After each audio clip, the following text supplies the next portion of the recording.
Cherry.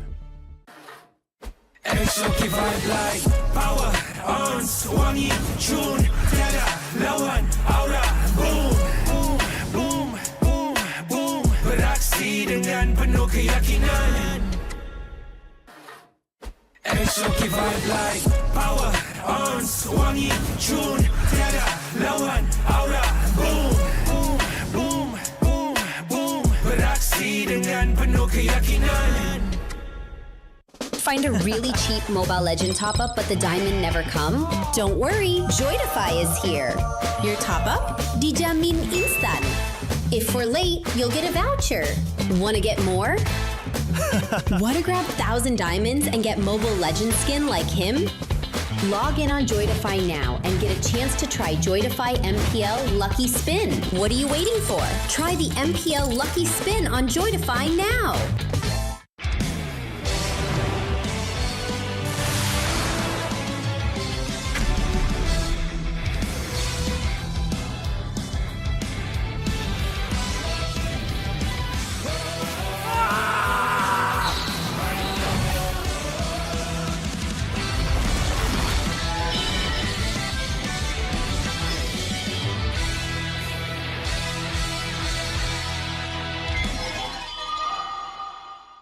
Tengok MPL Malaysia dekat Tonton dapat skin idaman?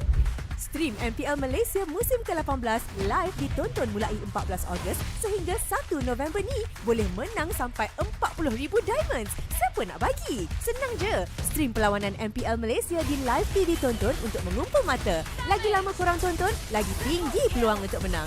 Imbas kod QR untuk maklumat lanjut dan mula kumpul mata korang di Tonton sekarang.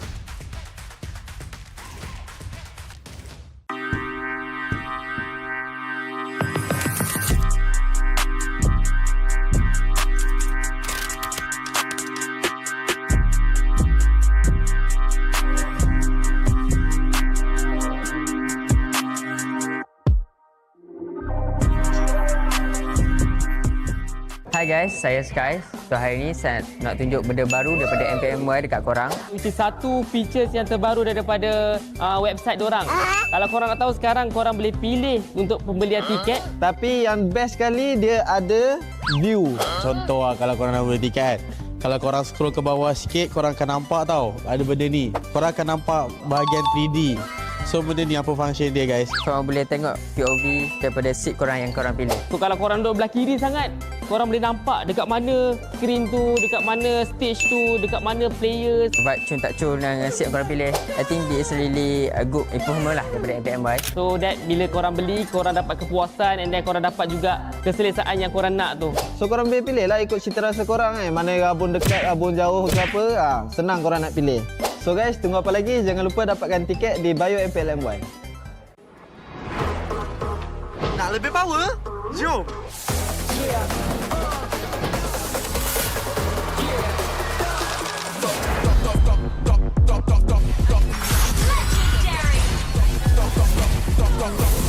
Victory!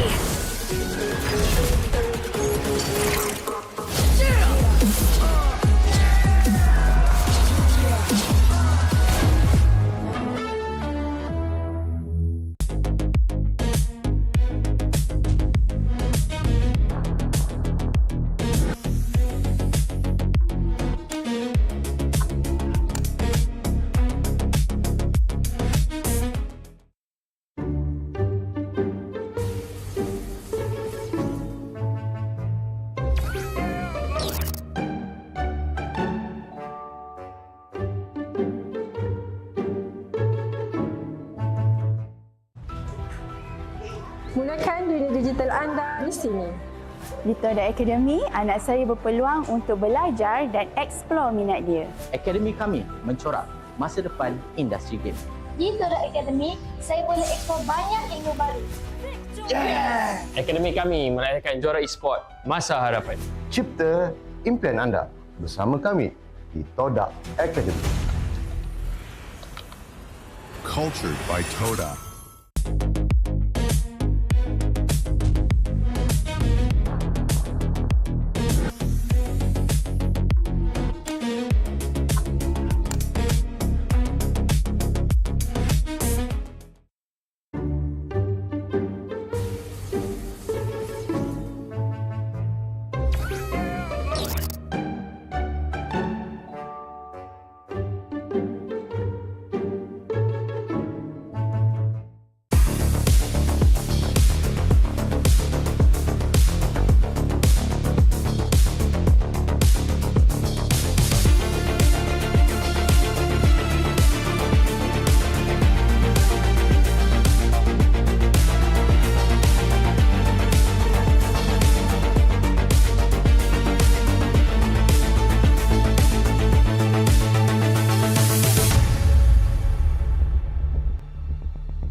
Sherry.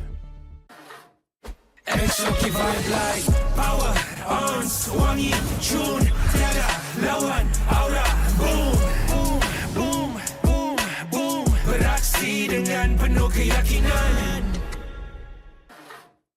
Exoki vibe like power on wangi June tiada lawan aura boom boom boom boom boom beraksi dengan penuh keyakinan. Find a really cheap Mobile Legend top-up but the diamond never come? Don't worry, Joydify is here. Your top-up? Dijamin instan. If we're late, you'll get a voucher. Wanna get more? Wanna grab 1,000 diamonds and get Mobile Legend skin like him? Log in on Joydify now and get a chance to try Joydify MPL Lucky Spin. What are you waiting for? Try the MPL Lucky Spin on Joydify now.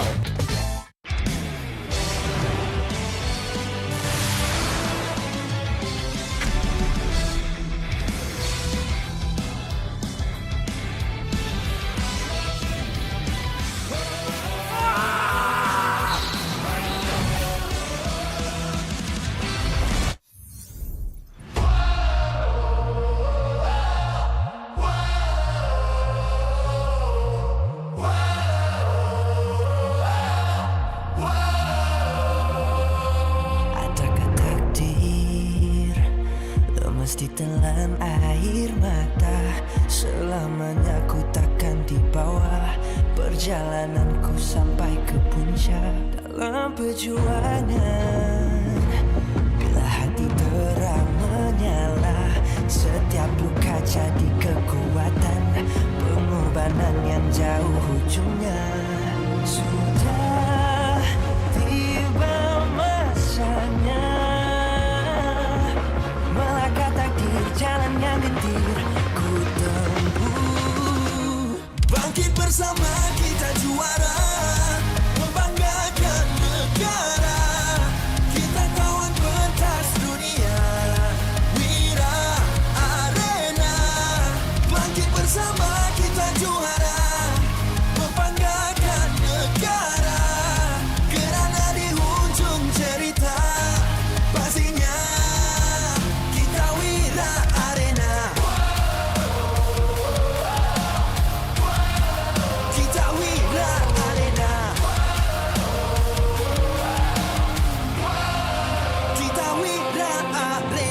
sweat and grind, guess we never gon' fade. This that definition of a legend. Every single move that I make, feel it ain't no doubt. Dorang kena aku, I'm a winner. Cuba check gerak-geri aku semua tiptoe macam ballerina. Genggam bara api, biasa berjadi arah. Mimpiku mula menjadi, tiada siapa je yang halang. Kalau bikin hari-hari, benda susah jadi senang. Segala cabaran ku ready, masa depan aku terang.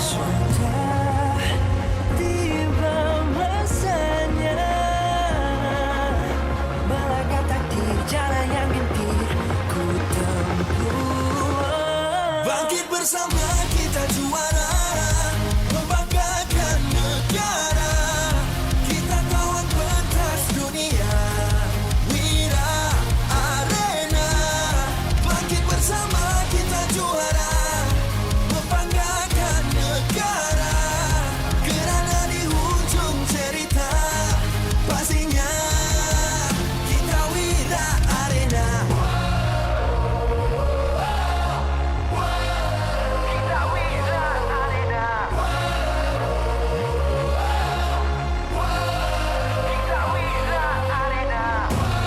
satu hati, satu jiwa, bangkit bersama kita Wira Arena. Dari bayang kenyala api, nama kita terpahat di bumi. Bangkit bersama kita juara, membanggakan negara. Kita kawan pentas dunia, Wira Arena. Bangkit bersama kita juara, membanggakan negara. Kerana di ujung cerita pastinya kita Wira Arena. Kita Wira Arena.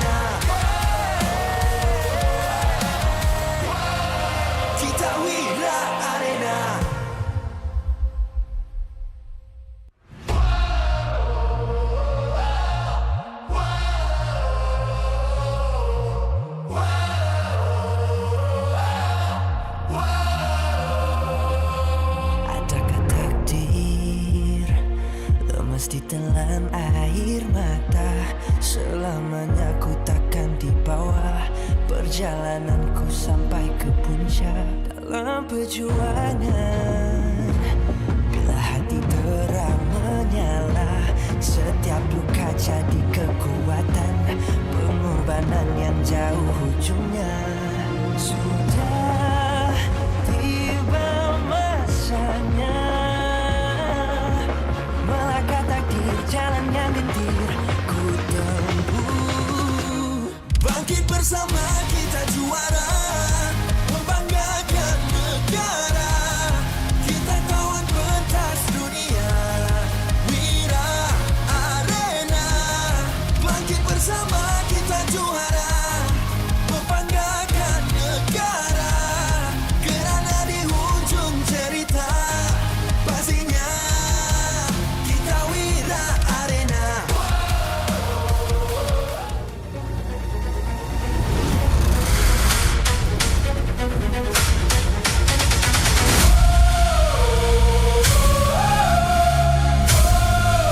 Kita Wira Arena.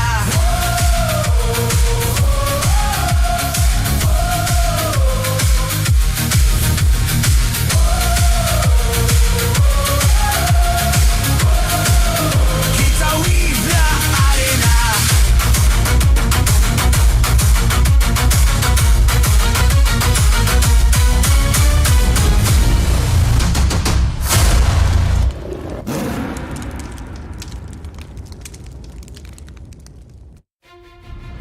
MPL Malaysia Season 18 is powered by Muntan. Presented by Celcom Digi Prepaid 5G. Dominate every match with unlimited 5G power with unlimited internet, speed, entertainment and hotspot. Celcom Digi, the 5G prepaid for millions of Malaysians. Infinix Note 60 Pro is not what you think. Powered by Snapdragon 7S Gen 4, featuring 3D Ice Core Vapor Chamber Cooling, active matic display and 90-watt wired plus 30-watt wireless charging. Get yours now at Infinix Official Store or TikTok Shop Infinix Malaysia. Grab, the official food delivery partner of MPL Malaysia. Don't let hunger cost you the game. Stay fueled, stay focused. Order Grab food from 9 p.m. to 4 a.m. and earn 5% Grab coins. Todak Academy, a leader in digital creative education where potential becomes success, powering the future with industry-driven STEM and TVET. Official automotive partner Cherry. Official deodorant and fragrance sponsor X. Official top-up partner Joytify. Official content partner Media Prima. Official streaming partner Tonton. Strategic partners Yamaha, Nandos, TNT Co, Quill City Mall. Official camera partner Opsbot. Supported by KBS, ESI, Rakan Muda, MESF. Good evening, ladies and gentlemen. Here we are in Quill City Mall, the MPL Arena for Season 18. Once again, welcome to MPL Malaysia Season 18. It's my time, my era. Today, you are here with us. My name is Syed Adin and Sadafa, who's going to be your casters for today, where we will have 3 matches. As we all know, it's going to be a Super Saturday. A Super Saturday indeed! And hoping for some good MLBB action here as we once again return to the Land of Dawn for more games. We already started off week two with quite the exciting series of events, you know. I'm sure everyone still remembers that Skies play from yesterday, and I'm hoping all of you still remember that it's my time, it's my era. That means free stuff, redeem code. Scan it right now. I mean, don't forget you can get a lot of stuff if you are stay tuned here with us throughout the day, because we got a lot of freebies for you guys and of course a lot of action-packed MLBB games for you guys as well. So yesterday was 2-1. Shall it be continued today? We shall see later on. But we do have to give way to Celcom DG. We have to be thankful for them, where with Celcom DG, you may dominate every match with Celcom DG Prepaid 5G. Experience unlimited 5G power with unlimited internet, speed, entertainment, and hotspot. With Celcom DG, the 5G Prepaid for millions of Malaysians. I mean, they have been with us through thick and thin, and we hope for more better things to come from Celcom DG. I imagine it's been with a bunch of y'all through thick and thin as well. So if you haven't checked out Celcom DG yet, make sure you guys show them some love for bringing all this MPL action to your screens right at home.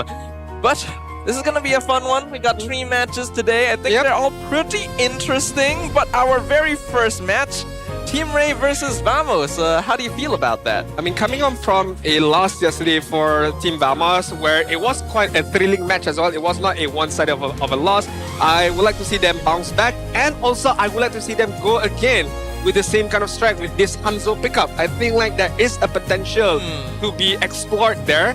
I hope they don't change too much of it, but just empowering the strength of that Hanzo. Oh, you actually want to see more of it? I want to see more of it. Are you sure though? Yeah, I really do. Because I feel like in this current of meta, I mean, we've seen a lot of course, your usual pickups of Hirara and such. I mean, we saw also Alice being picked up by Team Rey, was it? No, by IG, right? I believe, yeah. You're correct. Well, we shall see. I mean, hopefully there's more to come. But right now, we do have one skit for you guys. Let's head over to a video.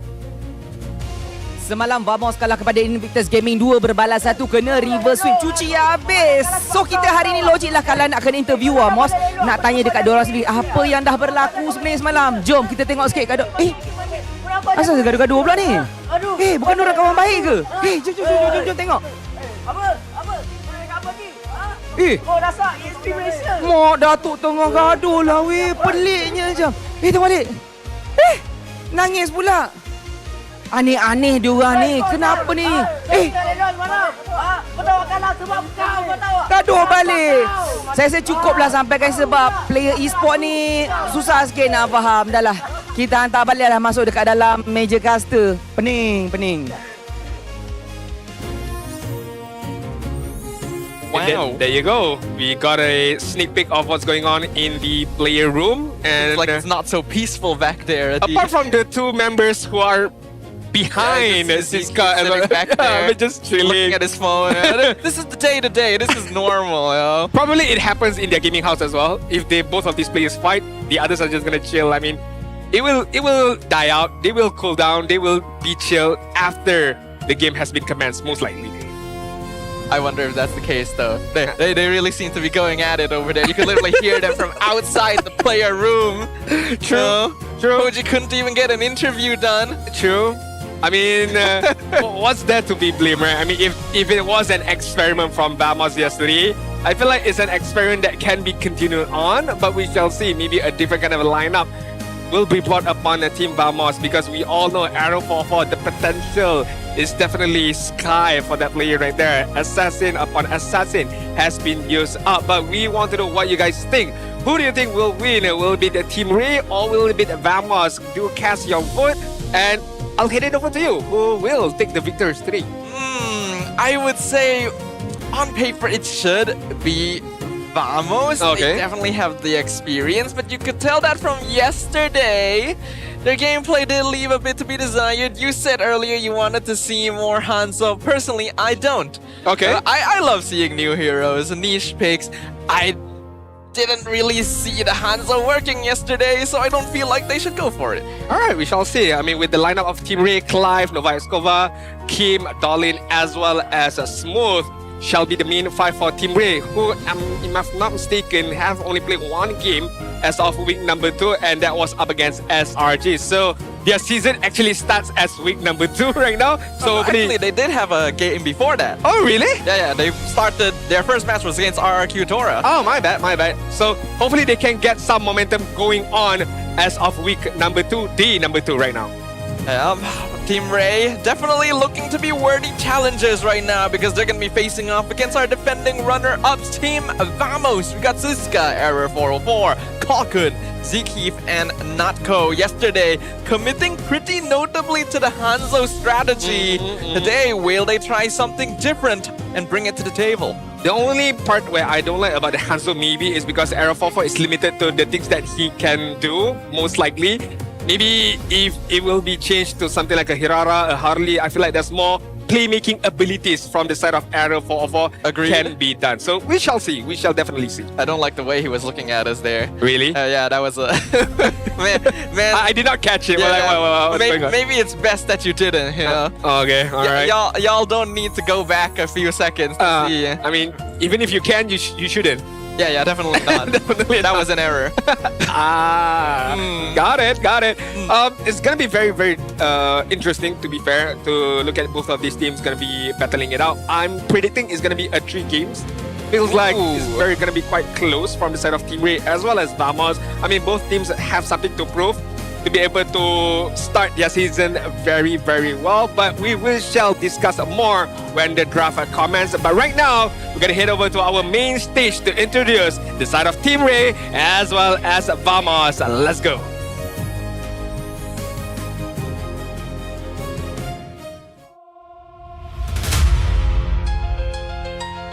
One nation, one fight, one ride. One nation, one fight, one Rey, one Rey. One nation, one fight, one Knocked down by the Red Giants. They are far from finished. 1 win, 1 loss in the standings. The momentum is theirs for the taking. And 2 veterans are stepping up to seize it. The experienced support duo of Kim and Nova Escobar know exactly how to weather the storm. And now they paved the way for a potential comeback. The fight starts now. Let's go! Team Rey!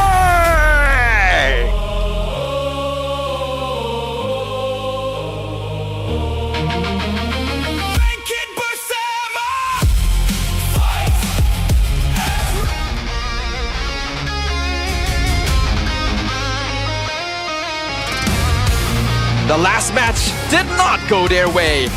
An unexpected defeat, but one that came down to the wire. Now they have one job. Bounce back. At the heart of the comeback are Zeekreef and Klokun, the sport duo who have helped push this team forward since last season and on the international stage. They've been here before. They know the way back. It's time to go all out. Hello, team! Vamos!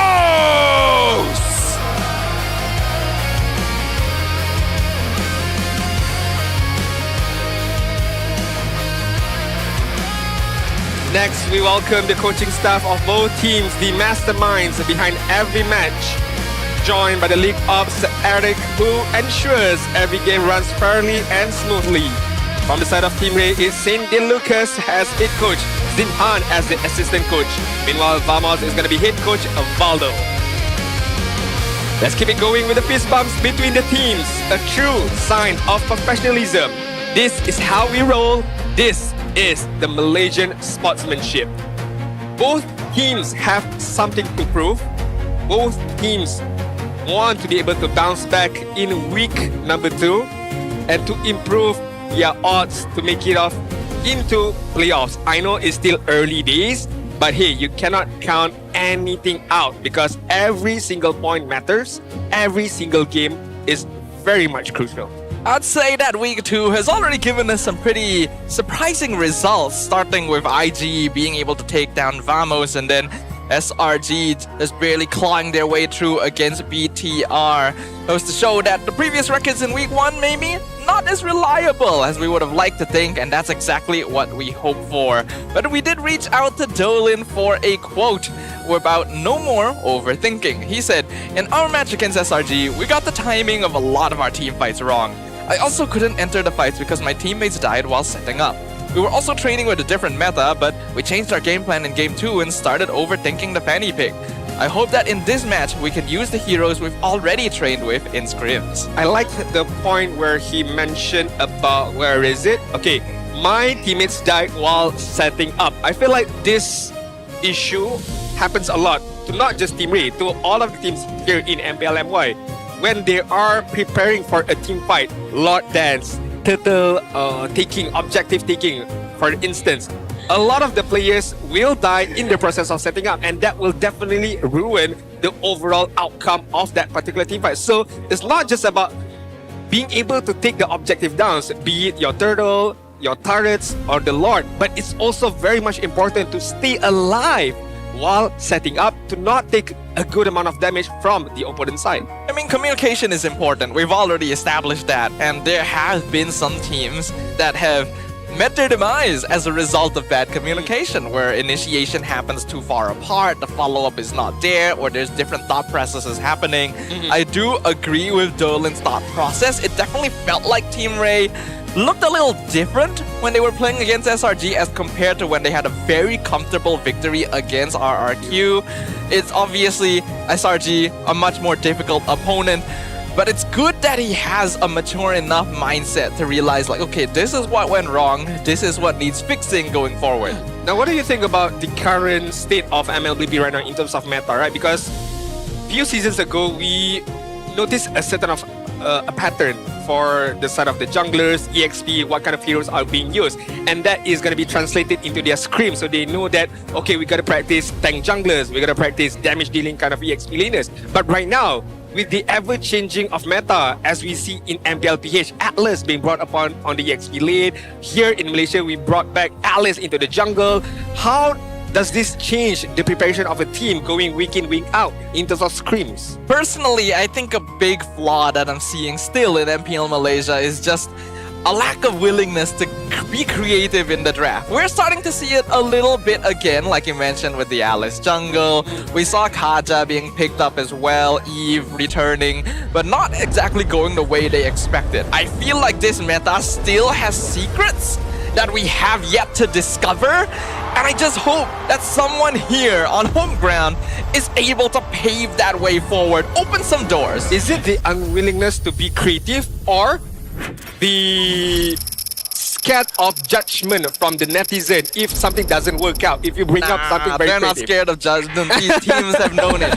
They are more afraid of, like, just putting themselves in a bad spot by playing untested heroes. You know, I don't think they're afraid of what the internet's going to say about them. It's more of like, we pick things that we feel like work, but maybe you can expand that boundary. The reason why I brought up that reason, because there was a team who are still in MPL Malaysia, was kind of quote-unquote pressured by the netizen to change their lineup immediately. Really? IEAC Esports last season. Something did not work out, you bring in another player in, it did not work out, you bring another sort of player in, and it all went to shambles. But hey, that is just my personal opinion from the outside in. So we shall take a look at the draft right now. It's going to be Broken Walls as the map of choice for game number 1. In terms of ban, we see the fact that Atlas has been banned now, Uranus has been banned out, Balearic is still there, Pakiro is still there, but Balearic is looking like a very, very delicious option right now. Balearic going to be one of the top roam options, especially now that Atlas is just consistently first ban in every single match we see. This does open really solid picks though. It's not just the Balearic, you got the Paquito and Hirara to worry about as well. Freya is already banned out. Without the Uranus, Rafaela is missing one notable teammate, but typically the combo is with Balearic anyway. So Team Rey has to be a little bit worried about that, since you will usually see the combo come out on red side.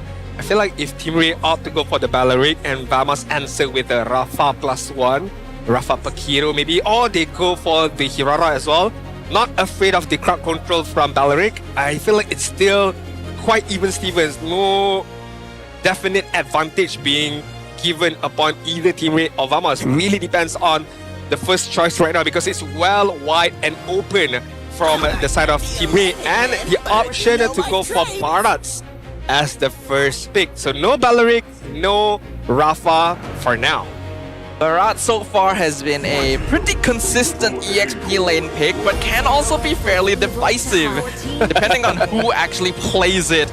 As expected though, Rafaela Balearic obviously going to be picked up here. I'll just head over to Lafel because I know he despises this mid duo. I mean, he's bored of it, he's tired of it, he's sick of it, and I can understand why, because it's very hard for you to deal with this combination, this McCree and this Angel at the same time. One as a frontliner, very tanky, very solid, and the other is just to pump up, to fuel up the momentum of the Valeric. I generally dislike healing supports myself. I feel like healing too OP in this game. Just should not be a meta. Like, healing should come from within. Okay, whoa. You're going all the way spiritual right now. Man, lifesteal. Okay. Or spellbound. Alright, Team Rey right now. They're gonna go with the Pakiro as well as the Novaria. So a lot of bursts in this side of Team Rey right now with one frontliner in terms of the Barats going up against Vamos with good amount of crowd control with the Balearic as well as the Rafa, don't forget, with the Holy Baptism as well as the Hirara right now.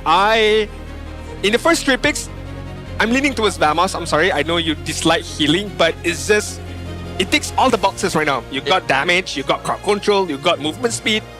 What more do you need? No, I agree with you. I don't like the healing supports, but the reason I don't like the healing supports is because of how ridiculously effective they can be a lot of the time. And yeah, the Raf Belleric comp, then you got the Hirara on top is already difficult to handle. Now, Team Rey did go for the Novaria. This is a hero we have been seeing picked up more often. The Astral Echo offers you a way to get vision and also slow down Rafaela comps just a little bit. But you will still need some way of actually bursting through. Paquito is not bad, but can be quite the skill matchup with the Hirara, and it's not really flexible anymore since we already see the Barat, so this is very... I mean, I don't really see any other way than Paquito jungle. Yeah, I mean, a bit risky if you want to flex that Paquito on the gold lane side. We shall see. Team Rey right now should ban out the Esmeralda. I feel Esmeralda been leans well against the Barats, but they're gonna ban out the Carmilla. I feel like that is very interesting. There is still an option to go for Vamos for the Carmilla on the EXP side. Combos well with the Balearic as well as the Rafa later on. Vamos right now, one more ban before we head over to Team Rey. So if they want to target the Rome side, Mino is still there, I suppose. Glue is still there as well. So there is still a number of options of Romans or Kaja right now. I think Kaja, unfortunately, is still a little bit difficult to work with. Yesterday, we did witness an attempt, did not go so well. I think our players are still trying to figure out exactly how it works. And we'll go ahead and ban the Gatot first. You did mention the Esmeralda previously. Definitely one of the better options for Vamos to go for right now, since Rafaela comp, you do want 2 front lines. So, yeah, Team Rey will ban it out. They go ban out the Esmeralda. If Vamos is thinking somebody who can go into the back line on the XP side, Alice is still there, quite tanky at the same time. But they're gonna go for the Brody first pick to just ramp things up in the early stages with the Ralph, with the Balearic. That can be a dangerous trio later on. But right now, Team Rey, they need a roam, they need a gold lane right now. Not a lot of options. Moskov, Cloud, I suppose, in a certain extent. I don't think Harith is suitable here. Not really. They do pick up the Minotaur. Not a particularly popular hero right now. In fact, this is his debut pick this season, but honestly still a very solid support. Kind of toes the line between a tank and a healer. Iritel would not be bad, but you ideally want someone that has some lane prio against Brody. I actually wonder if you might want to go for Hero Gold. Nope, they go for Clint. I think that somewhat answers the lane prio. I mean, you can poke the Brody at a distance, but then again, the poke of a Brody feels a lot more hurtful, especially when the rotation from the Balearic as well as the Raf comes to help this Brody later on. Vamos right now. Like I mentioned, if you want someone to dive onto the back line, either Lapu Lapu or Alice can be used up right now. But in terms of comfortability, feels like Lapu Lapu should be the idea from Siska right now. Lapu is not bad. Sora also actually kind of solid. Basically any sort of fighter is going to get a big boost with the Rafaela. Esmeralda already banned, so a lot of the typical frontline tanks are taken out. They go for Terizla, which maybe I don't like quite as much, since I feel like he's a bit slow nowadays and doesn't necessarily win lane against Barats either. But well, Vamos has made their choice. Maybe it's because due to the fact that they have the Ralph, so it kind of like helps him out a little bit in terms of the movement speed, but you are going up against a Clean who's gonna stand on the back line of their own team. So to be able to reach out that Clean is gonna be a problem. So we shall see how Siska deals with it, or will Siska just handle the front line and let Arrow 404 be the one who goes to the backside later on? I guess we'll find out, ladies and gentlemen. I hope you guys are ready because the game is not gonna wait for you to grab your snacks. Rev your engines. We're heading into the land of dawn. It's gonna be game 1 between Team Rey and Team Vamos. Alright, game number 1, week number 2, day number 2 right now. For the side of Team Rey as well as Vamos, we will take a deeper look at the emblem setup later on, but overall overview on the draft. Once again, I'm still in the favors of Vamos, except for the EXP lane. I don't feel like it's a good competition, but again, I am more than happy to be proven wrong. On the side of Team Rey, he needs to be able to get the Paquito going on as fast as possible, because in terms of farming, that Hirara is just gonna scale up really fast in terms of the early stage farming. Nova's in a tough spot here. It is good positioning because he knows that Hirara can gank at level 2, so he scouts that out. But he takes a lot of poke damage in turn. Star Shatter is a good snipe. Dolan, I have no idea who got that. I think Dolan did still manage to secure the camp. So Team Vamos not able to steal anything for now. Playing with a fire right there. I mean, Zaki taking a good amount of damage, but luckily enough, I mean, Clockun is there to just heal him up as much as possible. Era 4-4 still lingering around this mid lane. I mean, tried to catch out Kim just now. I mean, deal a good amount of damage, forces a few movement away from that minion out of that mid wave later. Right now, Team Rey as well as Vamos just scouting things out, farming away, let the momentum build up for their own side. Gold lane gonna be fairly even. These are two very strong early game marksmen, so it really comes down to who is able to win out those trades. Up in the top lane, seems to be a pretty sandbag situation. Neither of these heroes will win lane in particular. And while Terizla is gonna be a little slower than Baraz, Rafaela does make up for that as well. Error is gonna make his presence known. They're setting up for the first turtle. And Siska almost getting that penalty zone, okay? Penalty zone is up. Rotation away from that top lane and towards the turtle side right now. Clockun also has the Holy Baptism ready on. Dolan is gonna go in. I'm not quite able to catch Clockun, but does a good amount of poke, though it is a Wrath, so he should heal back up. Error, iframe steals the turtle away. Smooth not able to get the Detona as well come out, and now gets caught in the penalty zone. Into the taunt, into the baptism, and they make him extinct like the rest of the dinosaurs. I like how... Oh, hold that thought. Like they're forward into the stun, into the Rapid Riot, who catches 2! Double kill for Error. Okay, Team Vamos get the early snowball that they wanted right now. And all of that economy has been given towards Arrow 4-4. That double kill, that turtle at the same time. Good rotation from Nanko, good understanding as well, because at the right on the dot, the Wrath of Dryad was already there for the side of Zakif, so it was an easy kill, an easy setup from the side of Vamos. Good communication as well. Yeah, you can see that the CC chaining from Vamos is already very difficult to handle. It is perfectly timed, and they have a lot of ways of doing it off of this Rafaela Belleric combination. There's a reason why it is so popular right now. Team Rey just don't have the tools to respond right now, unfortunately. Even their frontliners do not survive unless they have some way of like responding in time. I mean, now that they are playing from behind, Team Rey, 2k gold behind, is going to be very difficult. Even after the initiation from Team Vamos, if they want to reinitiate with the Minion's Fury, it's still not going to be good enough. For the fact that, number one, Minion's Fury's animation time takes a while. Second of all, in terms of damage, Pakiro is underfarmed. Looking at Clive as well at the same time. So in terms of damage, just not there yet for the side of Team Rey. So even if the reinitiation comes from Nova, feels like Team Vamos can just walk away with the Holy Healing as well. And that's exactly what's been happening. First item priority, Sky Piercer for Error 404. Feeling very confident after those first 2 kills, and who can blame him? 2k gold lead in 4 minutes is no small number. I mean, again, holding that lead as well, Team Vamos. Not just the lead, but somewhat of a map control as well, knowing that they are well ahead. Item prio for Clockun is going to be the photo, so definitely is going to amp up the heal even more right now, and it's going to be even a bigger of a problem for Team Rey. You can see Rafaela offering healing, offering vision, rotation speed is doing so many jobs at once. Nova 2 levels down on the Belleric. Oh, Dolan comes in, steals with the Retri without even showing himself. Error not realizing that was a possibility, but now re-engaging on Smooth. The Minnow and Fury Flicker catches 5. The healing zone keeping them top. Clive sniping from behind. They pick up 2, but Nako responds. Flickers forward, chases them down. Only 2 remaining members of Team Rey trying to escape. Kim on 1 HP and Clockman flickers forward to find the kill.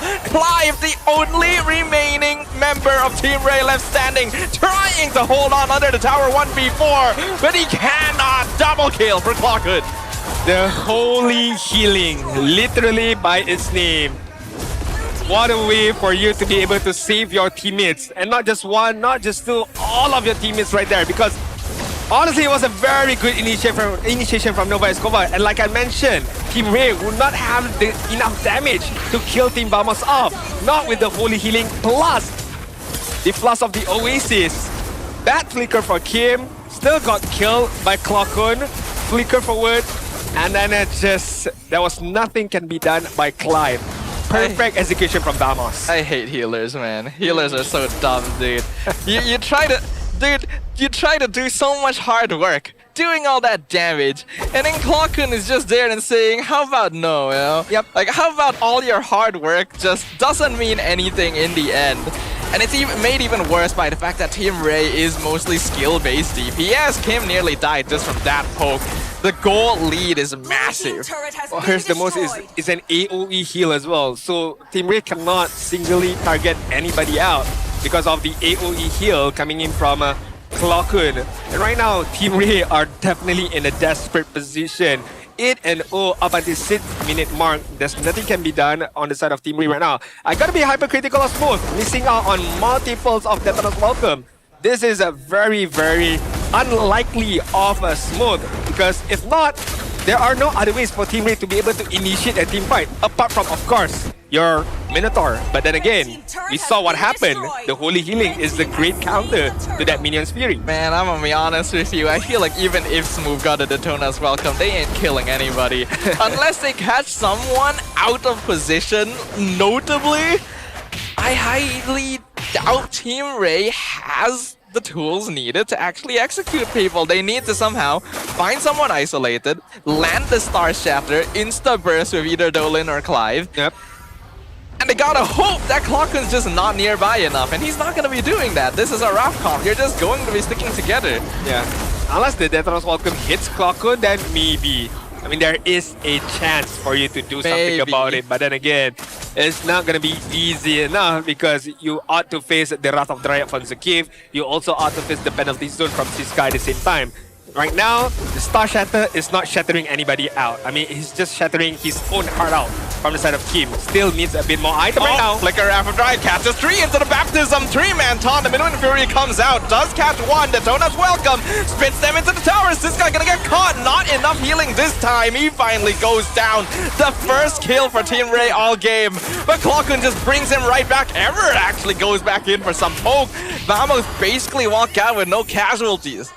Wow, that is a good initiation from Vamos, but Team Rey was just ready enough to be able to get a kill out of the side of Team Vamos. Although, I feel like it was a movement that should have been done from Vamos, knowing that they are well ahead. So you have to push the envelope in from the side of Team Vamos, no matter whatever the circumstances is. For the side of Team Rey, good enough that they got a kill, but still not enough to bring this game towards their own side.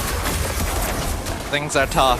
Team Rey at least found something. They did get the Daytona's Welcome. They had to spit him into the tower to get the kill. But yeah, that's the issue with the Rafaela as well. They just come right on back. And with the lead Team Vamos has, it doesn't really matter even if they lose a bit of map control. Team Rey still has a chance. But they gotta keep replicating those situations. There's not really even shutdowns for them to get because the kills are really evenly distributed. True.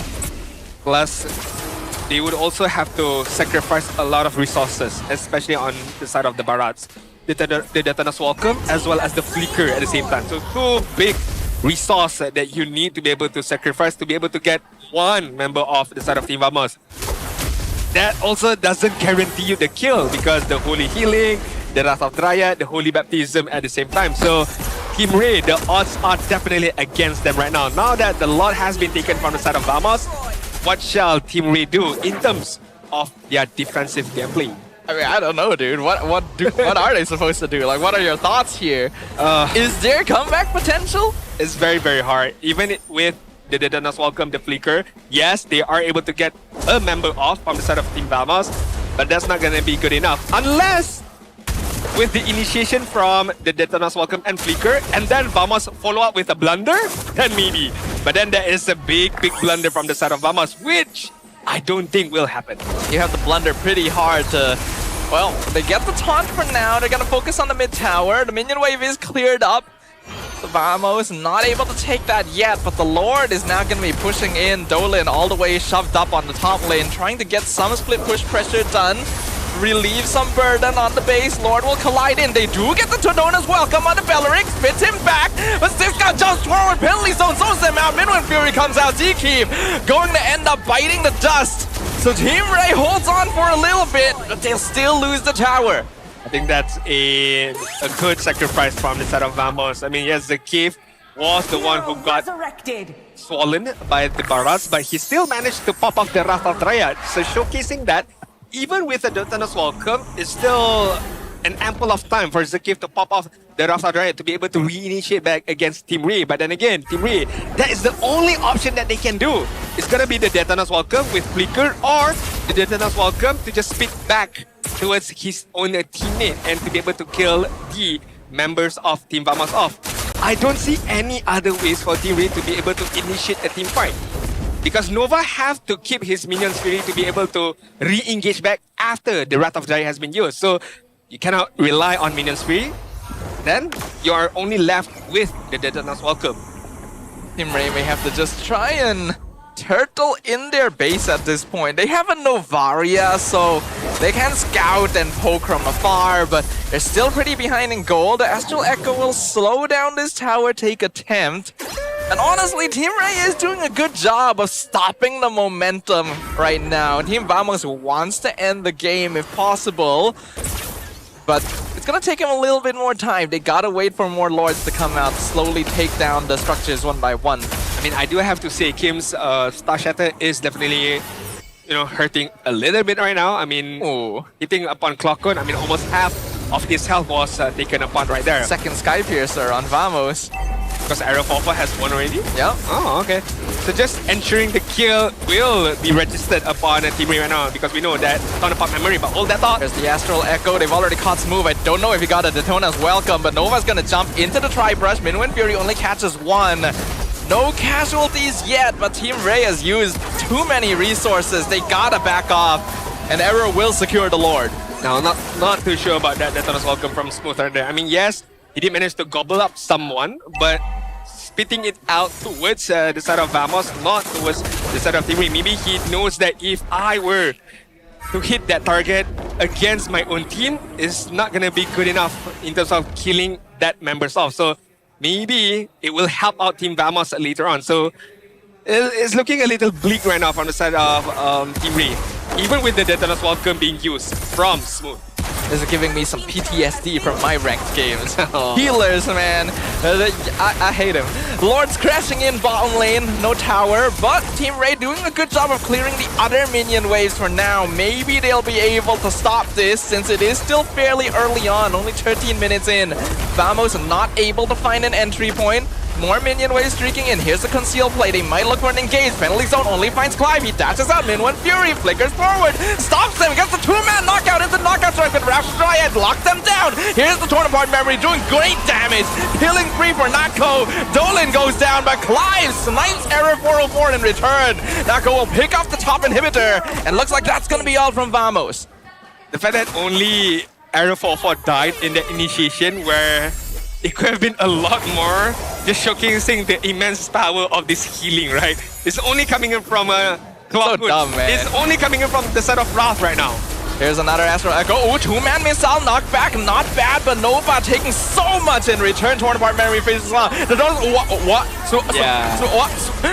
Smooth! Yeah. Man, we got an imposter. We got an imposter from the side of Team Rey right now. Codename Smooth. What? You have just saved Arrow 404. He literally he saved him. That's a little bit unforgivable there, dude. Okay, to the line. Man, penalty zone's great. Nice. Brody out kills. Gets the gobble. I understand what he's trying to do. I don't.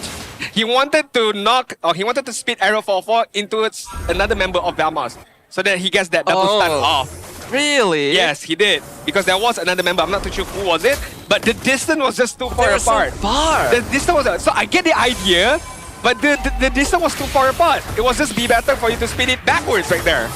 Decision making, man. Decision making.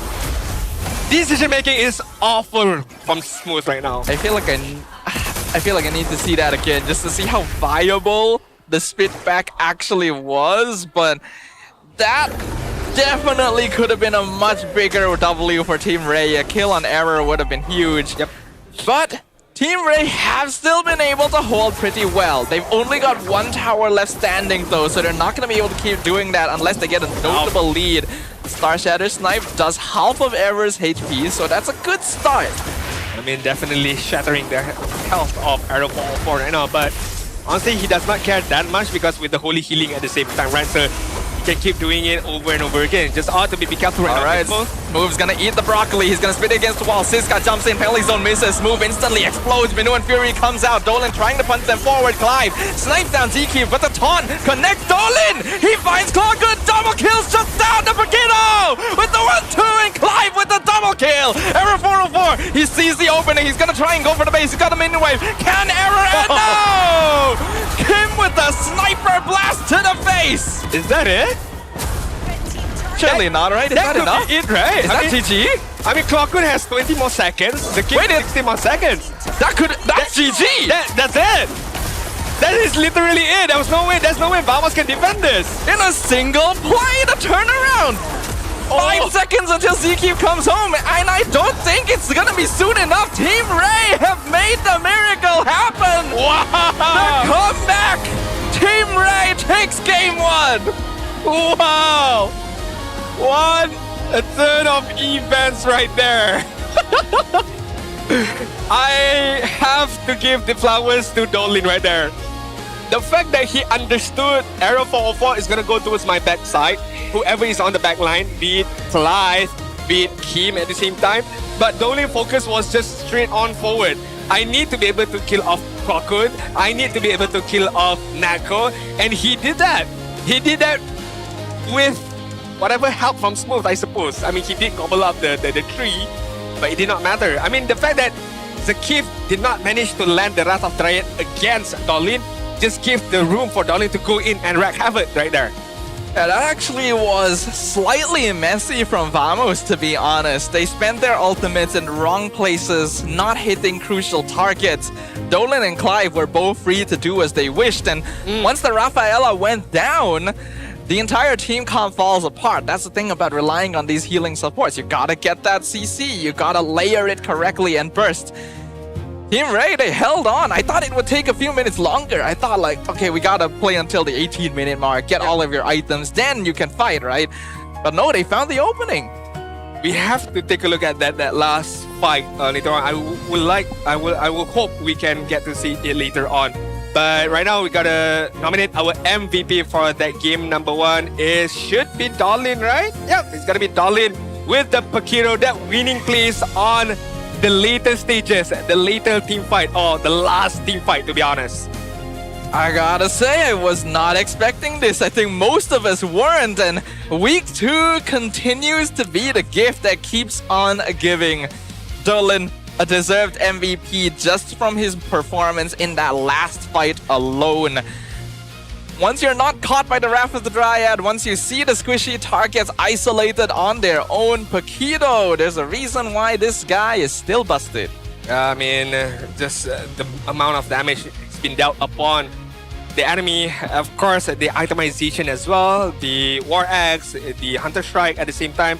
It's just too much damage right now to be able to dealt upon the opponent. Not only that, I feel like I'm missing a few points right now. I feel like we are missing Nova Escobar. The fact that the Minions 3 was on point, managing to catch out 3 or 4 members from the side of VMS. Kim's Star Shatter, Astral Echo as well, allowing Dolly to hit more targets at the same time. He does not necessarily need to be near against a certain member of VMS, but it's just near enough for him to deal that damage. Clive as well, the positioning, not going too much in, maintaining a good amount of distance, knowing that he has that extended range to be able to hit the enemies, to be able to hit Nako, to be able to hit Clockun. And honestly, that was the only death of Clockun, Natko as well. After they got killed, it was GG all over for the side of VMS. VMS wasn't expecting it. They were definitely getting a little overconfident there. Nako went for the second Sky Piercer. You can see that he doesn't really have a defensive item outside of Rose Gold Meteor. A Wind of Nature there might have saved the fight for him, right? Survived Dolin just for a second, then turn around on him. Would have been a different story. But VMS were very certain that this was their game. They just keep running at Team Rey and not really respecting the scaling that is slowly building up. I want to give props to Kim as well, right? These Astral Echoes slowing down team fights, the Star Shatters being very annoying in the later stages, also contributing a big part to Team Rey actually being able to delay the game long enough. It's just the sheer, how should I say, willpower of Team Rey right there. You did mention about their hard ground defense is very, very good. How many times do we see that VMS tried to penetrate that mid inhibitor turret, was not able to do so because of the capabilities of Team Rey in terms of defensive capabilities, clearing minions out, using that Star Shatter to most effective ways. Dolin as well, cleaning up the top lane to make sure that VMS does not take a lot more than they should at the same time. Yes, this is going to be the item progression, but I'm not gonna be focusing too much on it. I'm just gonna be focusing more on what do they do with the itemization that they managed to build up. Kim, Dolin, Clive at the same time. Very minimal highlights from Clive, but it's very, very crucial for them to be able to do such things just now, right now. I still personally feel like the Terizla maybe wasn't the best pick. Got a couple of good penalty zones, but something like a Lapu Lapu would probably help a lot more, because if you do end up missing the penalty zone, you just kind of end up doing nothing afterwards, especially since he's flickering forward to land it, so he's too far away from the Raph healing. Alright, so this, if I'm not mistaken, is the last team fight where Team VMS got steamrolled, quote unquote, and Team Rey managed to got a win from it right now. So I'm just gonna play right now on the normal speed first to just look at what happened just overall. Smooth managed to gobble up Zakif. He knocked it back against the wall, but I feel like Nova Escobar was just on point right here. Knocked 2 members out and then just allowed Dolin to work his way forwards right there. And probably, not too sure, maybe you might agree or disagree with me right here. I'm gonna go a bit back a bit even more. Okay. No more play. After the Wrath of Dryad, Minions 3 was used at that point right there. Feel like Clockun as well as Nako maybe went forward too confidently without thinking about the damage. They definitely made a call here. Yeah. I imagine ZQ probably made the call like, okay, I'm gonna jump in, I'm gonna Wrath of Dryad them, we just follow up and burst. But there was a slight miscalculation. If you reverse this slightly, reverse this slightly to when he flickers in, right? Because ZQ flickered in, I believe that Dolin's attack was not blocked by, the attack was originally supposed to hit the Belleric, though it would have spread anyway, but it ended up landing squarely. He did actually connect with the Wrath of Dryad. I'm surprised he didn't go down, actually. Yep. He survived. He instantly turned around. Error 404 was not there to burst because he went for the backline himself, believing that the rest of his team would be able to handle one guy, but Makito's built different. Not only that, look at the position of Clive, right? He's not hit by the Wrath of Dryad right there. He's just still staying alive. Not only that, I can highlight both of them. Him as well as Clive. The fact that they both was not caught out by the Wrath of Dryad. It was only Dolin, and Dolin still managing to stay alive, and it allowed both of them, Kim as well as Clive to just deal amount of damage. I mean, Kim focuses was definitely on Area 4-4, but then Clive noticed that, hey, Dolin is working his way in. Clockun is dead, so now it's my time to shine. I can go forward, I can flicker forward at the same time to get a few kills in. Natko was killed, and then afterwards it was just easy days from the side of Team Rey. So maybe miscom, maybe misjudgment at the same time, but definitely this is. Do you consider this as a big blunder? We did talk about a big blunder, right? I would say it's not a miscom. It's clear that Vamos decided to commit because there was communication saying, okay, we're gonna fight back now, we can do this.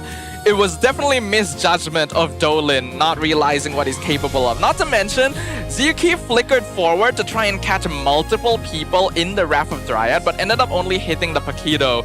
And everyone followed forward with him because they figured that is where the new front line is going to be. But he wasn't able to catch Clive. He also pushed the rest of his backline a little bit too far. And I don't even think it was panic. It was that things happened so quickly after that that Clockun and Natko didn't think about, oh, maybe we should split up so that Dolin can't hit both of us at once. You know, there's not even the time to consider that. I feel like the fight that Vamos took is being separated by Area 404 doing one thing, and meanwhile Natko, Clockun doing on another thing as well. If they were like focusing on one particular target, could have been different.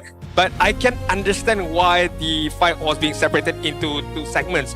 I mean, Area 4-4 is just going to do what he does best on the front end of things because he has the mobility to do so. He has the crowd control ability to do so. Natko as well as Clockun might need to be able to stick together with the Holy Healing as well as the stun at the same time. But good point from you, maybe because of standing so close to one and another, and it allowed Dolin to just knock two members up and then got that both kills. Meanwhile, Clive is still alive. Kim is still alive on the backside. Yeah, Natko actually went for the corrosive strike at the end. Like he went for the stun into Paquito and then dashed in the same direction as Clockun, which stacked them together. If he had simply dashed in a different direction, right? I don't think that the Paquito would have had enough burst to take them both out. And then the Wrath could have kept the Brody alive and it would have been a totally different story. But that's not even necessarily a mistake. It's not even something you would typically think about. It's such a minute decision that normally would not affect the game. It's just in this specific circumstance, it's what cost them. It's very, very crucial mistake, not gonna lie. I mean, it cost them the game literally. So hopefully in game number 2, Vamos can bounce back and fix whatever issues that they have right now. But we're gonna head over to Poji, and feels like they do have another Sabah representative. So Poji, let's hear from you. Terima kasih rakan-rakan caster. Anda kembali bersama saya Poji untuk courtside interview, dan kali ini bersama pemenang pingat perak di Sukma Selangor. Inilah dia tim Sabah. Apa khabar awak? Baik. Jadi apa yang membawa awak dan seluruh pasukan datang ke MPL hari ini? Apa yang istimewanya?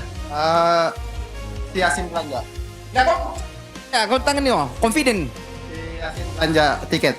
Siapa belanja? Dona. Team Rey. Team Rey? Team Rey. Ex Team Rey mal. Oh, jadi hari ini datang nak sokong Team Rey lah? Ya. Alright. So, awak dah bermain dekat Sukma, dah dapat nombor 2 kan?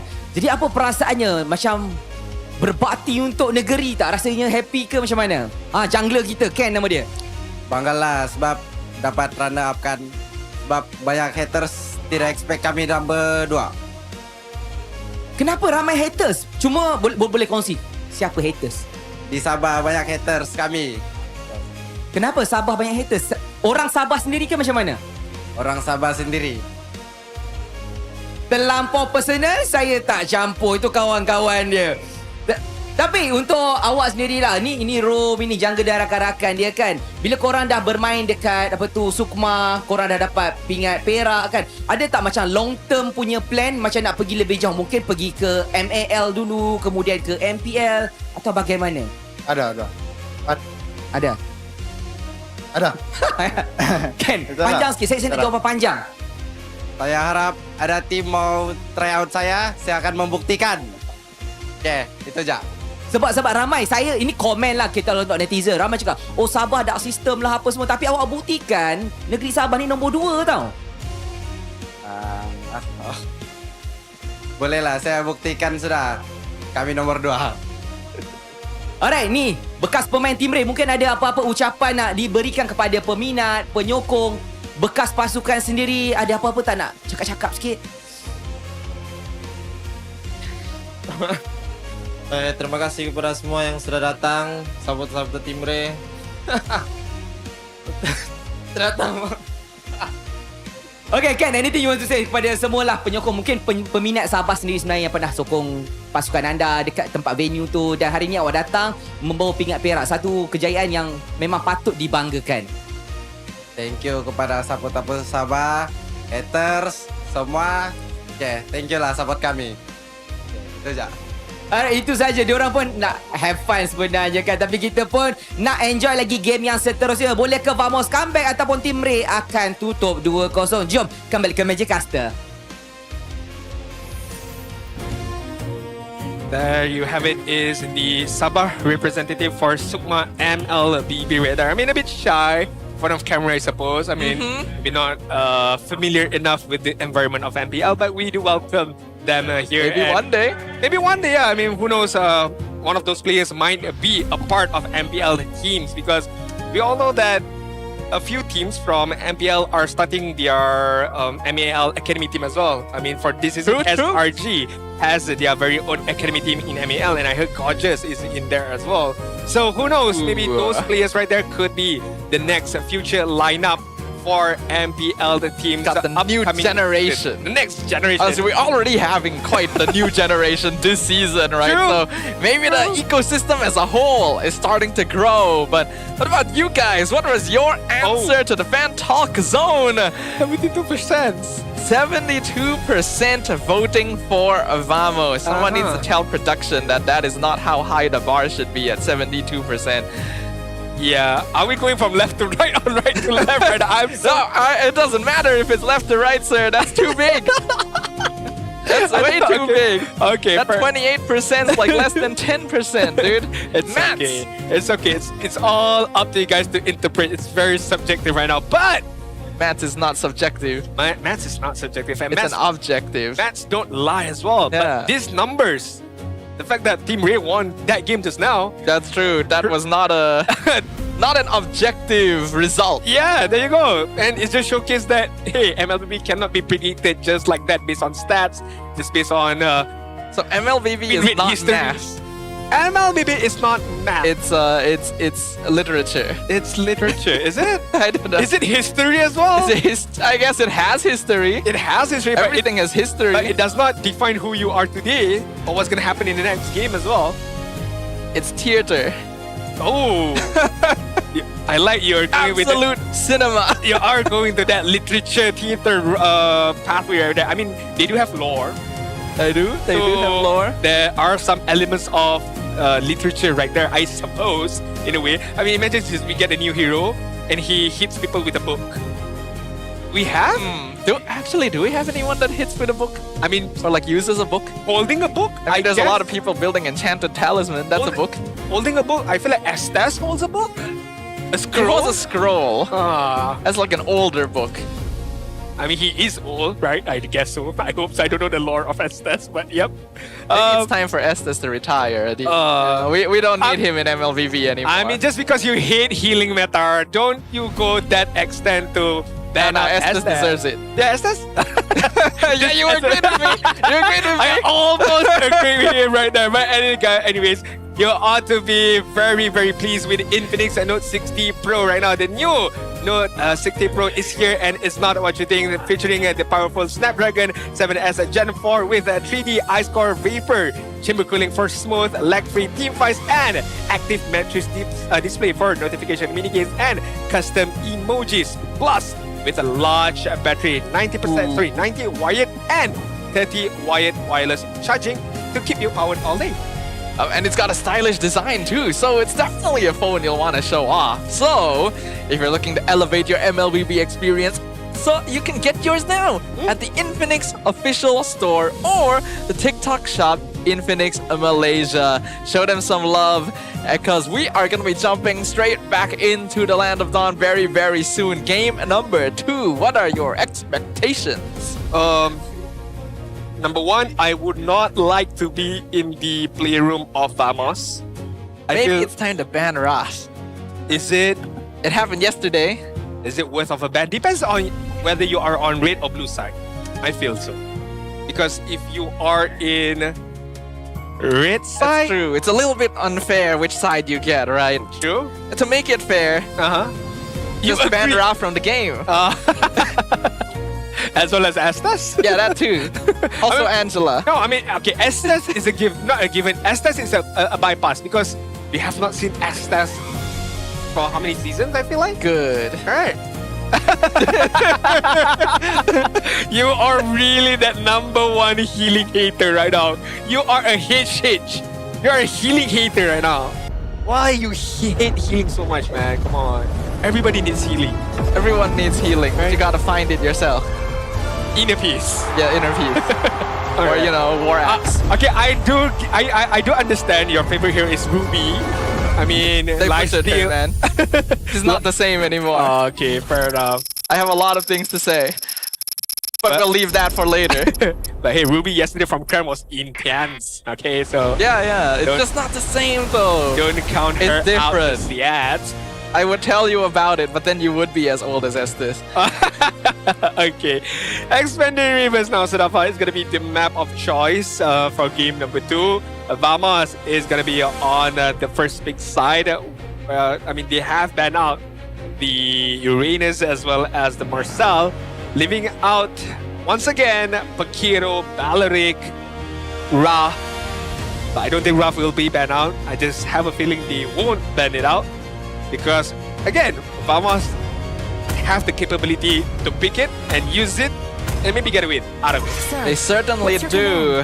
For now, though, the bans are looking just slightly different because Atlas is currently still open and is probably the hero Vamos wants to start their draft with, since they are now on first pick side. They're gonna throw it over to Team Rey to decide, hey, are you going to ban the Atlas? And if they do, then the Melissa slips through instead. Oh, true. Okay, how should I frame this? I somewhat like the current state of MLBB right now in terms of meta, because back then we have that one particular OP hero or one particular hero that is superb in terms of getting you wins out of every game. But right now, feels like there are multiple of heroes that can get you the win. Be it Hirara, Melissa, Baleric, Atlas, Pakiro. It really depends on how you use it and what is the draft composition out of it. So it really tests the will strength of a drafter, of a coach at the same time. Yeah, I think so. It's definitely a challenge for a lot of these coaches, especially since they're quite used to just finding the right meta, the best heroes, and then just sticking to that typical style. You really gotta expand your brain power these days, but Vamos is doing what I expected them to do, right? They've left Atlas and Melissa both open. They banned the Beleric. Instead, Team Rey have to make a choice. For me personally, might be better to just open the draft here. You are on red side, you'll have better ways of grabbing multiple. Seems like Atlas is still a big issue for them, so they'll ban him. The Melissa pickup is a no-brainer, I suppose, although I do feel there are ways to be able to not necessarily counter it, but to catch her off guard. In terms of laning, it might be a bit difficult, but you have to rely on your teamfight capability to catch out Melissa later on. Hence why Vamos will pick up that Melissa. I mean, again, once again, a no-brainer right now. Team Rey, you have the Raf, but you don't have a good partner with it, with the Baleric. So I don't think you pick her up. Maybe you pick up a Pakiro or a Hirara. Either one with... Or both. A Pakiro and a Hirara. Pakiro EXP. Yeah, true. Let Siska actually play a damage hero for once. Probably not the best start though, I will admit. So it's up to Team Rey how they want to approach this. I'm wondering if anything else did slip through the cracks. Novaria is pretty obvious since this is one of the heroes that can deal with a Melissa. And Kim already piloted pretty well in game number 1.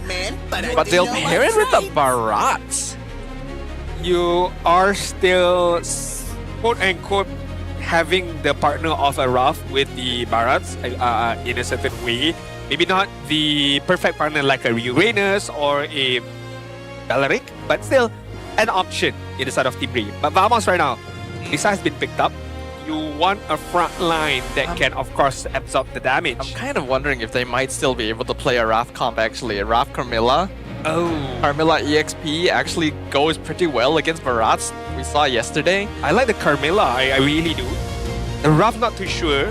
Feel like there are other options for you to, I suppose, connect well with the Carmilla. But yep, they go for the Raph and the Pakiro. Ooh. Still Okay. flex, right? Yeah, still flex for this Pakiro. Yeah. I know Siska can play a mean Pakiro, so we'll see right now. Both Siska and Error can definitely pilot Pakito, but as we've seen, Pakito jungle does have some issues in that it's a lot harder compared to other heroes to contest objectives. I mean, Darlene proved us wrong. Yeah, I mean, that's different, right? That's not really contesting objective, that's just straight up winning the fight.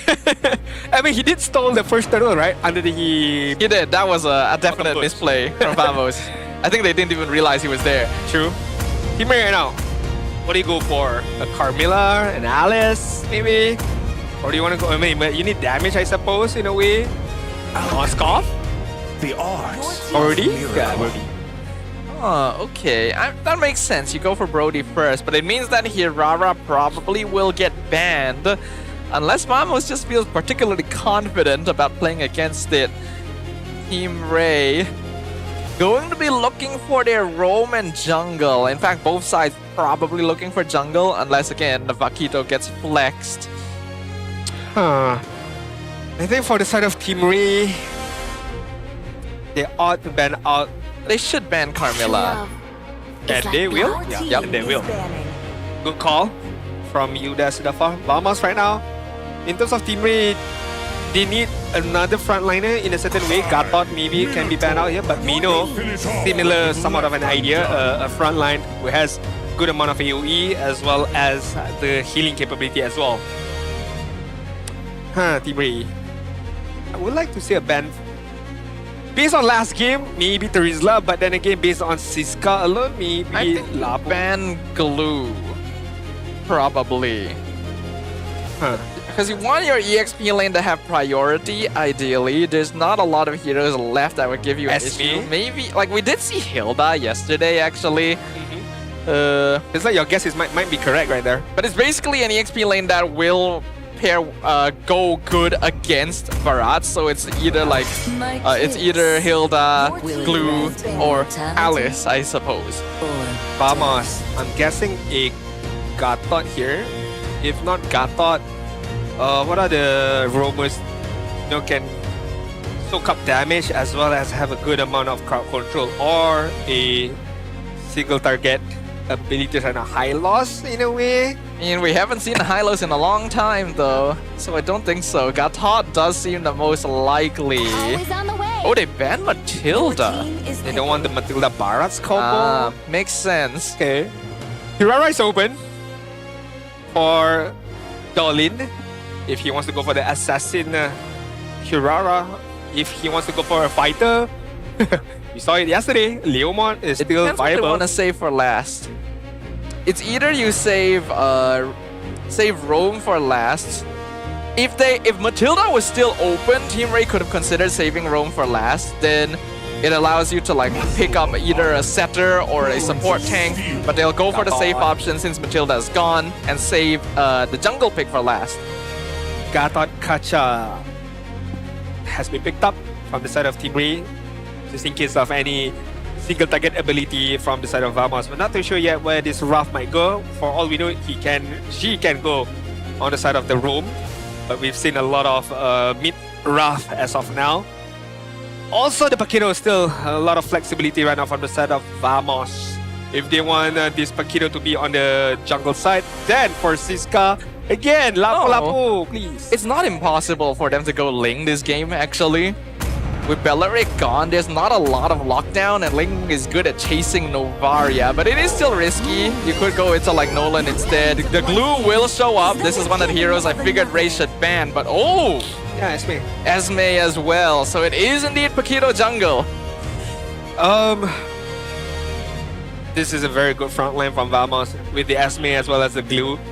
Gonna be very, very hard for Team Rey to be able to poke them out with the shields as well as the disperse from the glue later on. But right now, Team Rey, one more pick to go, which is going to be their jungler. It should be a damaging jungler here. Maybe Isn't Shin? Because you definitely need some form of consistent damage. I don't think Brody is going to be enough to break through its tanks. So YSS probably makes the most sense. Is there anything else? Hirara. Feel like it's not good enough. In terms of just damage alone, as you mentioned, you need consistent DPS to be able to hit that Esme as well as the glue. Because you got to remember, behind those two bodies is a Wrath, which is going to keep healing both of them up. So it's going to be very, very difficult for you to burst them out. So for the side of Team Rey, they have to play with time. They have to play with the itemization, especially for Kim. Because Kim is one of the main person who are able to burst out the Esme or the glue later on. Well, Team Rey, they're hedging their bets here. Their goal is basically dive the backline, pick off the squishies, handle the tanks later. But that is no small order. Here's Vamos once again, bringing forth the Rafaela combination with the multiple bulky frontliners. Can they break through? And Team Rey secure the victory.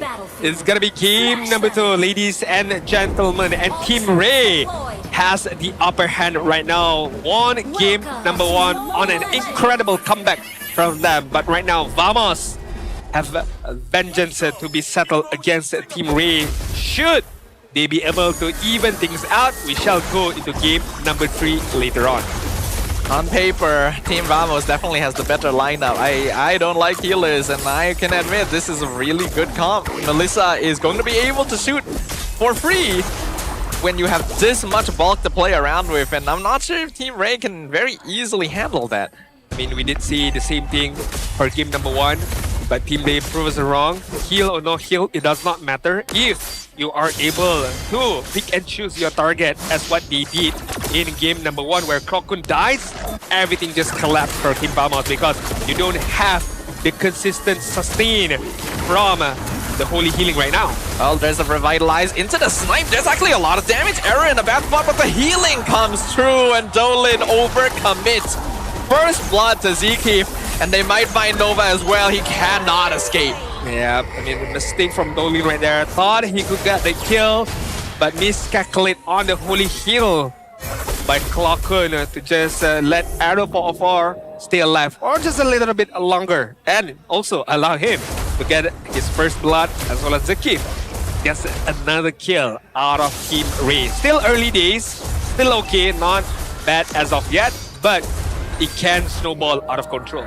We've already seen what happens if you're able to get early kills into your jungler. Vamos gonna want to try and give more of those to Error as much as possible. Look at the damage already. This hero is balanced. By the way, Turtle going to spawn, and I don't think Team Rey are in a position to contest. Not necessarily so. I mean, yes, Smooth has the Detonus Welcome online. Kim still needs a bit more to open up the Astral Echo later on, so without any much vision, it's not going to be easy for the side of Vamos. We also have to take a look at Dolin on his positioning as well. Vamos is also well aware of Dolan's movement. They don't want this turtle to get stolen under their very own nose. Yeah, Team Rey will go ahead and give it up. I think that is the correct choice. It's clear from the positioning and the level difference that, yeah, you're not going to be able to fight for this. And even if you do, it's going to cost you a lot. Instead, they just delayed. They allow Clive to get a bunch of gold shield off the top lane, and that is more than worth it. Well, it's Natko right there. Was Natko double leaning on the mid side just now? I mean, left is a very on target to be shattered by the Brody, by Clive. That is going to give a good amount of advantage in terms of farming as well as picking up that first item later on. Vamos just ought to farm up and rotate as much as possible with Clockun as well as Zekif, opening things up, giving a bit of information towards Arrow 404, towards Natko on whether they should initiate or just let Natko farm for now. Feel like Team Rey would ideally want to give a little more attention to the gold lane, since, you know, you're playing a Brody. You ideally want to get him a little bit ahead in the laning, but they don't have enough map control to do so. So this might be a turtle game again. Just wait until Kim becomes an annoyance and then work off of that. Oh, hold on though. They will go ahead and eat Esme Flicker. Oh no, just a bit too far from the wall. And now he gets punched twice in the face as a punishment. I don't blame him for that one. That is... What do you mean you don't blame him? Dude, that happens. I'll tell you now. What do you mean that you don't blame him? That was so close, dude. It's similar to the first game mistake. No, the first game mistake. It was so similar. He flickered for no reason there. He could have stunned against the wall. That one is a small miscalculation. But he could also stun him against that wall. Although, yes, it was further away from Dolin, fair enough.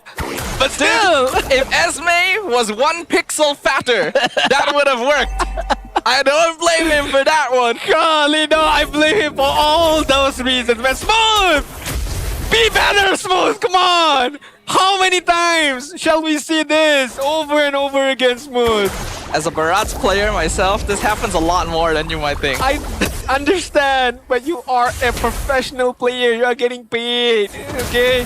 And I have all rights to be hypercritical of you right now. I'll be honest, when I get paid for a job, I don't do it perfectly either. Okay! Well, he'll eat Esme again. This time the wall's right in front of him, but he has Purify. The turtle already secured. The Melissa comes through. The damage is spreading. Glue jumps on top of Clive. Nova honestly buying a lot of time. Clive gonna flicker into the tower to try and kill the Glue along with him. And he's dropping pretty low. Actually, he does get it. Zeke, he's no way out, but Error shows up. The 1-2 punch, double kill, nearly a triple. I feel like he could have committed on that, but Vamos comes out on top. Hey man, this boxing man is just too strong right now. 3-0-2, level 9, 1 level ahead against Dolin right now. 6-1 in terms of overall kills, and Vamos managed to get that away with a victory, not only with the turtle, but with the amount of kills right now. Go for the taunt on Nako, but Zeke comes from behind and just does unspeakable things to Nova Escobar. This is his hero, by the way, okay? This Glue is his right now. I mean, good amount of damage, very tanky at the same time, but with Chokun as well, he will be able to stay alive a lot more longer, which means he will be much more of a nuisance for Team Rey. This is why I was concerned about Team Rey's comp. They really needed some hero with consistent DPS, and yeah, Hirara can maneuver situations better than YSS, but right now, Vamos is just out healing everything they throw at them. Not to mention the Purifies means that Smooth cannot initiate. They have no way of stopping the advance of Vamos. Also, Team Rey right now feels that everybody is just going to be a setback towards the damage of Melissa, towards the damage of the Pakiru at the same time. War X has been picked up, so to expect Arrow 4 to be a bit more aggressive with the stack of War X, he will be able to deal a good amount of damage, and not only that, he will also be able to survive a bit more longer, attack just a bit more longer to help things out. Team Rey, I gotta agree with you, Sudafa. Without consistent DPS, it's looking very, very bleak for them. It is another just turtle in your base and kind of wait for something to happen game. They will try to initiate on Nako. Purify comes out, but he just dashes away, and now the rest of them are in the tough spot. AOG used defensively, but the grab connects with the Hirara, pulls him backward. They are doing no damage to Vamos right now. The healing is too much. Nova gets dived under his own tower. Double kill for Error. Yeah, still not enough. Clive trying his best because he knows everybody is very, very low right now, but he can't move too much forward right now. Arrow 4 is within the vicinity. Nearly kills Clive. Would have killed him if not for the corrosive strike.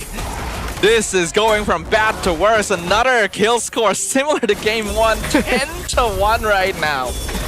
Will history repeat itself once again? Will Vamos learn their mistakes? Because so far, game number 1 and game number 2, early to mid stages, they are phenomenal. They played well, they played very aggressive, and they get what they want. They want kills, they gotten it. They want objective, they got it. They want map control, they got it as well. But right now, it comes down to the wire. Will Team Vamos be able to close out this game very convincingly? Apart from their very own mistakes, I feel like they can. Team Vamos, they're already set up for victory. They just gotta make sure they don't delay it for too long and properly respect the zoning that Kim is able to offer. An 8,000 gold advantage at the 8-minute mark is basically as snowball as it can possibly get. You just make no mistake and you win this automatically. Should be able to do so for the side of Team Vamos right now. like you mentioned, 8k goal lead. Not only that, map control is all on their side right now. Their turrets has not even touched by Team Rey. That's how well ahead they are in this game right now. Less than 10 seconds to go before the next Lord spawns on the bot side. Well, the first ever Lord, to be fair, will be spawning on the bot side. And Team Rey, I don't think they should be able to contest this. They shouldn't, and they just need to defend in their own base right now. There's EXP gaps of multiple levels on every single player. This is as one-sided as it gets. Siska literally being annoying in the backline as well, trying to steal camps. Error gets the Lord. And I don't think Team Rey has the damage to stop it. That's what we think. Game number 1. What happened was something very, very different right now. But we shall see. We shall definitely see Team Vamos with a lot in their very own hands right now. Team Rey, in game number 1, they were able to perform a miracle of a defense from Kim as well as Dolin. But it was a different set of heroes for Dolin right now. Siska almost getting picked off right there, but managing to get away. Team Rey is doing a fairly good job of clearing out the minion waves, but it's still before the 10-minute mark, so they're able to handle it for now. If they allow the situation to continue without finding some sort of shutdown at least just to even up the goal, this is not going to last for too much longer. And we are closing on that 10k goal lead from the side of Team Vamos. As we all know, once a team reaches 10k goal lead, it's looking like very, very difficult. No way for them being Team Rey. No way for Team Rey to be able to come back right now, apart from Team Vamos performing the biggest blunder of their life. So right now, a lot marching on the bot side. Meanwhile, Team Rey is going to clear up the mid wave as well as the bot main at the same time. It's still early enough that holy defenses are standing, so the Lord goes down without too much trouble. Astral Echo will scout everyone and allow Team Rey the time they need to clear up the minion wave, so no further structural damage here. Okay, the damage is there from the side of Team Rey, and it's going to keep on growing and growing. This is what Sadafa did mention on how Team Vamos should not let this game go into the later stages, because that Novara is going to hit like a truck. Not only that, the follow-up from Brody at the same time. If he gets all of his marks off on a target, that torn apart memory will definitely hurt at the same time. Clive, he has the Sky Piercer, so his goal is still the same, to beat that late game carry for Rey. If they're able to get some stacks into this, it'll be good. The crowd responding very positively to the sheesh happening in the bush right now, but Vamos has to just wait. They need the next Lord. Alright. We have a pause right now, and it's on the blue side, which is gonna be the side of Team Rey, if I'm not mistaken. Looks like it, because I have seen a few marshals are on the side of Team Rey right now. It's very, how should I say? It's a bit hard to be able to, analyze this game, because somewhat of a one-sided of a game, because of the draft itself allows. Then let's talk about how it got this way. They did not pick, as you mentioned just now, they did not pick a consistent DPS for their last pick for Dolin. Was it just the last pick? Were there other issues? They did not ban out the Wrath. Yeah, I mean, they thought that with Valeric, Uranus gone, logically they wouldn't pick up the Wrath. But there's always a way. I mean, there's still the glue. As we all know, is a very signature pick for Zakif at the same time, right? What was the okay? This is because of whoa! Fix is getting so much screen time, and he's not even here. So much love right now. So much love right now for Fix, man. It's not here as of yet. I would hope I would hope to see him being here. But then again, it would disappoint his fans. Maybe it's a summoning ritual. Maybe because if he's here, he's not going to perform the no bar live stream, right? He's not going to perform the watch party live stream on his very own account. So maybe that will disappoint his fans. He should do it from here. Then our prediction have to set up a space for him. No, we don't want that. I'm sure he can figure it out. Don't think so. He can just stay at home. You sound like you don't want him here. I do, but then again, I don't want to disappoint his fans. His fans want to see his live stream. I see, More than seeing us on the English broadcast. That's very sad, but Right. you're not wrong. What to do? It hurts, but hey, the truth hurts. What can we do? But does it hurt more than Team Rey right now? Yeah, that's the thing. I don't think so. Because right now, if I am on the Team Rey side, it's a world of hurt right now. What was a 10k goal lead is already an 11k goal lead. And I'm not too sure when was the last time I saw a team fumble the bag when they had an 11k goal lead. Yeah, I don't really remember it. Yeah, you're right. It did not happen at all. I think it happened before. It's just so long ago. Not something you would remember. But it is a free lord. There's no way Rey is going to be able to defend that. Looks like Kim does still secure the purple buff, so the Novaria is still doing work, but you're going to have to delay this game for quite a long time if you want to get back up to the level where you could do something. I mean, Novara also only has 2 items for now, Glowing Wand and Lightning Touchdown.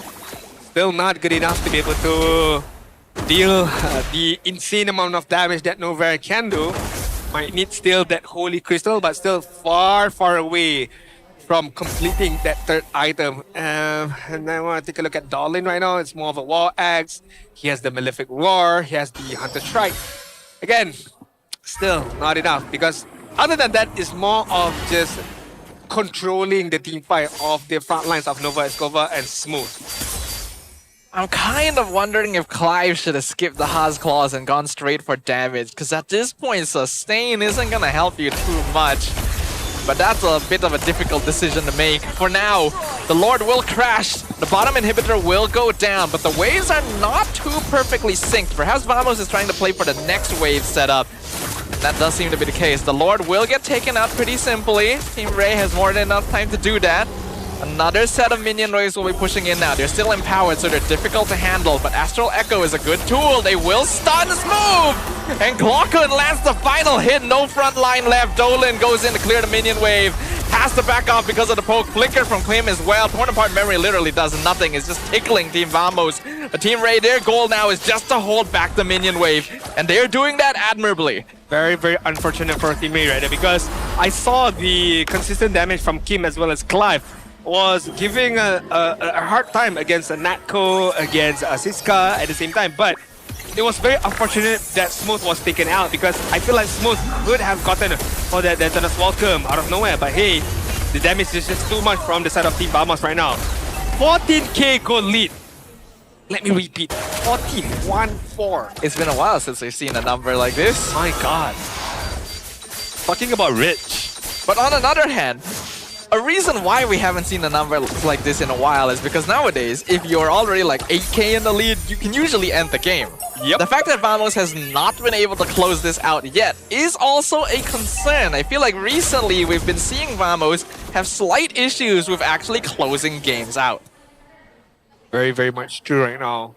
Feels like they are being just a bit too respectful right now. They don't want to take that risk to be able to catch out Team Rey and get those kills and also win them the game. Probably the effect on game number 1, where they don't want to make any single mistakes, but when you are playing a bit too defensively, this could happen. You can drag things out. Very, very unnecessary of dragging, but it may happen. It is the safest way to go about it, and a 14k lead is still massive. So Team Rey still has to make some kind of massive miracle happen to turn this around. The longer it goes, the more of a chance they have to do so. They will get completely poked out, have to go home, and defend another Lord. Looking at how Team Vamos just zones out Team Rey right there. They just need to put on Zakif or Siska at the right position. Nobody can walk in. Not to mention Nako opening up the muddles, hitting all the members of Team Rey at the same time.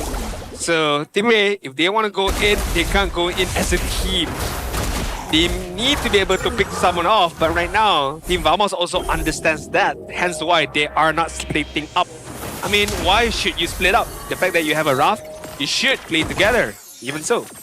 Well, regardless, this could be it right here. Another Lord is going to be pushing in, and this time the wave is synced. Team Vamos wants this mid tower specifically. And Nova's being zoned out perfectly. Revitalize has to be used just to keep himself alive. Kim has the flicker behind the Crystal to go back home and heal. The Lord is still alive. The Crystal is being exposed, but they are able to deal with it as a snipe. Finds Zeke. Kim picks up the double kill. Error 404 will punch Nova back, but that's actually a fair trade. And Wind of Nature gonna defend against the Melissa. Team Rey defends once again. Very, very good Detona's welcome from Smooth. Being able to chain the stun up once he gobbled up a member and spit it out. At the same time, that is what he wanted to do from game number 1. But that defensive gameplay allowed him to do so. Team Vamos respecting the damage output from Climb, from Kim at the same time, so they did not put that envelope too much. Noticing that, okay, Zakif has been killed, Siska as well, so this is our time to go backwards right here. I mean, good Detona's welcome. Yes, it was being negated by the Winter Crown for Zakif, but it was not good enough to keep him alive. And right there was the showcasing of respect from Nightco. He knows that he can go forward, but without the Wind of Nature, without the members of Zakif at the same time, he needs to be able to respect the damage and just walk away. Team Rey, honestly, has been very efficient with saving towers. The fact that they've lasted this long is because they've been able to pick and choose which structures to defend and force Team Vamos to make smaller trades than they'd like, and they were able to get 2 pickoffs in that previous fight to hold on just a little more. The lead is still 12k, but Team Rey is now at the 50k total net worth mark, which means their cores are nearing full build. There is genuinely still a chance to turn this around. I mean, Crystal is still up. As long as the Crystal is still up, there will always be a chance for Team Rey to bounce back and get a victory out of Team Vamos' hand. We are in the ultra late phase right now as we approach the next Lord, and that is going to be the 4th Lord. Maybe for the side of Team Vamos, because looking at the positioning right now, they are holding it down. And looking at the base of Team Rey, it's very, very difficult because they need to be able to clear the wave first and then make their way to the Lord. Team Rey can't really afford to contest, but they also don't have any towers left to hold this Lord back with. They have to make a very difficult decision. Meanwhile, look at top. There's a flank happening. The Tona's welcome will eat the Melissa, but it gets purified. Smooth instantly dies. Clive gets melted from behind as the flank from Team Vamos bursts. Team Rey wide open. The chance of the comeback melts in front of them as Kim is the only remaining survivor. And this is a 1v5 that will never happen. The minions expose the Crystal and Vamos brings us to game 3. I mean, it was a given. It was definitely a given right there. The fact that Team Vamos hold the lead from minute number 1 up until 19th minute for this game. It should not took them that long to be able to win this game, but maybe it's just because of the fact that Team Rey's defense was quite good, and Team Vamos just did not want to take that risk. They know that they don't need maybe to take that risk because they know that they can end it, so they ought to just play very, very careful, very, very safe, and just hold on to whatever lead as well as the map presence that they had. It was safe and standard, and it certainly works. I feel like Team Rey could have decided to try and defend in the base again, because I feel like that is where they are strongest, where they can maximize the Novaria, but they pushed out, they tried to make something happen that ended up being a fatal mistake.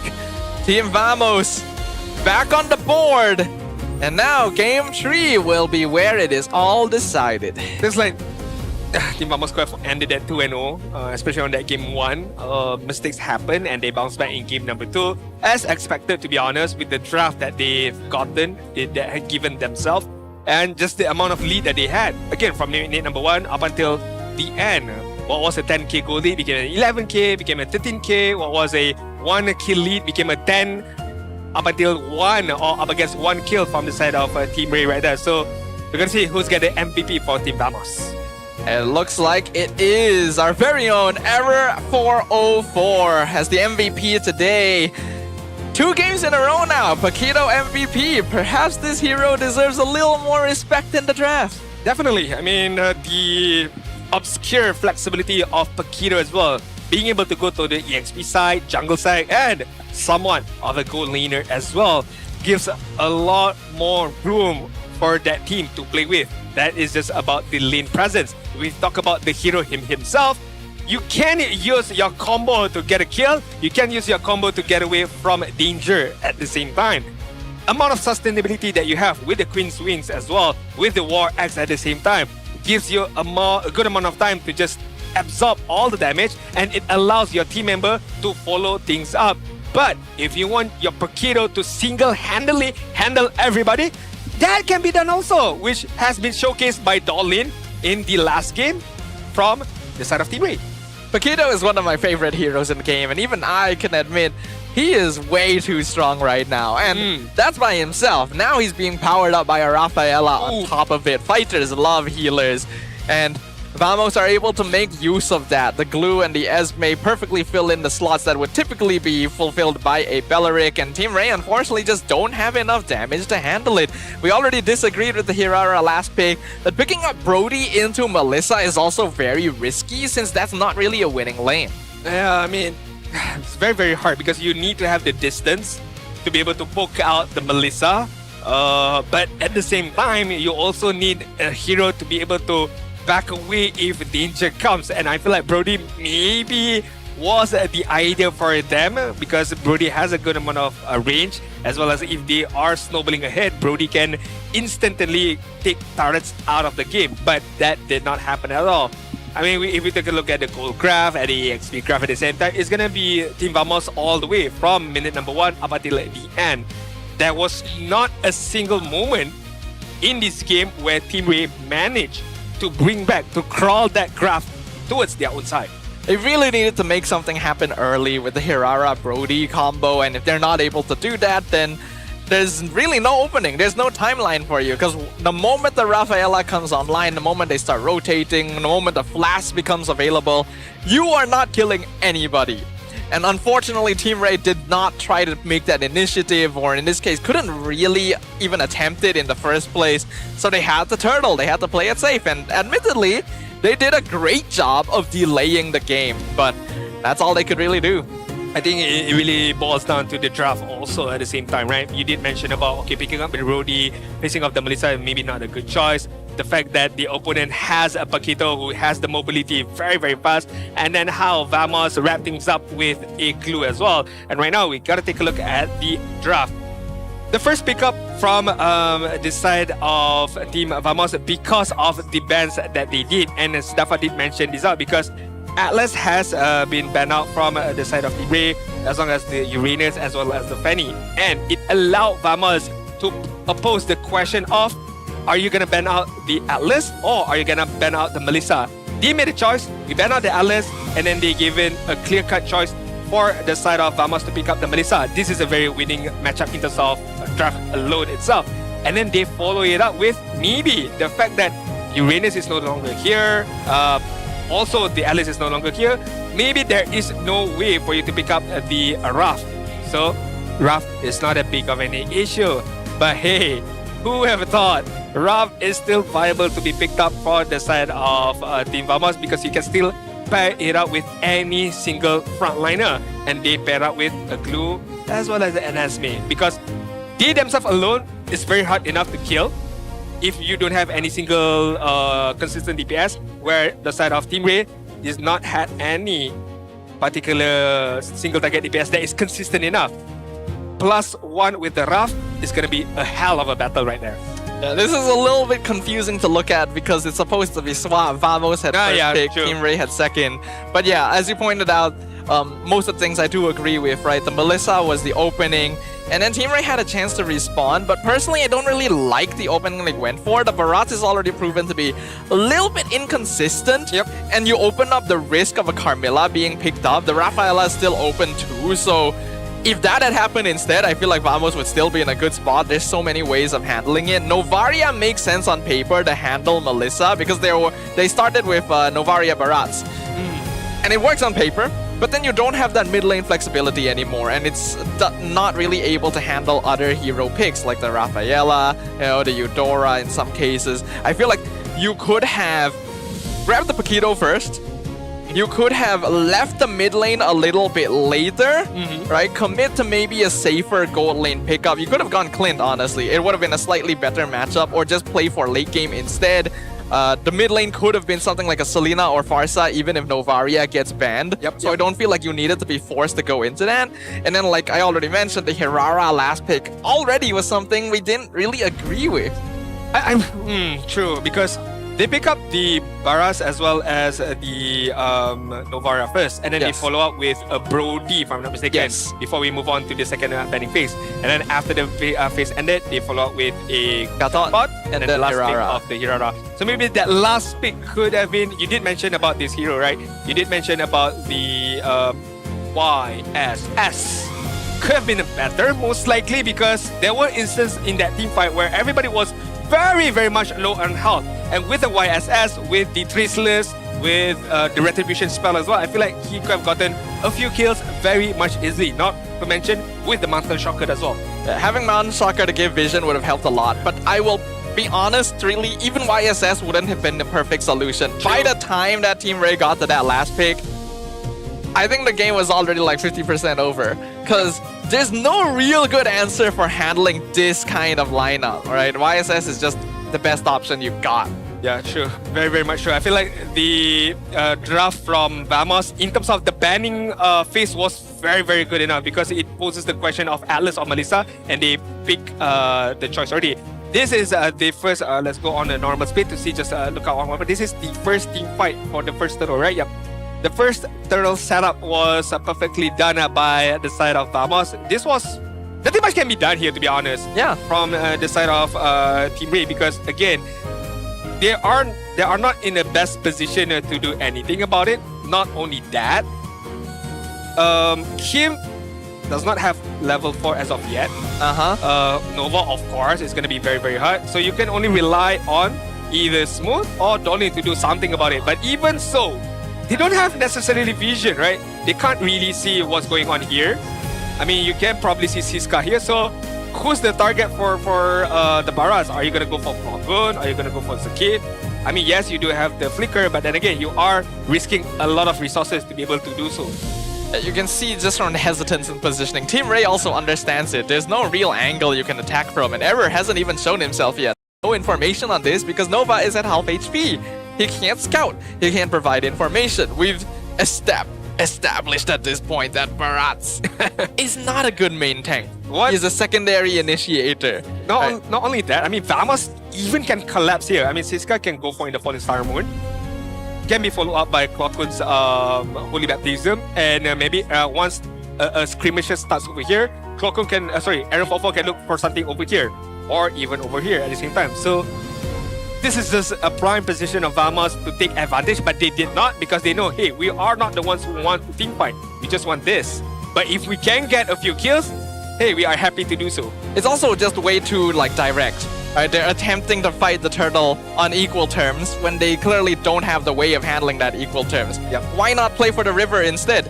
Clive should be telling you that Nako is leaving lane. He's rotating through mid. Why not gank him? Yep. Right? Cut him off in the river. That's something other teams have been doing. If you had YSS, you could have popped the Mountain Shocker. You could have moved faster to the river. You could have seen Error in an instant and made that decision as well, right? So Team Rey already didn't have the right draft to really counter what Vamos was throwing at them. And then because of that, too, there's no real way of changing your gameplay style. You just have to approach it in a very traditional way, and that kind of sucks. I think you did mention about it, essentially is that alone maybe it's not the perfect answer towards whatever being brought upon Vamos, but at least there is a tool, and the tool is the Mountain Shocker to give vision. And once you got the vision already down, you are able to do something about it, and you are able to make something out of that vision alone. So maybe that is one of the things that Yi Senshin has going on for you guys. But hey, for you guys out there, we do have something for you guys. I mean, there is the code down there, QR code as well. So make sure you redeem every single freebies that you can do so. But right now, we gotta take a very, very short break before we head over into game number 3. So don't go anywhere. Do stay tuned here at MPL Malaysia Season 18. See you guys later.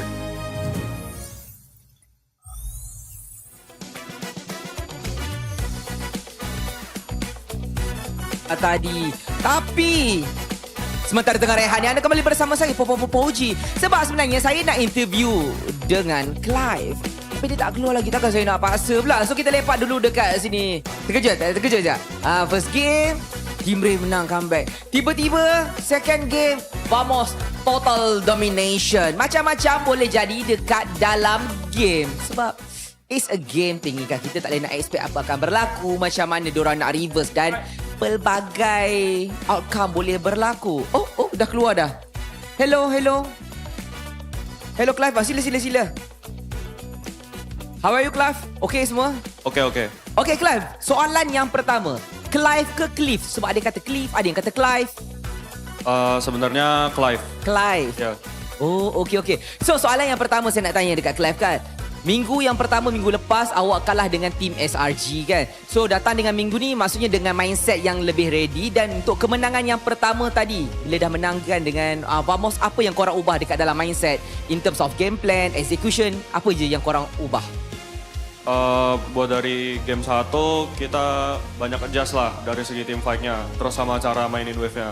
Makanya kita bisa balikin dari cara kita team fight-nya. Masuk dekat dalam game kedua, apa yang berlaku pula? Lain pula yang berlaku. Dekat second game kita nampak Vamos total domination. Kalau dari game 2 mungkin kita kurang respect di early-nya aja paling ya. Karena fuck up di early, jadi kita adjust-nya kurang juga di late game. Faham. Maksudnya apa, kena ada kontrol juga dekat early. Kalau kata tak boleh nak kontrol, itulah yang berlaku, betul? Betul. Soalan yang seterusnya, Clive. Semua orang kenal Clive ni adalah orang yang ganteng, keren, cakep, handsome. Tapi apa yang kita belum kenal Clive dia dekat luar game? Mungkin Clive orang yang funny, happy. Mungkin Clive boleh kongsi dengan semua peminat-peminat Clive. Who is Clive? Siapanya? Yeah. Di outgame tu macam mana? Orangnya periang kah, minat kucing atau gimana? Kalau outside game, aku introvert. Banyak diam ya. Banyak diam? Ya. Jadi kurang keluar sosial gitu, kurang? Ya, jarang. Oh, jarang-jarang. Jadi minat indoor? Apa? Minatnya kekal di dalam rumah gitu? Ya, seringnya di rumah, di GH. Mainnya sama teman-teman GH doang. Okey. Jadi untuk awak sebagai seorang goal laner, betul? So awak bertemu dengan Nakko, itu salah satu antara goal laner terbaik dekat MPL Malaysia. Jadi berdepan dengan Nakko kali ni, actually apa yang ada dekat dalam mindset awak? Apa yang awak nak buktikan dengan Nakko? Yang adakah Clive juga adalah setanding dengan Nakko? Kalau buat ngebuktiin, nggak ada sih. Paling karena aku nganggapnya semua god lane itu sama, jadi kita kasih yang terbaik dari diri sendiri aja. Yang penting membuktikan siapa lebih baik. Baik. Apa tu Clive, awak tahu tak sebenarnya dekat dalam internet ramai ada fan-fan, peminat-peminat awak dekat dalam TikTok semua suka nak klip-klip awak kan, suka ada clippers lah, bikin konten untuk Clive. Jadi boleh tak macam bikin satu posing untuk semua fan-fan di luar sana? Jadi boleh mereka buat klip lah momen gitu TikTok untuk awak. Boleh tak? Boleh. Silakan.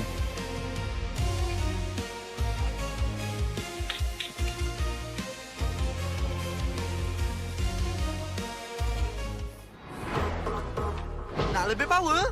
Jom!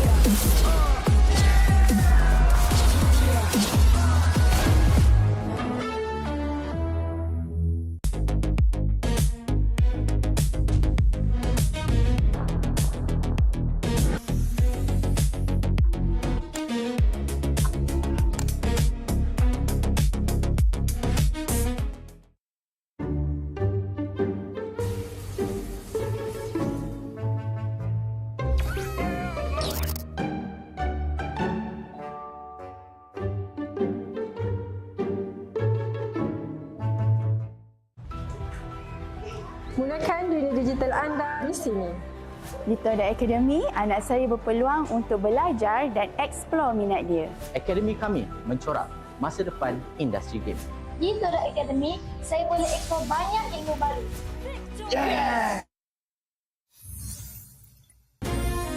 Welcome back to MPL Malaysia Season 18, where this is going to be game number 3 between the Vamos as well as Team Rey. Vamos quote-unquote fumbled back in game number 1, gave the win towards Team Rey.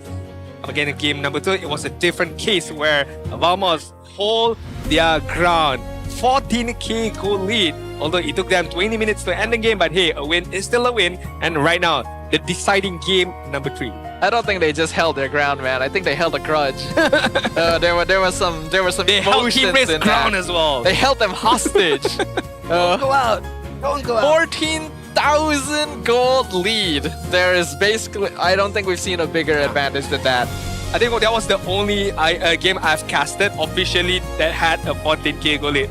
Back then, maybe the highest was 12k. I've watched casted a 12k game goal lead before, but not a 14k goal lead, man. Literally, Team Rey could not do anything about it. I want to discuss a little bit just now on the draft. What do you think of Novaria when playing from behind? I feel like it's very, very difficult, I suppose, because you are relying on your skill shot to be able to hit that star shatter. I'm gonna be honest, dude. If you play Novaria, you're only playing from behind.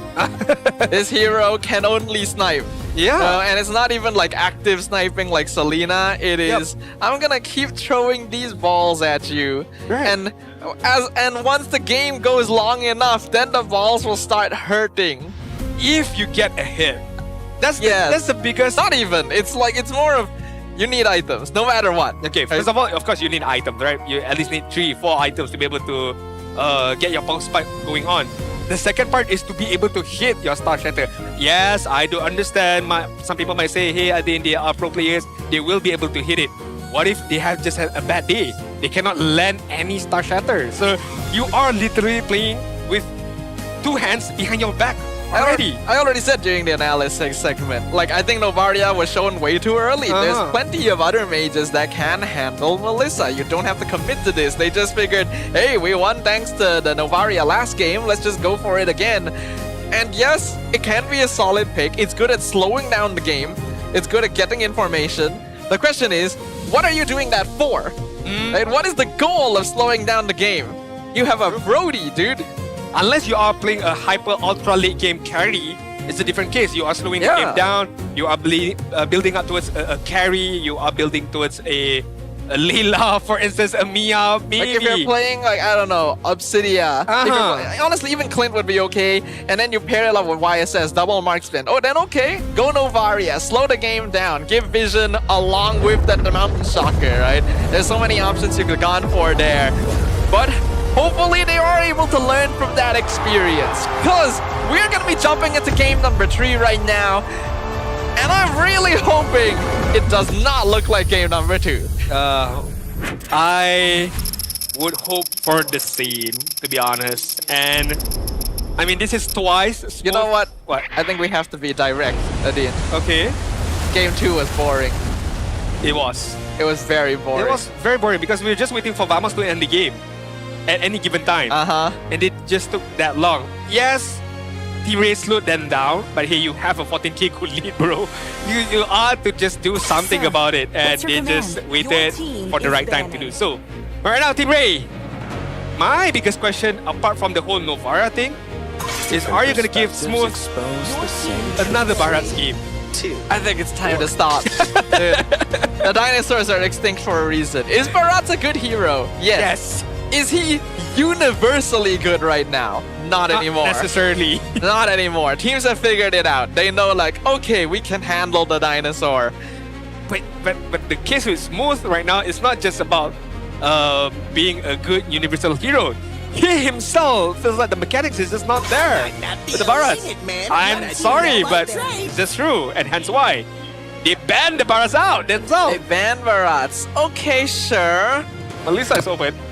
Melissa's open. Uranus open. Belleric open. They banned the Melissa. Team Rey has to make a choice here. If you... Dude, Uranus is open. And you don't pick both? You pick Raph. Okay, they're trying to... Okay, this happened yesterday as well. Okay, alright. You don't want to have to deal with giving someone Raph plus a tank, so you pick a Raph first, and then you grab the tanks later. Vamos will go ahead and take Belleric along with Paquito. Team Rey should go Uranus. Yes. Uranus is there for the taking right now. Literally right there. Uranus +1. You can go. Hirara is there. Any other power picks open? Esme, but then if you pick a Uranus, you would not necessarily pick an Esme, Yeah. I suppose. Mid lanes. Novaria again. Oh wait, we have a Raph already, so Raph is mid lane, right? Not Novaria. Rome. Goal. Brody, early Brody. Again, clean. I feel like Hirara is the proof that I'm still plus alive with young heart. Brody. Everything is fun. But that's not Hirara. That's a Uranus. Yeah, there's the Uranus, of course. Brody, though. You still go for Brody, huh? I mean, there's no Melissa anymore, so Brody is definitely better now. Still. There's not a lot of heroes that can fight a Brody in lane. Melissa is one of the few. So Team Rey feels a little safer to go for it. And I'd argue that, okay, this is a better situation to grab it. Especially with the Raph, you're already leaning towards more of an early game comp. So okay, this is fine. Vamos right now, do you pick up your gold lane to match up with the Brody? Most likely going to be clean because of the distance, but they go for the Novaria for their own accord right now.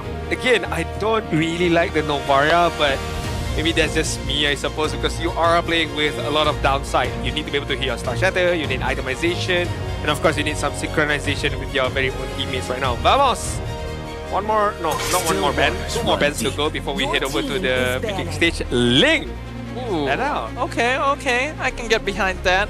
Now, I did have a lot of bad things to say about Novaria earlier, but you do still pick it up because it's a good way of slowing down Rafaela compositions, and it's a little better here because it pairs with Beleric. Last game, there's not a particularly good combo between Novaria and Gatot, but here, Novaria Beleric allows for good CC, vision, allows you to land the Wrath of Dryad easier as well, so I'm a little more okay with it. Okay, Vamos, do you ban out the Hirara here? You have already banned out the Ling, and yep, you go for the Hirara ban. I think it's still okay for Dolin because Harley is still there. If you want to go for fighter, Leomord is also there as well. If not, if you want to go for something more tanky as well, alongside with the Uranus, Alice is also there. And you can pair up with the Carmilla, still is open for now. Team Rey, one more ban before we head over to Vamos' side. Ban out the glue, maybe?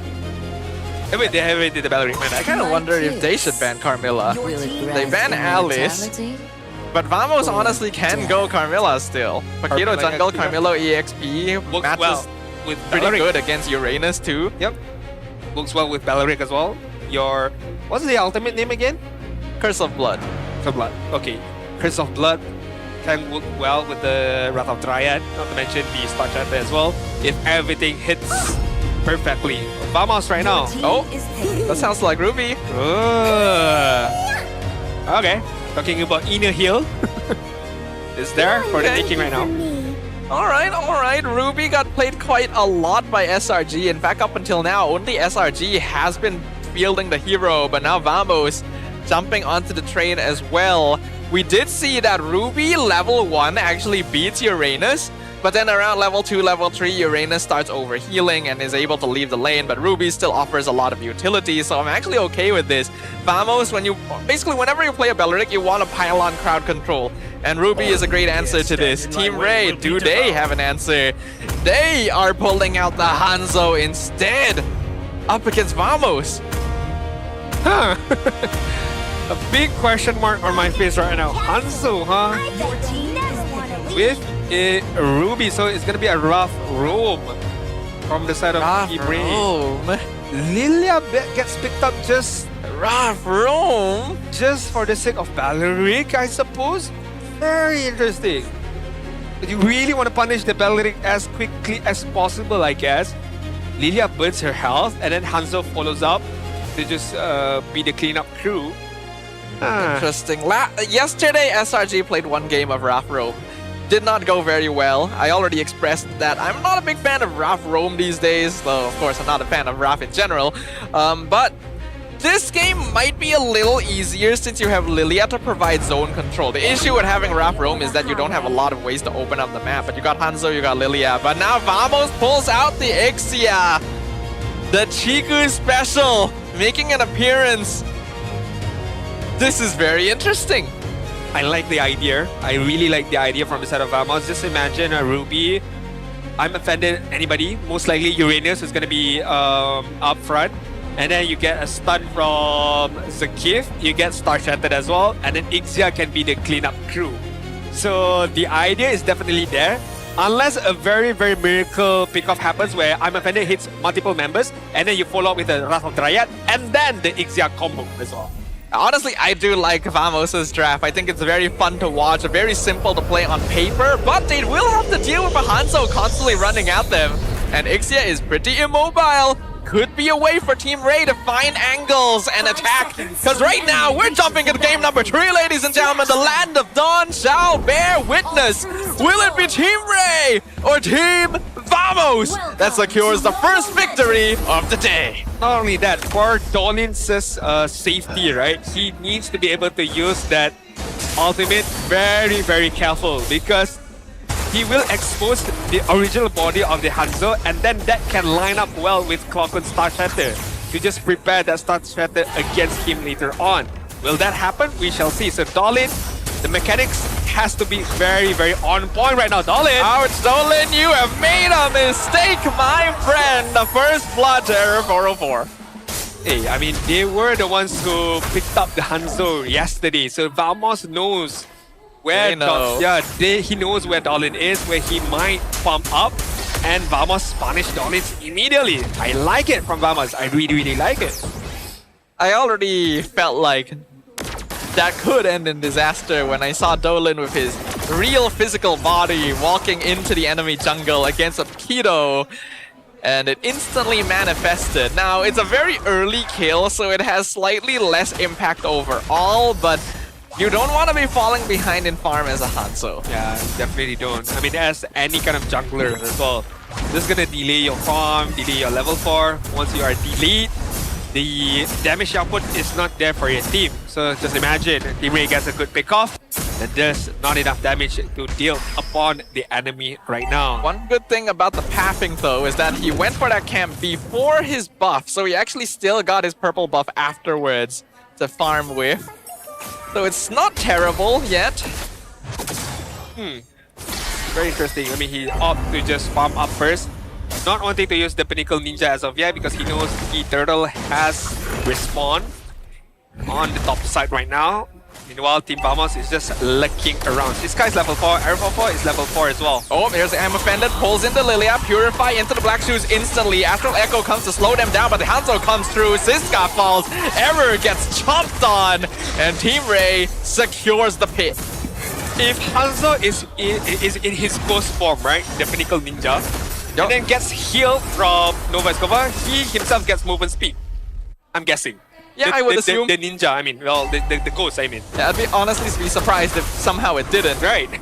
So it's definitely a buff, or definitely helping out Hanzo as well, to be able to catch out the enemy at the same time. So maybe this is also another combination where the Hanzo works well with the Wrath at the same time. But Team Vamos does not feel their hurt as of yet because they are playing towards the late game scaling with the Nova as well as the Ixia. So they just want to stall things out, and what we wish for just now, we might not get stuff up. We might get another 20-minute set of games.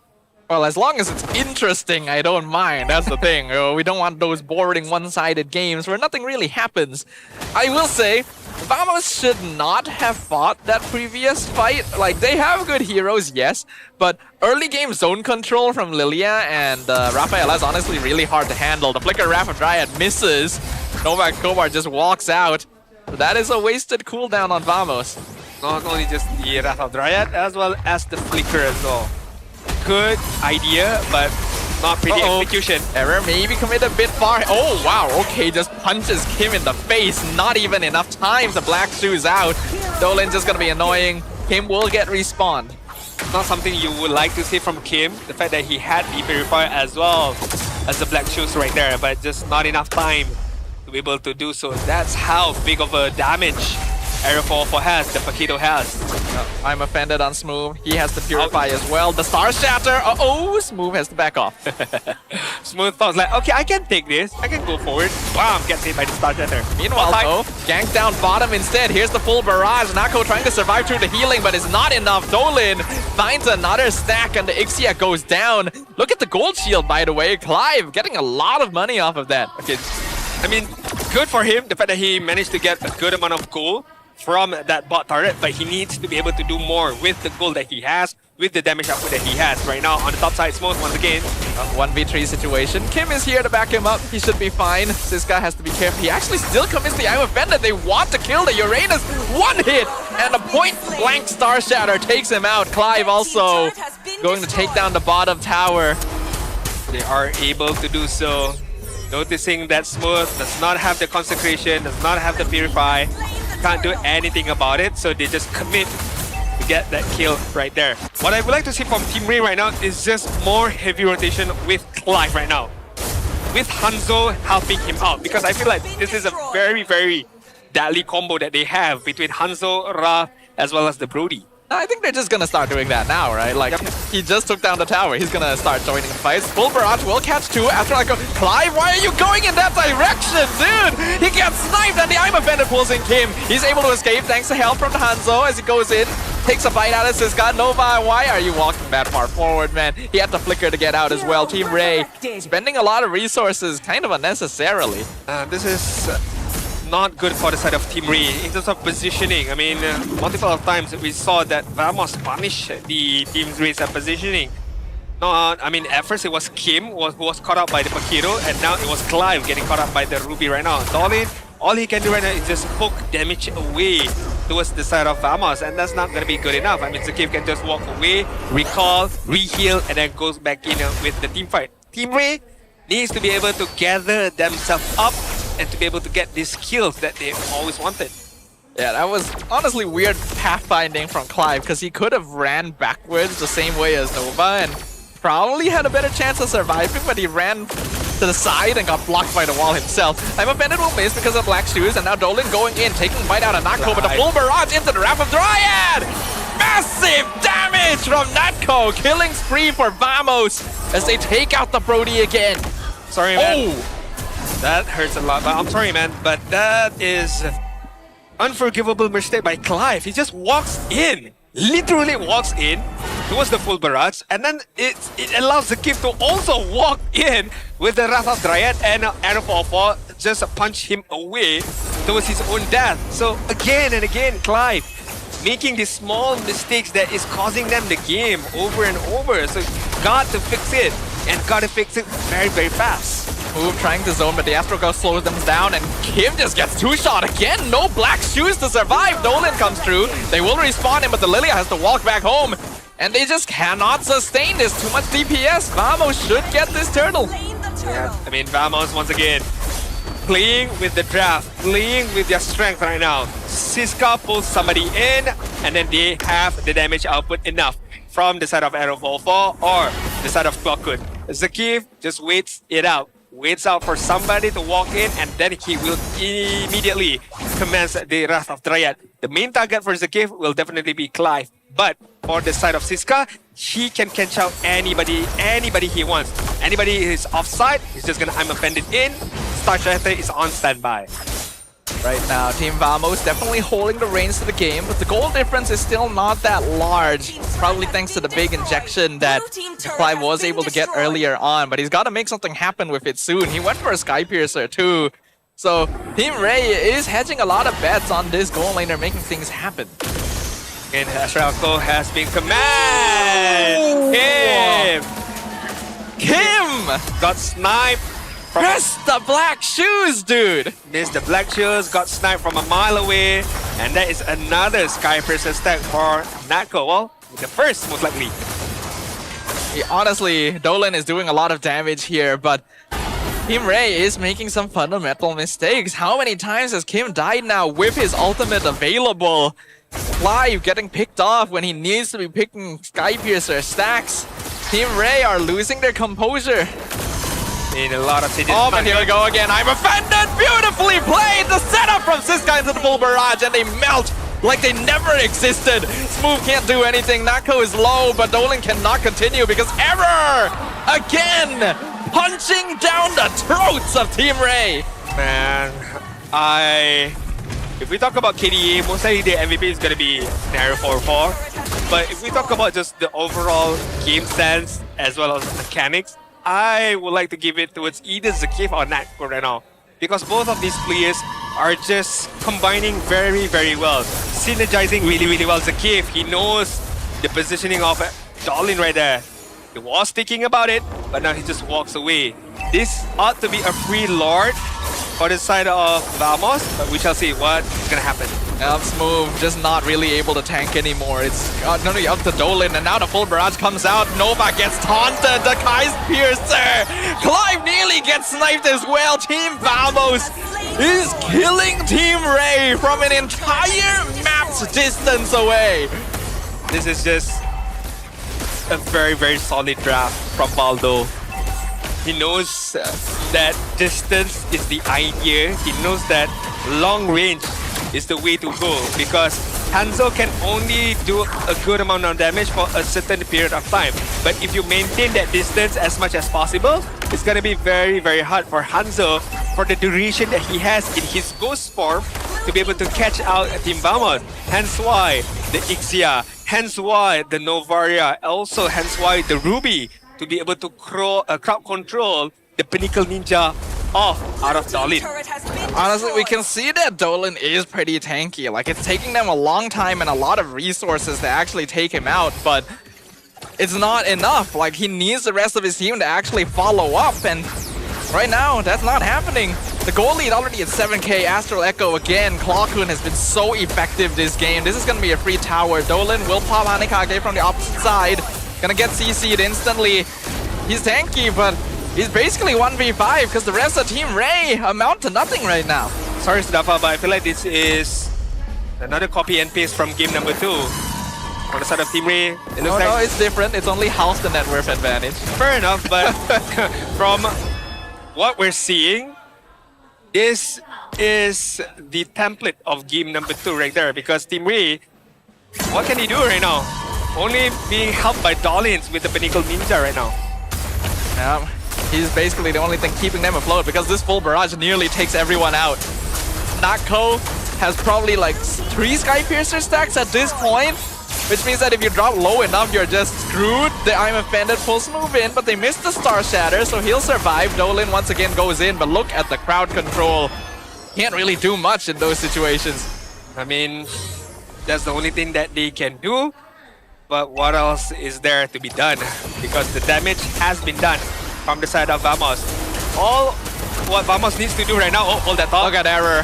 Smooth. That's a Uranus, by the way, one of the tankiest heroes in the game, and he can't handle the punchy man one-on-one. Dolan buying some time, but that means Hanekage is gone once again. Another minion wave gonna be pushing in, and Nako still has the full barrage. Smooth doing his best to buy time, but the power is just right there. He gets pulled in. Full barrage comes out once again. Kim finally presses Black Shoes. Guess what? You actually survive, and Dolan finds the shutdown. Nako's been picked off. The damage has been done, to be fair. Vamos gotten all the inhibitor turrets out of Team Rey. Meanwhile, Team Rey, yes, they get a consolation prize, which is the life of Natko. Like, it's still all well and okay from the side of Vamos. All they need to do right now is just buy time for Natko to be alive, and Team Rey, they're not gonna wait any longer. They want this Lord and they want this now. By the way, look at Error 404 Where down is there. he? No. Yeah, he's in the base, guys. Error 404 is in the base. Dolan's gonna have to be sent back to deal with that. So Team Vamos already successfully prevents Team Rey from contesting the Lord. Wrath of Dryad finds Tree. Lucky for them, Nako's not around. Black Shoes will keep him alive, but Error gonna chase him down. Zkif gets melted away. Error gets CC'd. Vamos! They're overextending. Clive finds the shutdown. Double kill! They're throwing! This guy flickers forward. 2-man I'm Offended. Only Baptism cancels it out. Clive is in perfect position. That's another kill for the Brody. Alright, Hanzo still have the Pinnacle Ninja right now. Gonna go for Natko. Will he get a kill? I don't think I don't so, think right? so. Yeah. But good damage choice. is done. Better Natko, Clawcoon, I don't think they can contest this. They're sticking around. Full barrage comes out. They pick up Novak's Kofar. Clive instantly dives in. Dolan secures the Lord. Clive with the mega kill. Nako dies for the third time. That timing from that Lord right there, respawn just in time right there. Although there is Kim defending that base right there, but now the Lord has spawned on the top side. What was a lead from Team Vamos right there, but a whiff, a fumble, a throw from the side of Vamos, taking too much on their own hands, allowed Team Rey to crawl their way back into this game. In the 14-minute mark, Team Vamos are on the defensive end. These are legitimate blunders happening here. Team Vamos, they keep getting overconfident. They keep thinking that, hey, we can burst anyone down in an instant. But they are not respecting the counter-attack potential. Remember, this is still a Rafaela, by the way. Dolan being annoying. Look at that. He's taking out half of Zeke's HP by himself. Aaron jumps in. Purify comes out. The baptism! They found the punchy man. They take him out with the Sky Piercer. Clive, I don't know how many stacks he has, but he's doing a lot. And Lord is still up, by the way, on the top side. And he's gonna be marching on this top outer turret. And next is gonna be the inhibitor turret. Nako does not have the full barrage. Zakif have the Wrath of the Right and Flicker, just waiting for the right moment to perform it. Dolan will get taunted, so he's not able to jump on Nako yet, but he will still go in anyway. He's forcing them back to the base. The Lord is already low. I don't think Team Rey can end this yet, but this is a far cry from what the game looked like just a couple minutes ago. I mean, Vamos needs to be careful because once Brody is well and alive, the turret is going to take a lot amount of damage right now. Inhibitor turret on the top side has been taken care of. Team Rey are very much happy with what they've gotten right now, which is the most important part is map control once again on their side. And Vamos look like a very comfortable game number 3. One mistake, one blunder on that top Lord spawn. That mistake right there caused them to lose the map control right now. 50 Sky Piercer stacks on Clive, 33 Thunderbelt stacks on Dolan, only 26 on Nako, definitely lower than he had before, thanks to those previous deaths. And then you said this might be a repeat of game number 2, but now it's starting to look like it might be a repeat of game 1 instead. Team Rey on the trajectory to a comeback. But it still could go either way. They don't have any towers left standing. The next Lord will be up in 25 seconds. This is crucial timing. And the one thing about Vamos that I know and understand, they are a team that will be able to adapt on the fly. So right now, they know that they have made a mistake. And question is, will they be able to adapt on the fly right now? It's very, very much crucial. We are approaching that similar timing of game number 1. Next, Lord has spawned on the bot side. This is Lord number 3 right now. Look at the bot side. It's gonna be Zakif as well as Arrow 404. Just waiting in lines right now. This is how they clinch the victory in game number 2. With a flank from behind, they're looking for Dolan. They're waiting for Hanekage to show up and then them to re-enter. And they will see Dolan go into the tri-brush. They have no idea that Error is still down there waiting. Look at that! Hold on, they're engaging the conceal. They see him! They catch the Hanzo! Immortality pop down Dolan. Can he escape? Hanekage! Dolan, the Sky Piercer! Takes him out! Shut down for Error 404. Vamos found their target. But Nova will be able to respawn Dolan in time. He's got a second chance. The Lord will be reset. Oh, this is the showcase of the importance that passive from Ralph right now. Yes, you took everything that you had to kill out Dolan, but Dolan has respawned right now. It's like a mini immortality right now. Up Smooth, doing a good job of buying time. He's dropping low, but Dolan once again re-enters. He's looking for Clockun. Full barrage comes out. Does not find the targets he needs. Nako no longer has his ultimate. Smooth will go down. Has he bought enough time? It's gonna be a 5v4 situation. Dolan goes in once again. The Lord gonna get slightly reset. Dolan gonna get CC'd. He has to go back. No Hanekage. Team Rey not in a position to contest anymore. Clive flickers out of the Wrath of Dryad. Error secures the Lord, and Team Rey has to make a hasty return to defend their base because there's so many minions in here. Alright, the base defense begins now for Team Rey, but it's just too much right now. Vamos is gonna push the envelope. Here comes the full barrage. They pull in Dolan. He's gonna get caught. Vamos, they found the opening. They have the angle. The minion waves are still streaking through. Team Rey trying to hold for as long as possible, but the crystal is no longer standing. Vamos Blues will take the series. Vamos. That was a bit nerve-wracking right there, Sadafa. A bit nerve-wracking right there. Almost through that game. But like I said, they are able to adapt on the fly, on the go.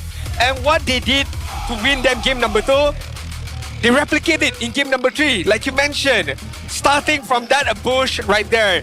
Knowing when to go, when Hanzo's ability is off cooldown, and then went in and they got the kill against Dolin. But it did not matter because Ralph will be able to revive him. But afterwards, the team fight afterwards, it was very, very good, very, very clean as well. They took out Smooth first, and only then they dealt upon either Clive, either Dolin, or Nova Escobar. It did look like Vamos set up a couple of insurance checks for themselves there. First, going for the flank play to pick off the Hanzo, and also delaying the Lord fight specifically because they know the minion waves are pushing in their favor. Team Rey felt forced to fight. They spent a bit too long on the pit, and there were too many minions to clear. For now, though, let's hop on over to the interview as usual. Comeback demi comeback, dan hasilnya Vamos mengunci kemenangan 2-1. GG ya. GG. Jadi sedih. Buat. Macam ni tadi kan gaduh nangis. Macam ni tadi? Tak tahu macam mana. Tapi apa yang berlaku dekat dalam game yang pertama? Error 404. Korang dah menang dekat map, korang dah ada semua benda. Dekat lot tiba-tiba rata. Push tengah habis. Apa yang jadi? Game pertama rasa macam coach cakap kita macam terlupa basic MOBA untuk tunggu wave, so kita main tak sabar sebab tu kena comeback. Lupa basic MOBA sebab tu kena comeback. Mungkin boleh kongsi sikit untuk mungkin ada peminat, ada saya, ada orang dekat rumah. Apa tu basic MOBA? Kongsi. Kembangkan sikit. Patutnya kat sana kita kena buang orang kat long lane dulu baru kita try and fight dorang. So tadi tu macam tak sabar.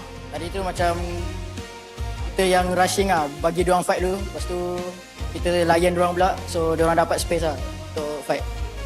Tapi korang cuci balik dekat game kedua dan game ketiga. Best lah puas hati.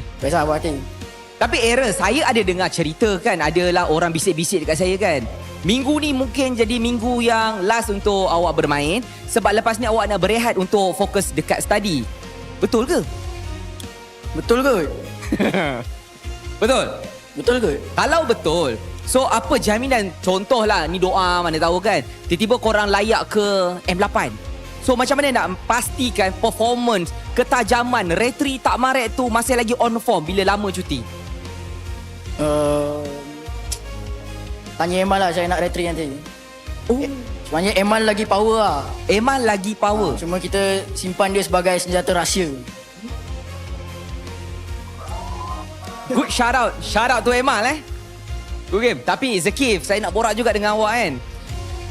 Dekat untuk pasukan Vamos sendiri, kita tengok kan, Vamos sentiasa menang dari pegang early game. Korang pegang, tak kisahlah macam mana yang berlaku, korang akan boleh bantai-bantai lah musuh tu semua. Tapi apa yang jadi masalah dekat Vamos ni, selalu kita nampak bila nak tutup game tu sebenarnya macam dia take time sikit. Even macam tadi korang dah menang, game yang kedua pun sama juga macam tu.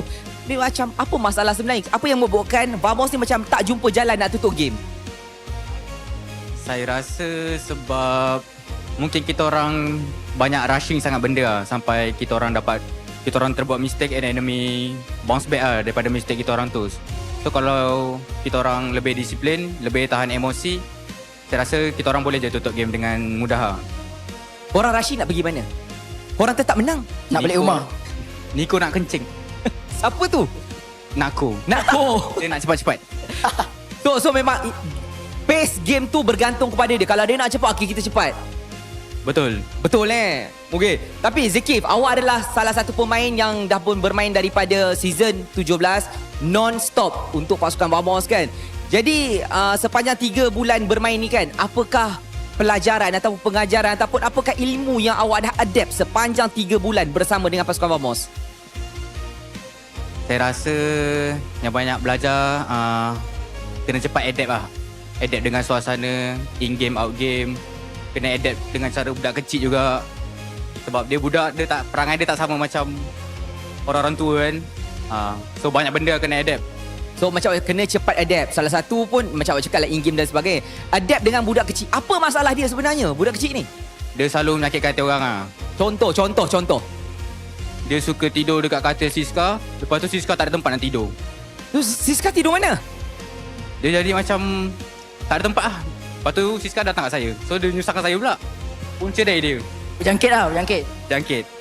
Alright, kita harap janganlah kacau tempat orang lah lain kali. Tidur sama-sama lah. Alright, siapa MVP? Siska. Klokun. Hanya satu saja MVP. Alright. 3, 2, 1. MVP anda untuk game tadi adalah Jeng. Woo! Hello Kun. Nako. Oh, Nako sini Nako naik. Sini. Ni naik ni. Sini oi. Buat gaya tu. Okey. Handsome boy kita. Terjangka tak? Korang sebut tadi nama Klokun lah, Siska. Ini Nako. Lupa dia ada. Lupa dia ada. Alright, Nako sini. Come. Hello. Wow. Alright.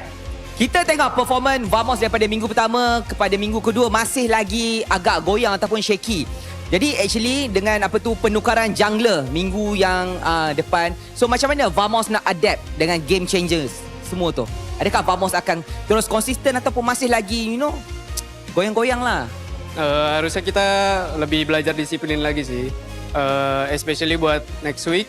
Siapapun jungler yang main ya kita akan proses supaya kita disiplin lah.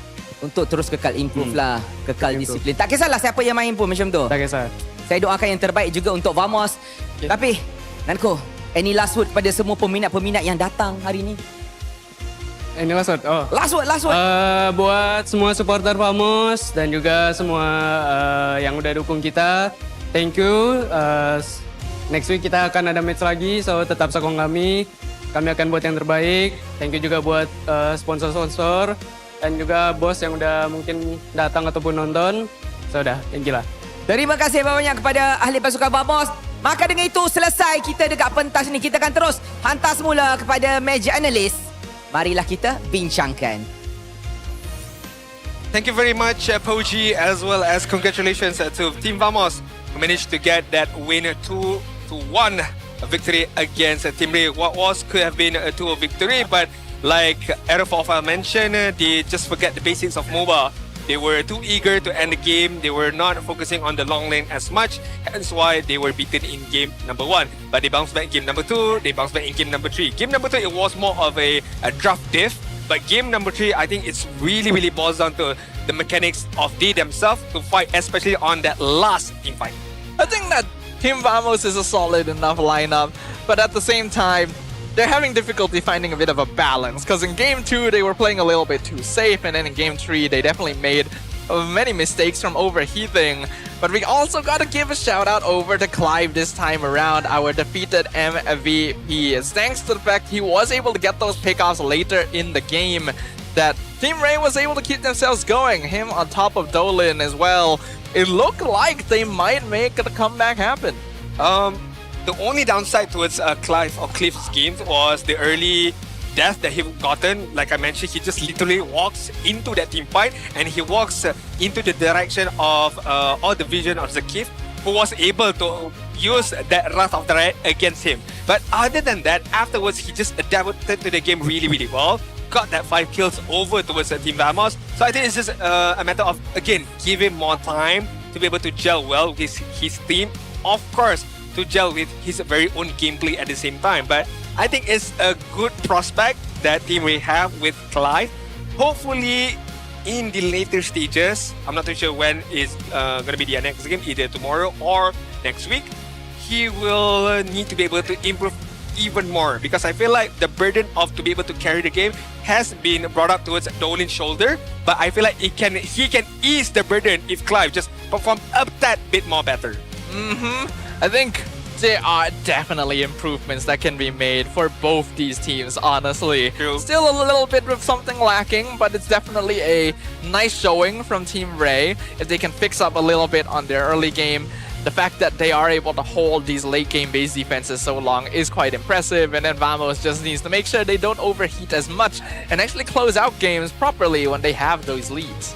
Funny enough, if I just squint my eyes and I look at the face of Dolin as well as the Kif, I could swear they are both same players. They could be brothers. I mean, similar hairstyle, facial expression as well. God damn. At first I thought, well, do we have a graphic error? Because I took at Dolin. Isn't that the Kif? I was like, oh, okay, my bad. No, that is Dolin right there. Thinking of like the itemization of progression as well. Okay, maybe not, I guess, because I was gonna talk about Clockhood. Although we did talk about the Novaria pickup and feel like Novaria is a hero that is being played from behind. But when Clockhood uses it, I feel like it's a very, very utility based because he always, often enough, gives out the vision through it from the Astral Echo. To be able to notice where the members or the opponents are, and of course to use that information to their very own advantage. I mean, look at the damage being dealt, 106 key, as well as Arrow 404 at the same time. Yeah, Novaria is a hero that pairs well with crowd control. You will always feel like you're playing from behind if you're depending on it as just a typical source of damage without proper setup to make use of the Astral Echo and set up for the Star Shatter. And in this game, Vamos had a lot of CC. That's why I already said I liked their draft just a little bit better during the drafting phase. Everett though still popping off. Paquito is still a very strong hero pick and still on a 100% win rate this series. So for unbeatable, this Paquito does not matter where you put it, either on the EXP side or on the jungle side, because from the side of IG, Ye3 did play a phenomenal Paquito as well. So right now, I think it's a very hot pick alongside with other heroes as well, which is the Rafaela. Although to be fair, Rafa Rome still has not worked out well here in MPL Malaysia. It certainly got close this time. Again, I think pairing it up with the Lilia helped a lot in order to provide zone control, but we can have a quick look once again at the way that this draft went, because I think that both teams were able to learn from some of the mistakes they made before. When looking at the side of Team Rey, right, they banned out the Atlas, they banned out the Fanny at the same time, and the Barats. Meanwhile, on the side of Vamos, they really wanted the choice to go towards a Team Rey side because they banned out the Melissa as well as the Freya and the Marcel. So the option for Team Rey was either go for the Valeric or the Ruff. But then they went for the Ruff as the pickup right here. At first we thought that, okay, this Ruff might go to the mid side because it's still unsure as of yet. But what Team Rey answered immediately afterwards, they pick up their Valeric of their own, as well as the Paquito, if I'm not mistaken, that is their first to pick up. So you have a frontliner and you have a damage dealer that is super strong. Of course, you also provide that illusion, my bad, whether this Paquito is gonna go onto the EXP side or the jungle side. So there's a lot of question being thrown upon the side of Team Rey.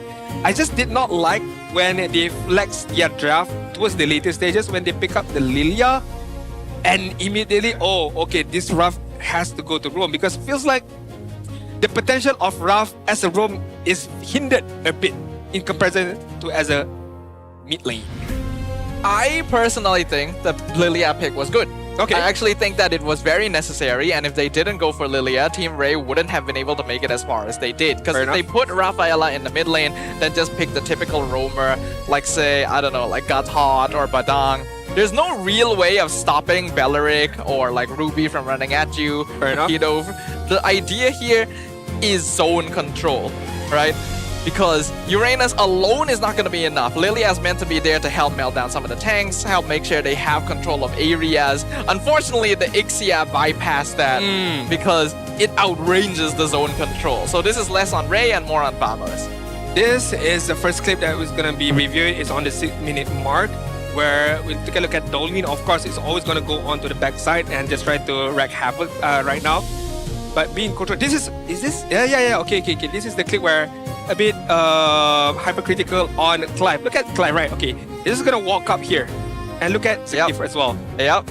It's just, for me, I don't know, rookie mistake or just not being well aware of the positioning of who? Zakif, most likely. This is clearly hyper-focused. Like, they see Dolan engaging. Someone's probably making the call of like, hey, we can fight this, we can engage. And then they forget that Zakif is not here. Yeah, but then again, Nova is here. I mean, Nova is covering up this space, right? So you should be able to. I mean, yes, I do understand it is there's a conceal right there, but still, you should be able to know that. Oh, sorry, my bad. I double clicked on play.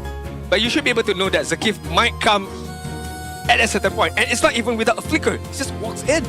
Yeah, and then look, Nova actually went for the baptism into the bush there, so it was way too slow.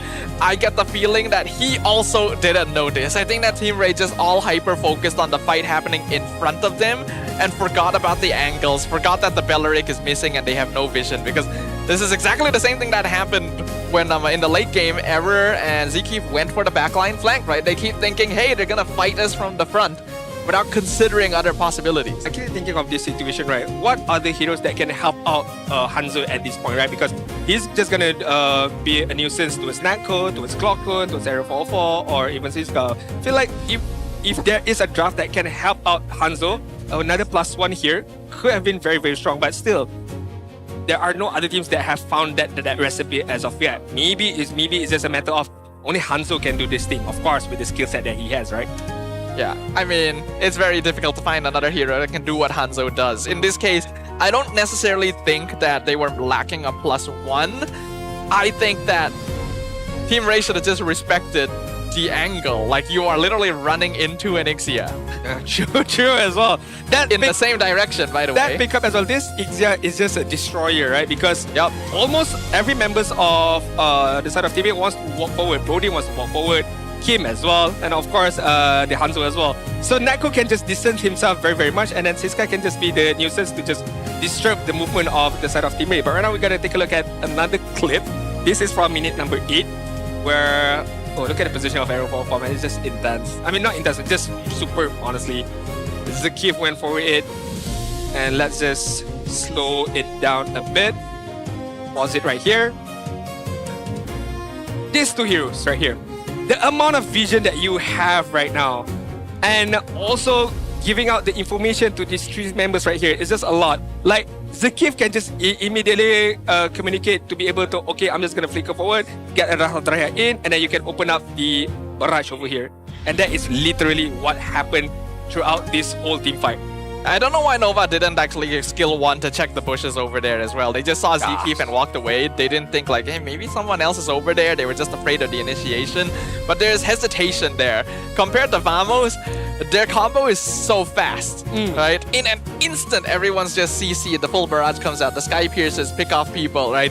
So many fights were over in like a second. In a perfect world, you want a lot of CCs to come in, the I'm offended, the Rahatraya, and then the full barrage in. But there are also instances where Natko does not need that setup. He can immediately open up the full barrage first, as what he did to Skip, and get a kill. And only then, okay, maybe Siska can look towards another target, Zakif can look towards another target. This is one of the ways how Vamos managed to win multiple of fights, and maybe Team Rey ought to go back to the drawing boards, not necessarily of draft. Maybe Game 2 is about a draft issue, but more on how can they win as a team with a better gameplay right there. Yeah, sadly, I feel like Team Rey still needs to work on some fundamentals, because it's not just like the decision making. Some micro misplays are happening too, right? Like Smooth missing the Barats ults, Kim not popping the black shoes.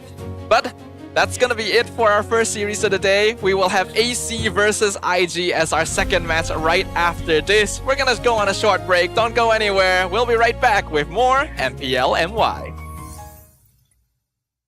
Let's go. Taris. Aku mati. Aku ulti depan. Kat tengah guys, Ira kiri. Nice. Tanya Dara. Apa guys ya? Dah lo Ira belakang lo. Lo. Bawah guys. Lebar. Aku tutup bayar lain ya. Ayo main guys. Ada gua depan. Tu kena tu. Apa kita? Mati kita. Bisa nanti gua kan. Boleh enak tu. Cut mid kill. Nampak tu. Ada yang balik ke? Tempat tak? Boleh. Tu wave-nya kecil ya. Aman. Gak perlu di TB. Wind talker. Nanti pos saya guys. Beleri je tak. Beleri tak ada flicker. Beleri. Wah, alhamdulillah ya Allah. Alhamdulillah. Masa jom. Okey. Dikata ni guys. Go. Sini. Lihat dia ada flank. Dah salah dia. Takut aku. Main guys. Nice keep. Main guys. Okay. Next gua heal next. Ni dia. Lo banget tuh. No point tu nampak kata Baik ini maju badannya. Jom bagi aku kunci. Jom. Bro. Tidak dekat angkat. Aman kau. Nah, itu lo maksud gua, Cok. Fokus sarang. Bunuh dulu. Lord pikir. Maju lagi. Wave jelek semua, wave jelek. Ulti gua ada nih. 5 second nang. Aku dapat dah. Brody. Anzo. Ada yang ada. Anzo dah. Tarik badannya enggak? Jap. Clear semuanya wave-nya. Jika aku tuh. Nice. Gue dulu nih kawan. Ada. Ini pen. Respect. Brody ya. Nice.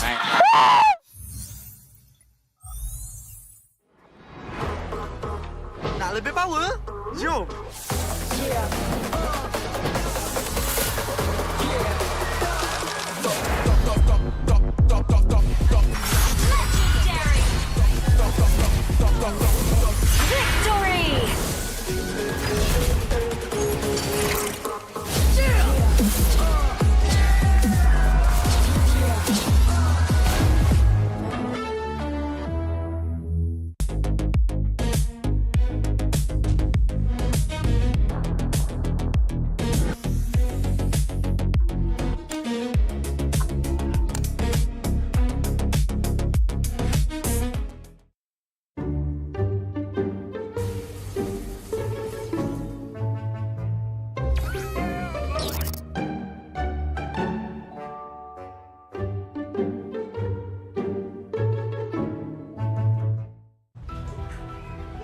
Gunakan dunia digital anda di sini.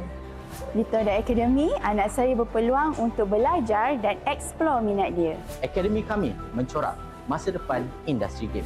Di Toda Academy, saya boleh eksplor banyak ilmu baru. Akademi kami melahirkan juara e-sport masa hadapan. Cipta impian anda bersama kami di Toda Academy. Cultured by Toda.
Cherry.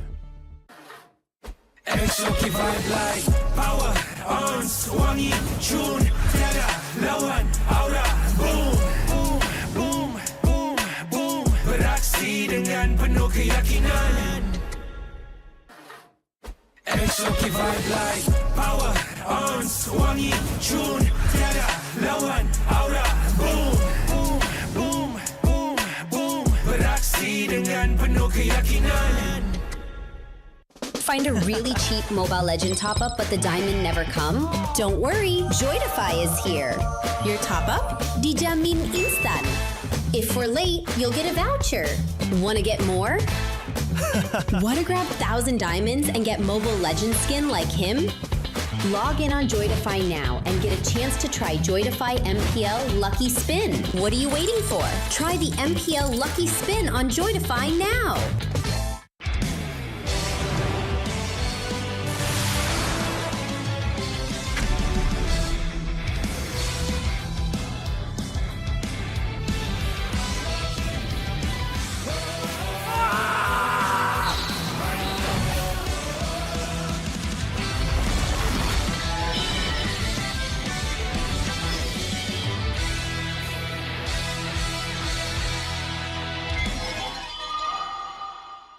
Tengok MPL Malaysia dekat Tonton dapat skin idaman? Stream MPL Malaysia musim ke-18 live ditonton mulai 14 Ogos sehingga 1 November ni boleh menang sampai 40,000 diamonds. Siapa nak bagi? Senang je. Stream perlawanan MPL Malaysia di live TV Tonton untuk mengumpul mata. Lagi lama korang tonton, lagi tinggi peluang untuk menang. Imbas kod QR untuk maklumat lanjut dan mula kumpul mata korang di Tonton sekarang.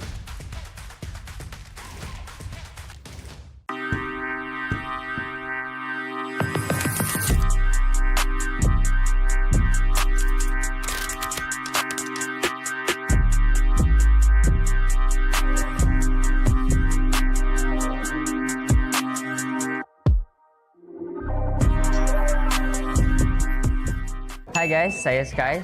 So hari ni saya nak tunjuk benda baru daripada MPL dekat korang. Which is satu features yang terbaru daripada website dorang.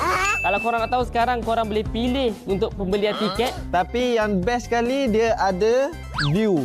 Contoh kalau korang nak beli tiket. Kalau korang scroll ke bawah sikit korang akan nampak tau ada benda ni. Korang akan nampak bahagian 3D. So benda ni apa function dia guys? Korang boleh tengok POV daripada seat korang yang korang pilih. So kalau korang duduk belah kiri sangat, korang boleh nampak dekat mana screen tu, dekat mana stage tu, dekat mana players. Buat cun tak cun dengan seat korang pilih. I think this really a good improvement lah daripada MPMY. So that bila korang beli, korang dapat kepuasan and then korang dapat juga keselesaan yang korang nak tu. So korang boleh pilih lah ikut cita rasa korang Mana rabun dekat, rabun jauh ke apa senang korang nak pilih. So guys, tunggu apa lagi? Jangan lupa dapatkan tiket di bio MPLMY. Nak lebih power? Jom!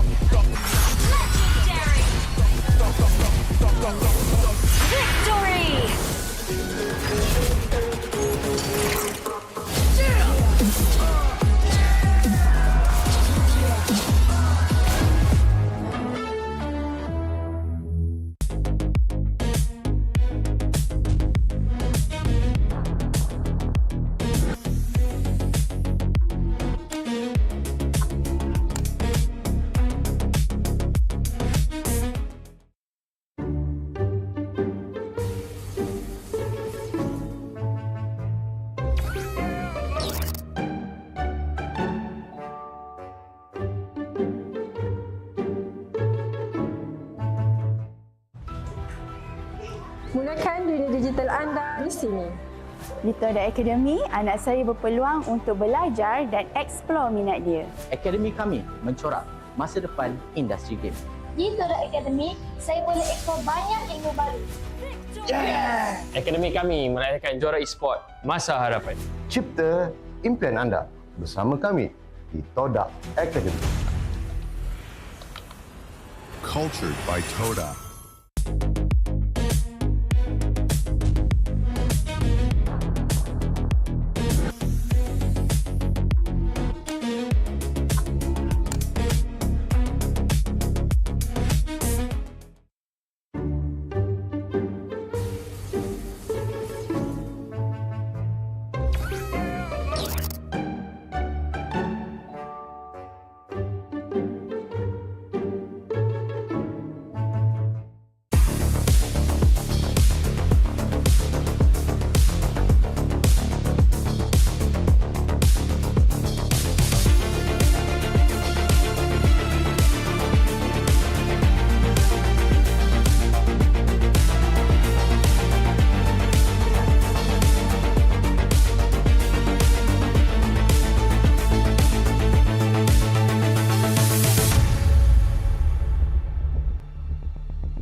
Cherry. Exoki vibe like power on wangi tune tiada lawan aura boom boom boom boom boom beraksi dengan penuh keyakinan. Exoki vibe like power on wangi tune tiada lawan aura boom boom boom boom boom beraksi dengan penuh keyakinan.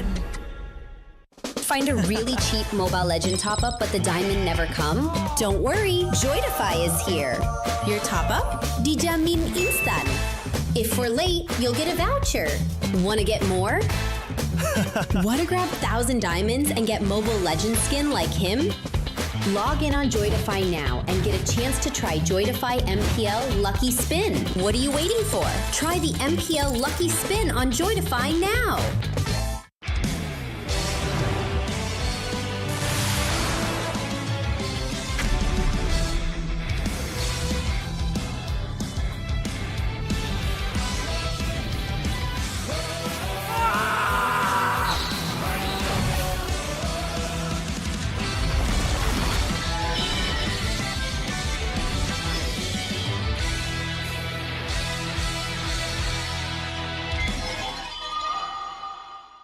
Tengok MPL Malaysia dekat Tonton dapat skin idaman? Stream MPL Malaysia musim ke-18 live ditonton mulai 14 Ogos sehingga 1 November ni boleh menang sampai 40,000 diamonds. Siapa nak bagi? Senang je. Stream perlawanan MPL Malaysia di live TV Tonton untuk mengumpul mata. Lagi lama korang tonton, lagi tinggi peluang untuk menang. Imbas kod QR untuk maklumat lanjut dan mula kumpul mata korang di Tonton sekarang.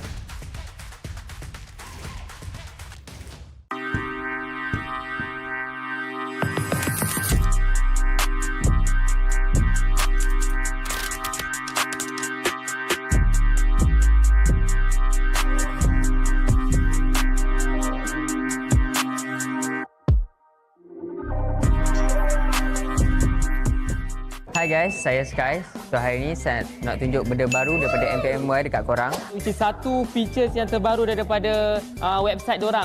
Kalau korang nak tahu sekarang korang boleh pilih untuk pembelian tiket. Tapi yang best sekali dia ada view. Contoh lah kalau korang nak beli tiket.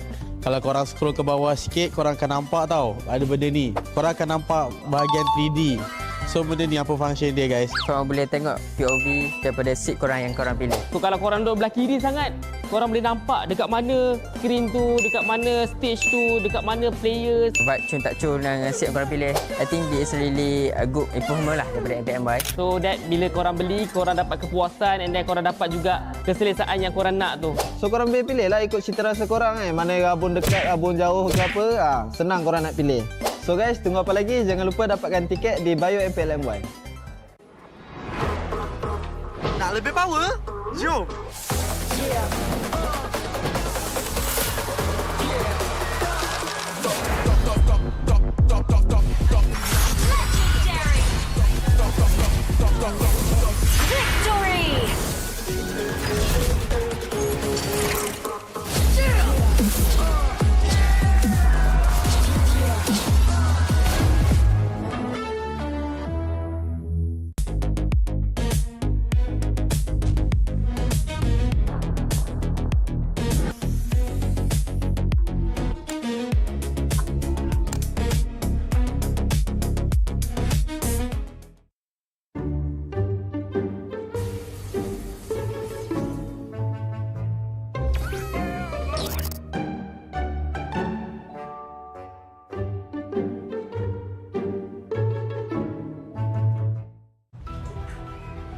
Gunakan dunia digital anda di sini.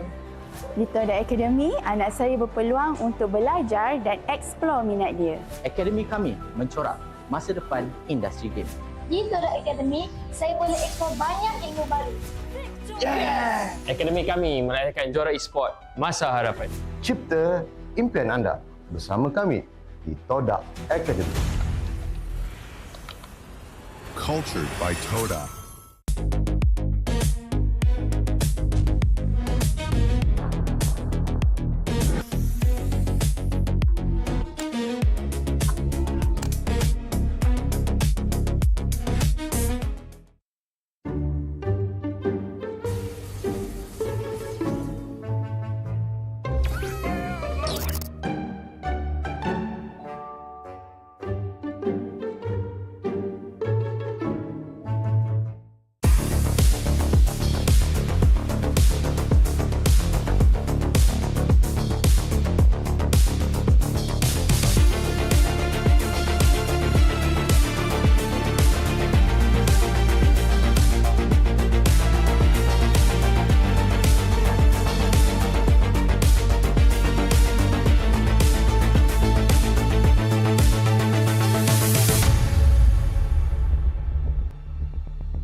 Cherry. Exotic vibe like power on, wangi tune, tiada lawan aura boom, boom, boom, boom, boom. Beraksi dengan penuh keyakinan.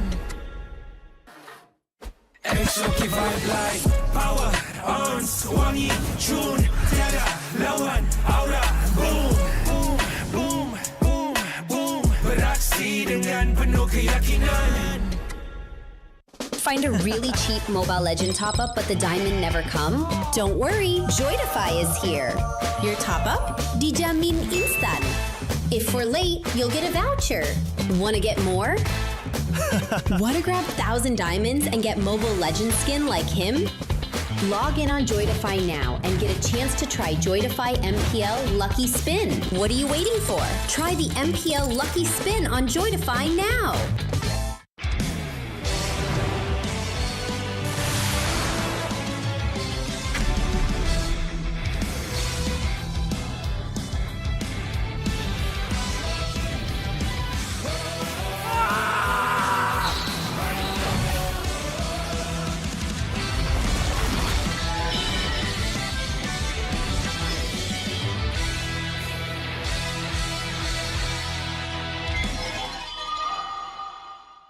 Tengok MPL Malaysia dekat tonton dapat skin idaman? Stream MPL Malaysia musim ke-18 live ditonton mulai 14 Ogos sehingga 1 November ni. Boleh menang sampai 40,000 diamonds. Siapa nak bagi? Senang je. Stream perlawanan MPL Malaysia di live TV tonton untuk mengumpul mata. Lagi lama korang tonton, lagi tinggi peluang untuk menang. Imbas kod QR untuk maklumat lanjut dan mula kumpul mata korang di tonton sekarang.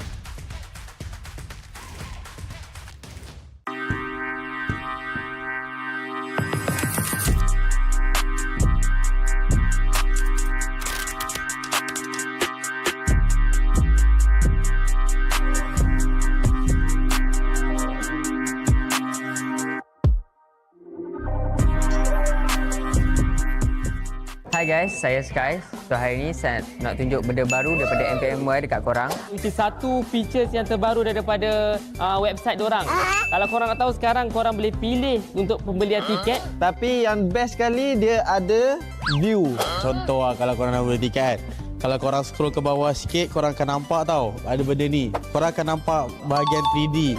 So benda ni apa function dia guys? Korang boleh tengok POV daripada seat korang yang korang pilih. So kalau korang duduk belah kiri sangat, korang boleh nampak dekat mana screen tu, dekat mana stage tu, dekat mana players. Vibe cun tak cun dengan seat korang pilih. I think this is really a good improvement lah daripada MPMY. So that bila korang beli, korang dapat kepuasan and then korang dapat juga keselesaan yang korang nak tu. So korang boleh pilih lah ikut cita rasa korang mana rabun dekat, rabun jauh ke apa. Senang korang nak pilih. So guys, tunggu apa lagi? Jangan lupa dapatkan tiket di bio MPLMY. Nak lebih power? Jom! Yeah.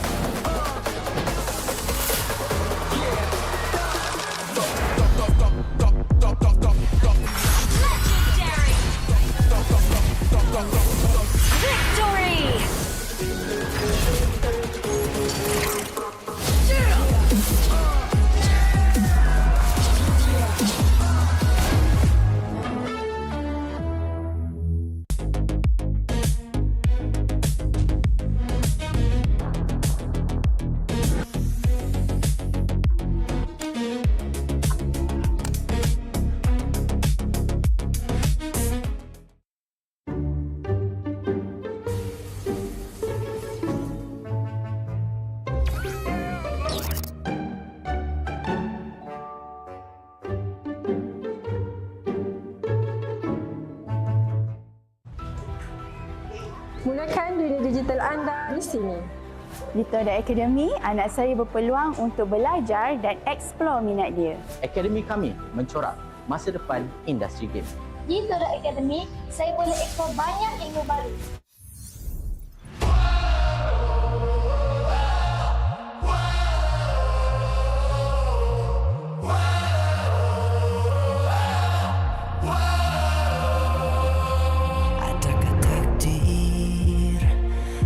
Ditelan air mata, selamanya ku takkan di bawah. Perjalananku sampai ke puncak dalam perjuangan. Bila hati terang menyala, jadi kekuatan, pengorbanan yang jauh ujungnya. Sudah tiba masanya melangkah takdir, jalan yang gentir ku tempuh. Bangkit bersama kita juara, membanggakan negara. Kita kawan pentas dunia, Wira Arena. Bangkit bersama kita juara, membanggakan negara. Kerana di hujung cerita pastinya kita Wira Arena. Kita Wira Arena.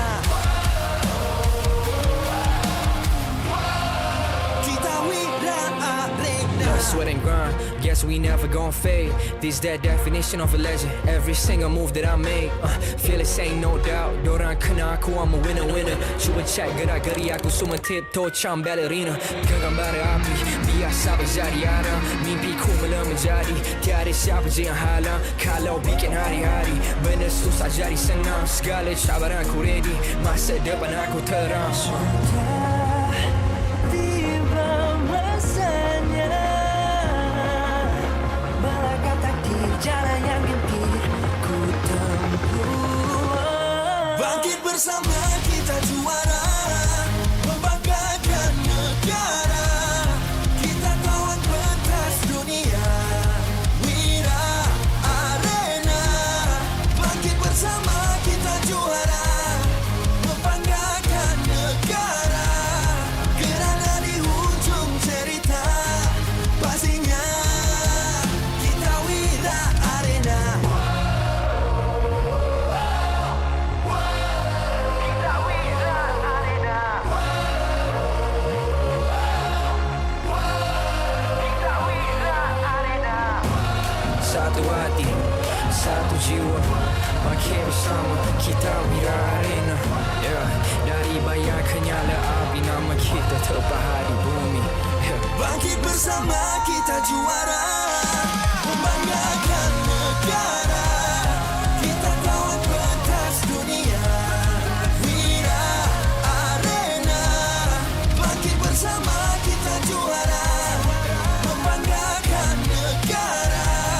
Kerana di hujung cerita pastinya kita Wira Arena.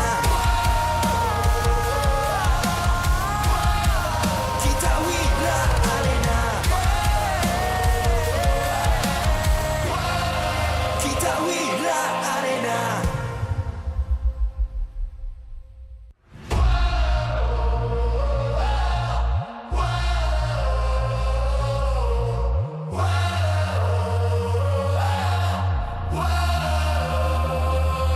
Adakah takdir lemas ditelan air mata? Selamanya ku takkan di bawah perjalananku sampai ke puncak. Dalam perjuangan, bila hati terang menyala, setiap luka jadi kekuatan, pengorbanan yang jauh ujungnya. Sudah tiba masanya melangkah takdir, jalan yang gentir ku tempuh. Bangkit bersama kita juara, membanggakan negara.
MPL Malaysia Season 18 is powered by Muntan.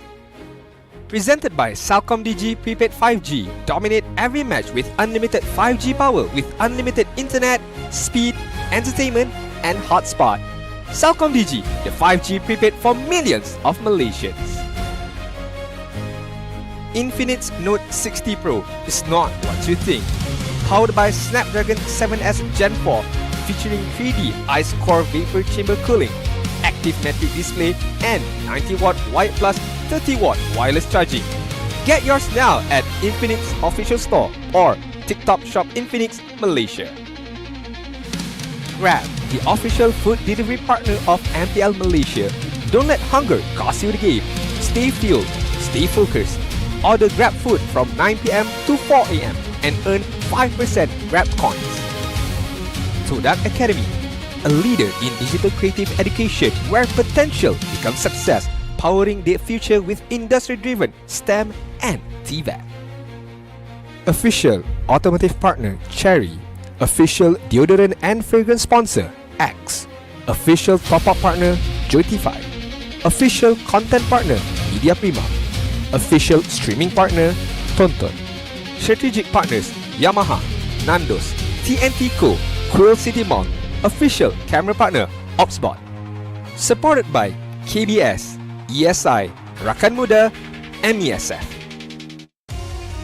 The time now is 5 p.m. here in Quill City Mall, our official MPL arena, where we just witnessed the game between Team Rey as well as Vamos, where it ended with a 2-1 victory for Vamos. And right now, we're gonna head over to match number 2 between AC Esport as well as IG. Welcome back, ladies and gentlemen, to MPL Malaysia Season 18.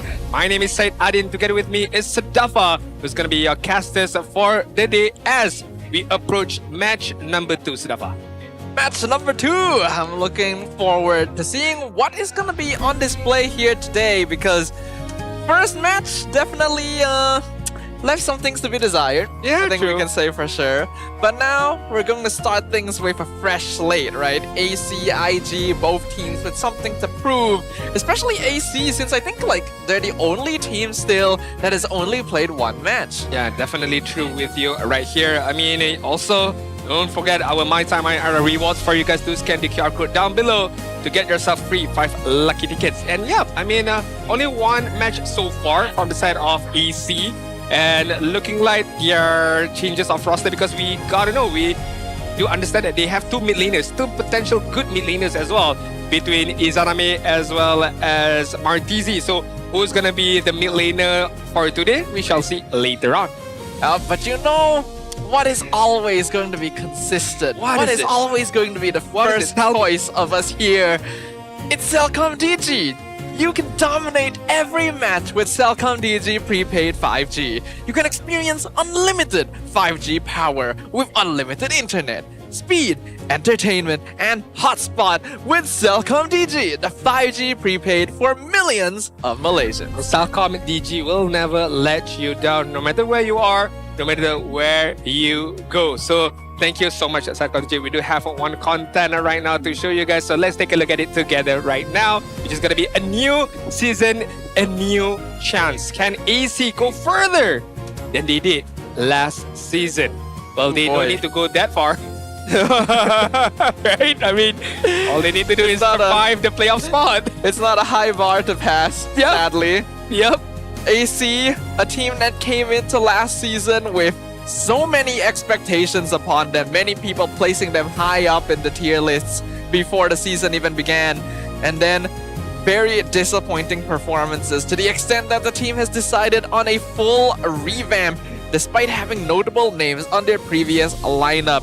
Their first match unfortunately didn't go the way that they wanted, but they were still able to bring it to a full series against BTRM. That was the opening match of the season, by the way, setting the stage. Now their second match will be against Invictus Gaming, which just had a pretty good showing yesterday. And talking about a good showing, I do have to give some flowers to AC's coach, which is Coach Sora, by the way, who just won the Sukma and with his representative from Malacca, by the way. So he won the gold medal. So that ought to give some booster for he himself, although it's a different set of players, but the mindset is definitely there. Nats, Reza, Zaid, Momo, and it's gonna be Martizi again on that mid lane side, and not ought to be Izaramis in favor. We technically don't have an official confirmation yet of how exactly they're selecting the main lineup here. Is Martizi just the main mid laner? Are they actually competing for the role? What is actually the decision process? Either way, ACs definitely have potential on paper. I would say their gameplay before was not all that bad, but it wasn't particularly stellar either. But if IG has improved as much as they did, perhaps this could be a interesting matchup to watch. We got Yetri, Lun, Tricky, Atan, and Rokji. I mean, well, all eyes are on the rookies. All eyes are on Atan right now, showcasing a very, very solid performance so far, week in and week out. What I hope from Atan is don't feel too nervous, although the spotlight is on you right now, but don't think about it that much, right? Just focus on your gameplay, focus on the heroes that you need to perform with, and everything will go in your way.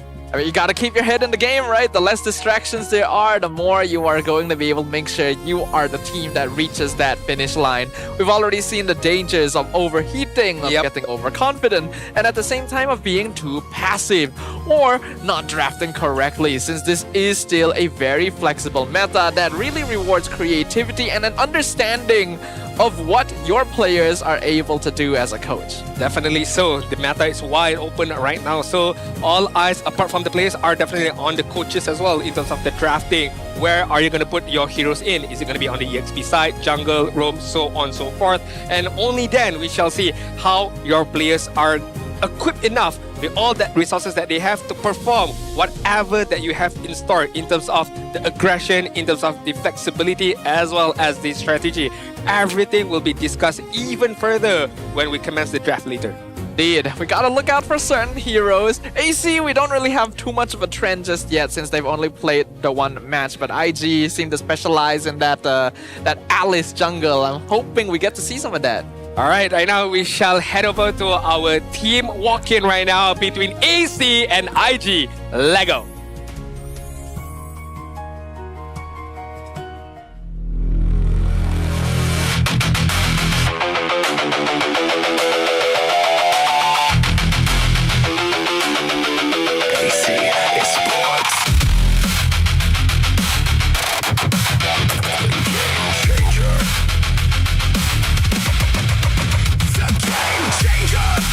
Their Season 18 journey has barely begun. AC Esports have played just once, falling 1-2 to BTRM in a razor-close battle. But this new roster has plenty of firepower waiting to be unleashed. Zayed is the man to watch, with Jungle Ace looking to rediscover his prime and lead this team forward. The combo makers are hungry, and their first win is waiting. It's AC Esports!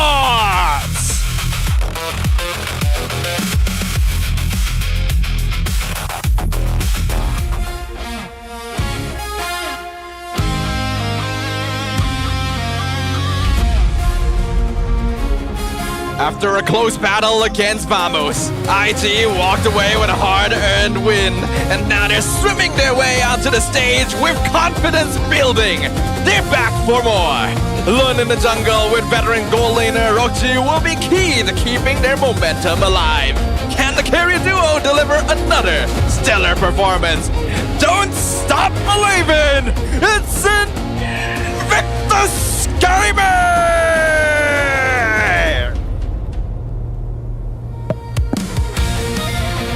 Next, we welcome the coaching staff of both teams, the masterminds behind every match, joined by the League Ops Eric, who ensures every game runs fairly and smoothly. On the side of AZ, head coach, Coach Sora, accompanied with Pao, assistant coach. Meanwhile, on IG side, it's going to be head coach, Coach Jazz, accompanied by Reza, the analyst. Let's keep it going with the fist bump between the teams. A true sign of professionalism. This is how we roll. This is Malaysian sportsmanship. Paying a tribute right there from Reza towards his very own coach. I mean, he is still within the vicinity, by the way. Don't get me wrong. He is still in the player room. But he just choose to not be on stage, but rather be on the back end of things, making sure everything is aligned and leaving the responsibility of the draft fully in the hands of Coach Jess. He's not just on the back end of things, he's also on the back of Reza's notebook. I love the tribute that is being brought up there, because Coach Bam is definitely taking a bit of a back seat here. He's not just developing a new generation of players, but also handing things off to Coach Jess, allowing Reza a chance to learn the analysis side of things, perhaps building up a future coach himself. It's an interesting choice, considering it's an M Series season as well. Yeah, very, very good development right there, not just on the player side, but on the management side of things. But right now, we do ask Zion a few questions right now. When the calls don't connect, in our third game against BTRM, we already had control of the game, but there was some miscommunication. One player wanted to execute one plan, while another had something else in mind.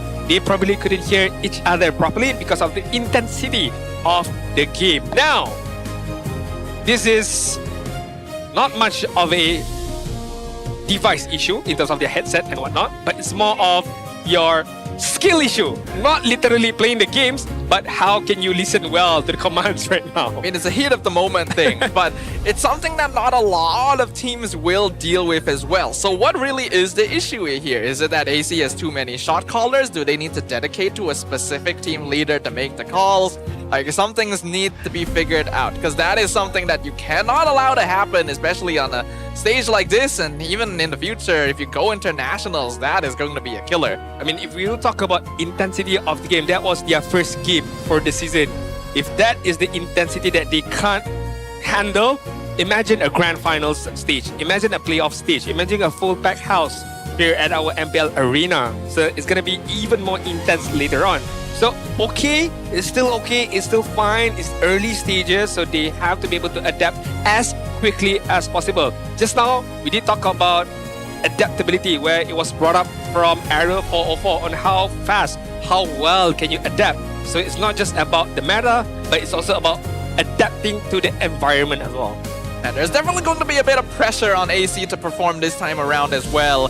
Their lineup is majority veteran players, whereas IG is fielding quite a few rookie level additions. And they've already come off of a very strong performance yesterday, so they're going to be feeling that momentum and confidence heading forward, which AC needs to match and overcome. Now, when we talk about AC right now, Bam is looking at me, Adid. I don't like it. I do understand. I do feel some of worriedness as well, because as we all know, Coach Bam is not your awfully joyful kind of guy. I mean, yes, off camera he is, but when it comes to the game, when it comes to be serious, he is serious as a T right now. So you don't want to mess with Coach Bam at any given time. Now, talking about Coach Bam as well as IG, right? He did brought up the new, well, not necessarily new, but for this season it's quite new, which is going to be the Alice Jungler plus Rafaela combo. Question is, are they going to bring it up once again going up against EC? My answer is yes, because I feel like it's a very strong strategy that they can use.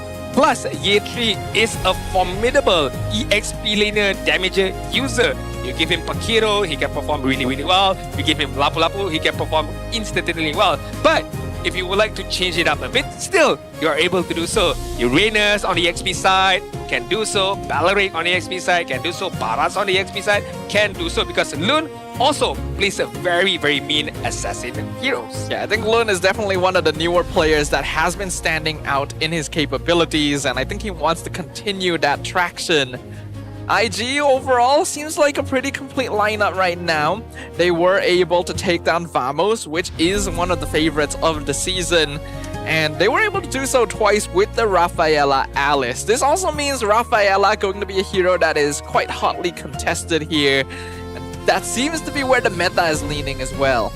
Now, the biggest, I would say, elephant in the room right now for the side of EC is their mid lane, right? Are you really in the favors of Martizi being in the main lineup in comparison to Izarami right now? Or do you feel like it's a 50-50? You flip a coin, whether it's heads or tail, it does not matter. Well, we don't really know, and we're not the ones making that decision, right? They have chosen to let Martizi take the field twice. Let's see whether or not he can prove that he is worthy of the position. and the rest of AC making a splash. Their second match of the season. Let's see what map they're going to be playing on. All right, map random draw right now is ought to be expecting reverse. Do expect fast rotation, especially for that turtle fight, that lord fight at the same time. IG is going to be on the first pick side, immediately banning out the Atlas, the Novaria. Meanwhile, EC, are you going to play the similar set of question where Vamos as Team Rey? Are you gonna ban out the Melissa? Are you gonna ban out the Balearic? And Raf is still within the game as well. I'm not talking about Roji Raf, I'm talking about Rafaela right now, where Marcel is banned out by the side of EC Esports. Banning out Novaria in the first phase already lends a lot of idea that IG wants to play for the Rafaela comp again. But it is a little harder to put it together on the blue side, since typically red side will be able to get the instant Rafa plus 1 tank combo if they decide to go for it. IG, what else would they be afraid of? Right now, the Balearic is still open. Probably a hero they would want themselves, and if that's the case, perhaps the Melissa is something they should pay attention to. Yeah, I mean, if they want to go for that rough, most likely banning out the Melissa could be a good idea here, but nope. They ban out the Fanny, not allowing Luna to play these assassin heroes, very, very mobile. Now, AC, question is, Melissa, Raph is still there, Uranus is also still there at the same time, so a lot of good potential pickups can be picked up by IG on the blue side for their first pick. But not to mention, AC will have the first and second pick instantly, where they can go for a Pakiro, they can go for a Balearic. Whichever they go, I feel like it's a plethora of options. Yeah, it's definitely best for them to keep the draft as open as possible right now. There are still a lot of heroes that they could grab, so it's up to them what they want to ban. They banned the Raph, okay, just taking the healer off the board entirely and making things a little bit more interesting. Very, very interesting. Banning out the Raph right now. So IG, Uranus first pick, or Pakiro first pick, I think is still a good option right now. Or Melissa, by the way. Yeah, Melissa is still open. I think without Raph, you go for Melissa probably, because she naturally deters the Paquito pick. Yeah. And yeah, IG will go for that. AC gotta make a choice now. I think Balearic is still fairly safe. Uranus also quite effective. But then you'd be revealing both of your frontliners very, very early on. You probably want to get at least one core. I think a Paquito plus 1 here would be the idea for AC spots right now. Paquito Balearic or Paquito Uranus is still fine by me. Don't necessarily like if you pick up a marksman immediately or your gold lane immediately. You are showcasing a lot. So a safer option is a Paquito plus 1. That one either can be an EXP side or the room side for the side of EC spots. Paquito's value lies in his flexibility. If you pick him with an EXP laner, then it instantly confirms the jungle. So it's probably something you want to avoid. And AC goes for a completely different idea. They take the Hirara, but also steal the Alice instantly. They steal the Alice very early on. Very interesting. Because the fact that IG is not necessarily relying on the Alice jungle as much as you would like to. Again, there's still the option to go for a different route. Nolan, I think, is still a good option for the side of IG to face off Hirara in terms of farming. And they can pair it up with a Balearic, because I feel like Atan plays a very, very mean Balearic to be able to set things up for themselves. Yeah, it's impressive to say that now, considering that in week 1, Natan's Balearic was missing a lot of his ultimate. True. So he's improved in a very short span of time. Paquito also going to be a very valuable hero. So yeah, they go for Balearic Paquito. Still flexible, Paquito. I mean, E3 did play a very, very mean Paquito when he had the chance to do so. He was owning about 6-0 and 3 KDA when he uses the Paquito. Right now, AC spots. One more pickup before we head over to our banning phase right now. You got the Hirara, you got Alice, so you got a frontliner to be able to withstand damage output, and you got a good amount of crowd control as well. Do you want to go for your Kaja? Interesting. The second Kaja pick of the season. The first one did not go well. I'm pretty sure it was... actually, wait, which team picked the Kaja again? It was Vamos, right? If I'm not mistaken. Yeah, it was Vamos. It did not work too well for them. It's kind of a difficult hero to maneuver still, because the flight is... Well, you got a turn rate. Something that you don't usually have to consider in MLBB. And while the Divine Binding can be strong, it can also end up not feeling like anything if not used correctly. If I'm not mistaken, in MPL Philippines, they did perform a combination between Kaja as well as Aurora. Yeah, I think I saw that. Hold on. I think it's in the notes here somewhere. They won that game. It was from Onyx. No. Yeah, Onyx Philippines. Onyx, Beatrix, Kaja, Aurora comp. Yep. So it's a good idea. I feel like it's a very, very good idea. I'm not too sure if EC want to steal a pitch out of Onyx Philippines combination. Well, looking at the ban from IG, they might figure something out as well, huh? They ban out the Aurora first. Already learning from it. In fact, that combo was also played against a Melissa Belleric combination. That was against Aurora. So IG already paying good attention to that, realizing that this is a trend teams might be following. I don't know if they'll decide that Beatrix is also worth banning. I feel like Aurora already one of the better combos with the Kaja. They'll just take that off the board first, and AC will ban Uranus.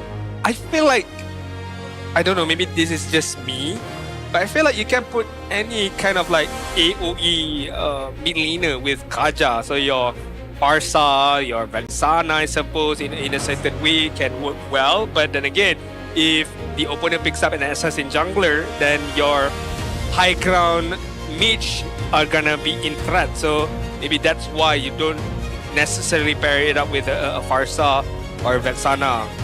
But the idea is definitely there. Barca is still very good against Melissa. And well, we get to see the double bird combo, so I would be pretty okay with that. IG decides to ban Valentina first, which makes sense. In fact, we haven't really considered Valentina in a while, even though before this, she was the go-to pick to counter the Belleric Atlas meta. AC now should probably be a mid lane. Or actually, no, they could go gold lane here since they already know the Melissa matchup. If they want to go for the gold lane, normally, I'm not sure why, but I see certain trends picking up the Brody going up against the Melissa. You know, just try his best to... I don't really like it. I mean, they're really focusing on the... Oh, they're doing it! Stage. They're doing it! Okay. It's Onyx Philippines, Kaja, Beatrix combo. No Aurora, though. Let's see how important that hero actually is in the lineup, because AC's gonna have to play without it, but Beatrix is a classic, you know? She's probably the most distilled essence of a marksman. I think you can still work well even without an Aurora.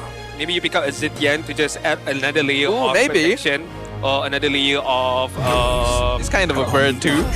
Another layer of crowd control as well as vision at the same time. But then IG replies back with their very own utility mid laner. Another crowd control with the Belleric as well. So, I mean, it's a battle of crowd control. Who can initiate, who can perform their crowd control to a certain extent, to a certain set of quality, can win them the game.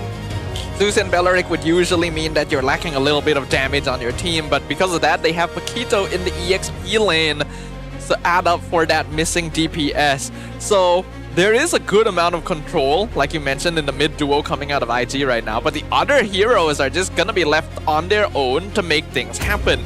This is gonna make Kaja's life quite difficult too, because they're pretty fast. It might be difficult to get everyone in the same Divine Binding. AC will just go ahead and grab that Eudora as a last pick. I think it's not a bad choice. You got a lot of fast heroes. Having that quick ball lightning stun is going to be useful. But will it be enough to support this Kaja? I think it's good enough to fight against the Zuxin to a certain extent. To be able to poke her out as well as to farm out the lane and contest the lane as early as possible. The combination between Kaja and Eudora can be quite intense as well, although Eudora is more of a single target, but hey, you need to just kill one. I mean, not these days. Oh, true. I mean, you can AoE them out of the picture, but hey, any kind of kills, I think AC will be definitely happy. Well, we will see the return of Kaja this time, ladies and gentlemen. IG taking a bit of a page out of the book of Onyx Philippines, but will they be able to fulfill it to the same degree of success? We're jumping straight into the land of Dawn, ladies and gentlemen. Who, between AC and IG, will be taking home victory in game number 1? Game number 1, match number 2 of the day.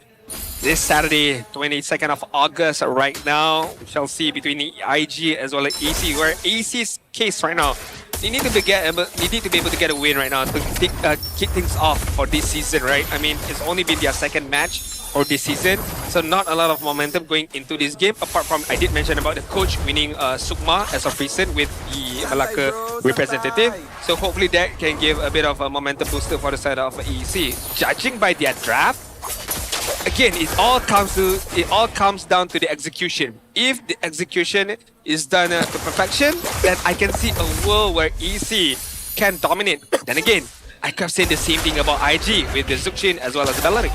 Momo is going to be playing EXP lane Alice, and we know how tanky the hero is, so going to be keeping Yetri locked in lane. Zayed also trying to attempt a gank on the opposite side. Atan will be there to stop him. No successful kills just yet. As for execution this game, I honestly want to keep an eye on the roamers, right? We got 2 rookie roamers this game, and I think Atan and Razor both didn't have a particularly strong week 1. Atan has improved a lot. Can Razor match him on a hero that no one has been successful on yet? I mean, it's more about how you take your flight as a Kaja, apart from the placement of ultimate as well, but the flight is definitely important. How can you use that to disturb the movement of the opponent's side, be it the Hirara, be it the Beatrix later on. So we shall see how Reza can control the movement of the opponent, Lune as well as Yetri. Both of these heroes, which ought to be the Nathan, my bad, which is going to be the Nolan as well as the Pakiro. Which all we know, the movement speed, the mobility is very, very fast. I wonder why Razor's level is so much lower than Atan's right now. Did the Bellaric steal a camp at some point? Either way, both teams going to be focusing on the turtle. Neither side really committing just yet. If we look at the opposite side of the map, it looks like Nets is actually doing pretty well against Roxy right now. The Beatrix proving to be a solid matchup against Melissa early on. And it's still early days for the Beatrix as well as Melissa. Ought to just pump up first to get that itemization going on. And it does not look like this turtle is going to be taken out anytime soon. Both of the roamers still have an ample of time to get level 4 for now. Yeah, but Atan will be the one that hits it first. Alone will arrive. Razor gonna slow things down, and now they're gonna engage. Wrath of Dryad gonna be used. Doesn't really catch anyone. Razor only Martizi secures the turtle, but they all get pushed forward and locked down by Yetri. Double kill for the Pedo. Triple kill for Yetri. I mean, that is just the sheer power of Yetri. He showcases that already so far with the performance from the Pakiro, and once the engagement does not hit against the Pakiro, it was very much easy for Yetri to do anything about it. I mean, Reza did not have the level 4, and it allowed the Pakiro to just wrap around on the backside because, again, AC Esport, once Kaja has been taken care of, there's no necessarily a good amount of crowd control to stop him from going in and just wreak havoc, and that is just what happens. Paquito is still a beast of a hero right now. He had been held in lane up until then, but he found the angle, went for the backline flank. Now they're re-engaging Divine Binding. Gonna drag Atan straight into Nibiru's Passion, and Nets picks up his first kill.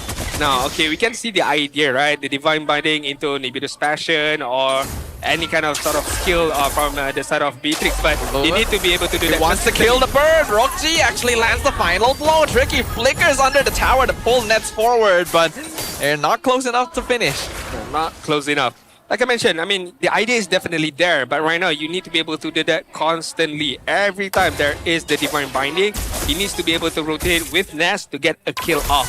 And you gotta know, the kill that has been gotten by EasyFlow against Atan was Atan at a very, very low farming rate. There's no itemization in terms of defense as of yet. So once he scales up in terms of defense, it's gonna be a bit harder to kill off this Bellaric. IG though, so far, seems to be moving around the map a little bit better than AC Esports. While Kaja is good at catching, He's also not the tankiest hero to be opening map with, and AC doesn't seem to be comfortable doing so. Which means they're hoping for IG to be the ones to engage so that they can counter, and that's a risky style of play. I mean, looking at the level advantage right now, Loon is already level 9, Zayed is still hovering over level 8, and it's gonna take a bit of some time. This is where the Nolan possess a bigger of a threat in terms of farming up against the Hirara, who's still struggling to get that level 9. Next turtle is up on this bot side. Look at the positioning of Yi3 right now on your right hand of the screen. But Divine Binding. Oh, Divine Binding. They caught the tree. They pull him in. Rapid Ride only catches one. Tricky jumps in from the side. They're looking for Razor. And Yi3 jumps them. 2 flickers out. Razor flies away. Nibiru's Passion does solid damage, but not enough to kill just yet. Now Zayed re-engages on Yi3. They want the shutdown. They'll get the shutdown. Martizi picks up the killing spree. Good kiting from EC spot. Very, very good kiting right there. Noticing that, okay, we have the Divine Binding and we have a decent amount of damage to take away Atan out of that team fight, and they did. They commenced the initiate on Atan, and afterwards they managed to disengage even further from the side of IG. Rocky. That regen. Gotta be careful, man. If Rocky didn't have regen, he would have died to the lethal ignition there. That was very close. But now Atan is the one in danger. The tree being targeted, stunned, and blown up by Martizi with the mega kill. Once again, the damage output from Nets as well as Martizi. You can't walk away. You can't just look away from that damage of the SMG as well as the lightning bolt coming in from Martizi and Atan. Right now, not showcasing a good frontline capabilities or abilities. I mean, every single time he walks forward, he's gonna get caught up with the Divine Binding and the ultimate from B3 at the same time. So you gotta be careful right now. That itemization is interesting. Nets went for Heptasea's first item. Oh, Divine Binding, they caught Atan again. Rapid Riot only catches the bird. Razor, unfortunately, might be sacrificed. He tries to flicker out. He gets caught, so he will fall. Alright. Divine Binding did not work into the favors of AC Esport right there. Bennett Mage was used as well, but Pila Atan just managed to survive a bit more longer this time, and it allowed him to use up the Wrath of Dryad right at the perfect moment. Look at to be able to catch out Riza now. Zayed is competing for the purple. Looks like he did steal it as well, but Lun still slightly ahead in EXP. The Nolan farming speed playing a role there, while Rockji has been able to get both side lane tier 1s already. Rockji is 1-0-1. In terms of farming, I think he is standing quite similarly with Nets, although Nets have a 1 level advantage so far. I think this is due to the fact that EC Esport managing to get that double turtle earlier on. So a bit of advantage on the side of Nets, but still it's not over just yet. It's not the end of the story for now. Looking at how hold the on. next turtle is gonna commence. Divine Binding on Yi3, Rapid Riot on 3 in the turtle pit. Zayed gonna dash out. Lun secures the turtle. Nets trying to target Tricky, actually lands the final hit. There's gonna be a 1 for turtle here. It's very unfortunate. They used the Divine Binding up against the Pakiro, but just not enough damage to take the Pakiro out with that Nibiru's Passion right there. But they managed to turn things around with the Shin cutting the members out right there.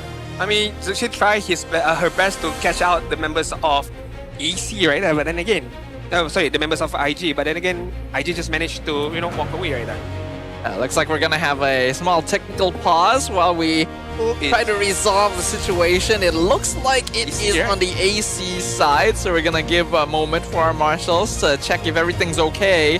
So far, the game is still fairly even, but it does seem that IG has better objective control.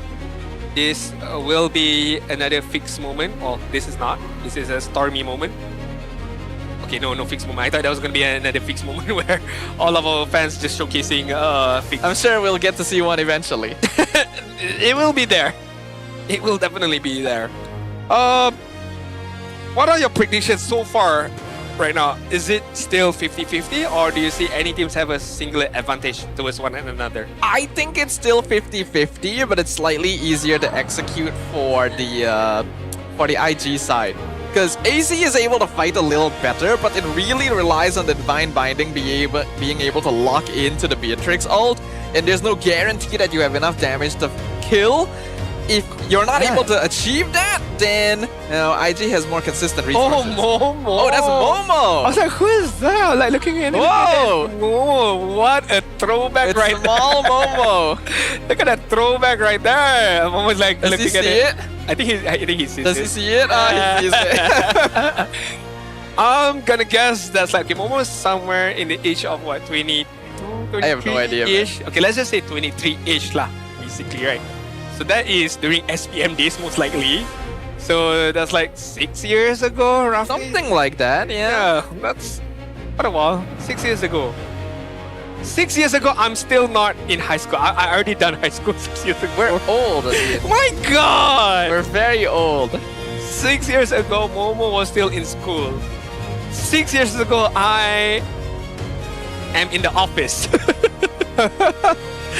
Oh man, oh man. But hey, you were still casting MPL. True.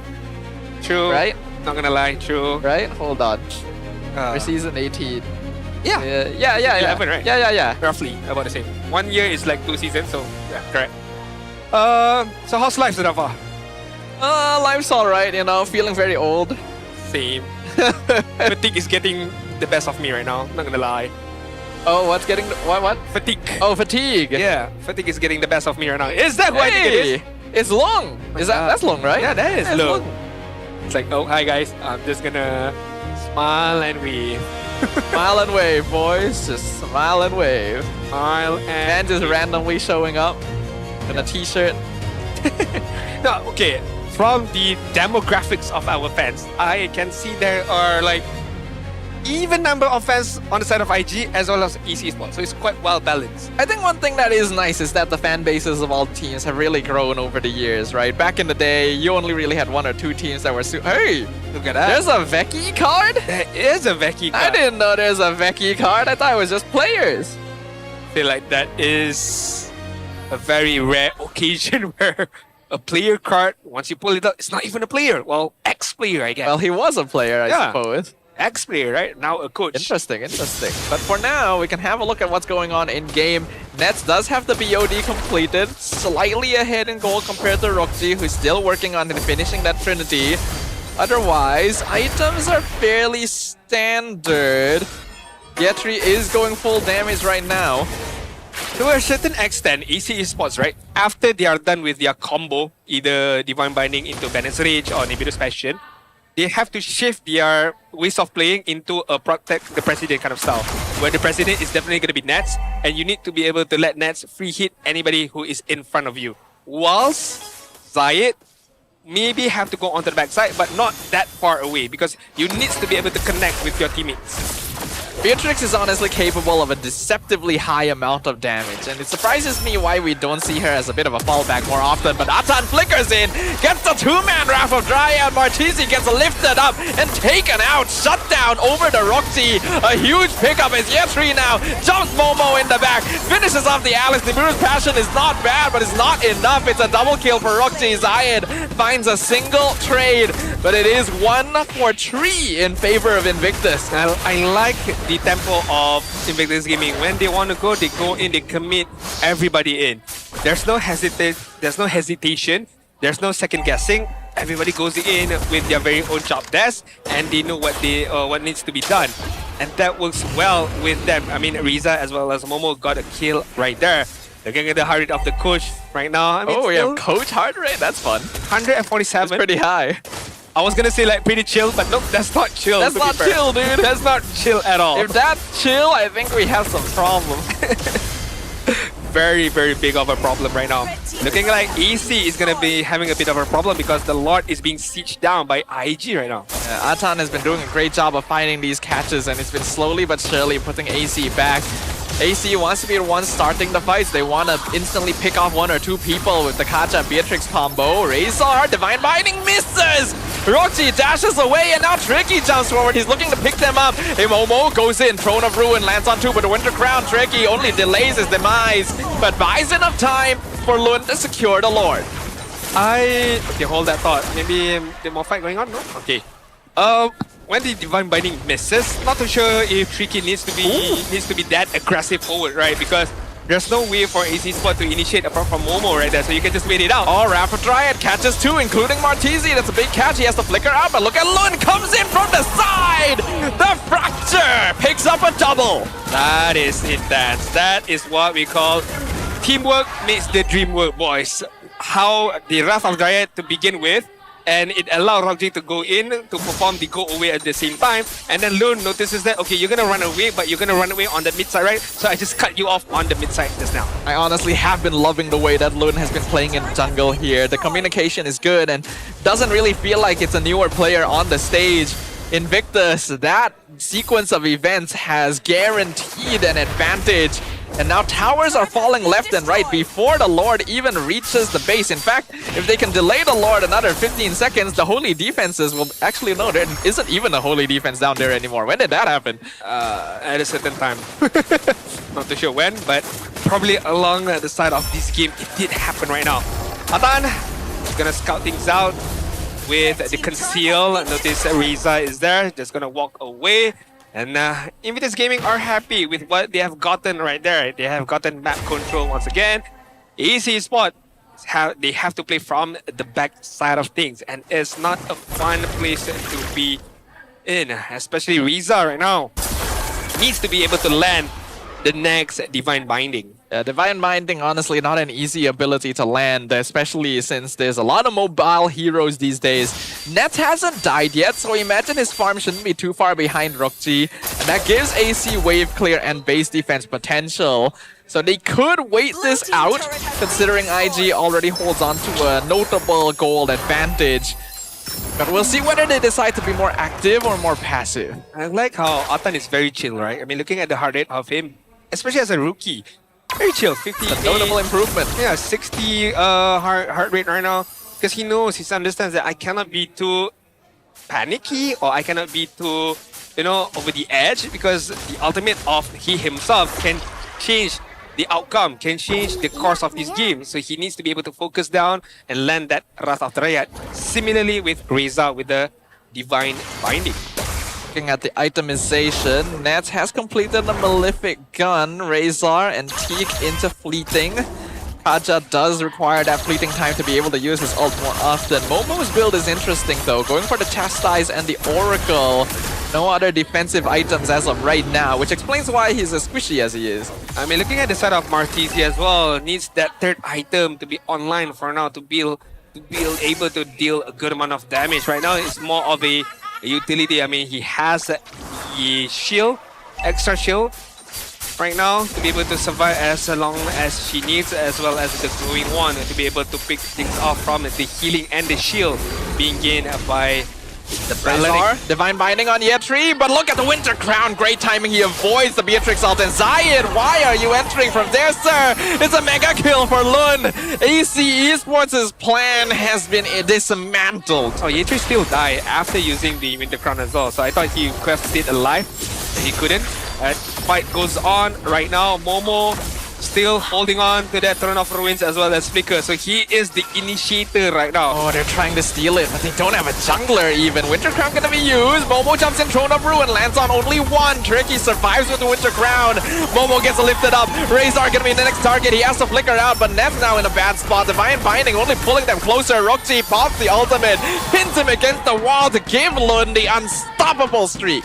I like how Rockji as well as Lun, they did not panic, but you might argue some of a panicky movement right there, because after the Divine Binding was used, instantly Rockji popped off the Wind of Nature, as well as Lun popped off the Winter Crown right there to be able to negate any sort of damage coming in towards themselves. So hence why they are still alive right now, and alive to be able to push this bot side. This inhibitor tower will not last long. Invictus gonna be pushing in. Atan is already pretty low, but he's still got immortality.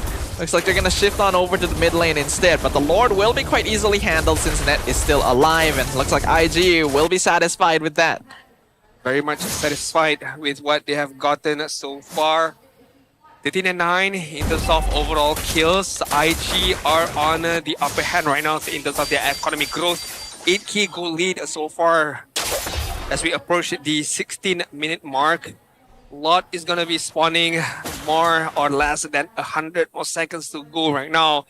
It gives time for AC Esport to farm a little bit more, but farm is not what they necessarily need. What they need right now is the positioning. The positioning for them to be able to contest this Lord. If they aren't able to contest this Lord, it's gonna be a very, very tough high ground defense later on. Yeah, I already said earlier that AC does have a solid high ground defense, but Invictus also doesn't really need to fight them directly from the front. Having a Paquito and Nolan on your side means that you can be very skirmishy, and that really affects AC's ability to go for these big team fights, because Razor just has to commit the Divine Binding on a single target a lot of the time, and that's not working out for them. It's not enough. Very much not working right now, but Zayed committed retry. He's trying to chase Tricky, but Tricky just pops the ult, runs away. That is a very, very interesting commitment by Zayed right there. Thought that he could punish Tricky's positioning. Seal, they want Atan, they'll grab him, they'll drop him into the Bennett's raid, but the flicker in, Rapid Riot catches Tree, Atan looking for the re-engage. Immortality will be popped down, but the rest of IG is here to back him up. Look at Roxy doing solid damage. They pick up Zayed, throw him back. Yeah, Tree flanks from behind. Martisi has the flicker away from him. IG assaulting from every angle. Wow, Atan. Just like the relaxation that he is right now, in the relaxed state right now. How is his heart rate so low? Right, the fact that he gotten binded by the Divine Binding as well as the Bennett Rage, and to be able to stay calm and collected, and he even flickered even forward in to put up that Wrath of Triad. I'm kind of wondering if he's wearing the watch correctly. I don't know, maybe he's putting on somebody else and that is not his grade at all. But still, Tricky is so chilled. 50 plus heart rate, dude. I'm still surprised that Atan managed to be calm and collected. Flicker forward to be able to use that Wrath of Triad. He knows that, okay, his team members are quite far away, but hey, at least he is able to buy some time for his members to be able to follow things up, and which they did. And they managed to get a few kills out of it, which is one of it is Zayed right there. IG playing it calm, collected, but also really well coordinated. This is already a solid draft on their side, and they're piloting it extremely well. It's a 10,000 gold advantage, and this is usually the range where the game is basically over as long as you don't make a mistake. And Lord pushing in, these are big minion waves. I mean, Flicker is gonna be up for Atan right now. Wrath of Triad as well. We shall see, will Reza pop the Divine Binding first, or will Atan make the first move? Can AC stop this push? Tricky instantly jumps in, tries to go on Razor. Rookji poking from afar. Zayed put out of position. Lun gonna 1v1 him. Divine Binding catches two, but the Wizard Crown denies all the damage. Momo though gonna be jumping on top of them. Delays them long enough for the Lord to go down, but more minions are streaking in. Hazy has to go back and heal, but they're not being given the time to do so. Razor goes in. Immortality popped. Immortality down on Yetri as well. Lun is godlike. Lun has a double kill. The crystal is open. IG in a very clean and calculated manner take game one. A very calm, collected manner. Agreed. Very well agreed right there with Sadafar. Good engagement, good understanding of the draft, good understanding of the situation as well. Not to be panicky, not to force things out. Chill. We do have the Winter Crown, we do have the Flicker, we do have big ultimates to be able to turn things around. And I think this is one of the key weaknesses so far of this Kaja plus anything kind of combination, because you can Winter Crown during the Divine Binding movement. So maybe this is why Kaja has not been picked up as of recent. Yeah, Kaja right now I feel like is going to be encountering a very similar issue to past Atlas, where you are very telegraphed and highly dependent on a single strong combo to provide value to your team. And if that combo doesn't work for whatever reason, you don't really offer as much anymore. Fair enough. Very, very fair enough right there. To be honest, with how things has shaped up so far, on the side of IG, really liking the momentum that they have, really liking the environment that they have, really liking the way that they go into team fights. Again, no panics, knowing what to do. Meanwhile, on the side of AC, credits have to be given as well. The idea is that maybe the execution needs to be a bit more better. Yeah, I think so. maybe the Aurora does play a bigger role than expected as well, because you would have some way of handling those winter crowns, but Rockji will be our MVP for game number 1. Melissa first pick continues to be very effective. They're acting, aren't they? They're definitely not talking about anything important while Rockji is dancing at the camera. No, it's like, that is such an awkward moment, because when we want to showcase the MVP is going to be Rockji. But at the same time, like, Coach Bam is giving out some important notes. I don't know, considering it's Coach Bam, they could very well be hamming it up. True, because okay, maybe they could fake things out right there. Because man. looking at the emotion, you never know. Looking at the emotion of Coach Bam, right, it looks like something serious. But then again, as you call out, it could be something very not serious as I would have thought. Rockji though, no deaths at all, 3-0-10, 700 GPM, 81% kill participation. He honestly didn't need to do much this game. He just stands at the back, does his damage, because he's never really going to be threatened. He can use his ult as an aggressive tool, since anytime AC tries to do something, his team already has the answer. I think the only thing that he needs to be well aware of is his positioning. If his positioning is bad, then it's very tough for him to be able to farm up and get those kind of KDA, because he is fighting up against a Kaja with that Divine Binding. But with good positioning, hence why I nominated him, or I voted him as the MVP, because of his positioning allowed him to farm up really, really well. 14k gold up against the Nets who has 14.2, so not necessarily big of a difference, but good enough for him to be able to get full set of itemization that Trinity has been picked up with the Wind of Nature at the same time. But with that good positioning, also allows him to get that 3 kills that Everly so deserve, and of course, most importantly, 0 death. I do understand, maybe some people might disagree, like, hey, Lun should get the MVP, look at his KDA, 8197, look at what he did. Yes, I agree. I mean, totally agree with you right there. But it's just that for me, the positioning of Rockji allow IG to be a bit more dominant right there.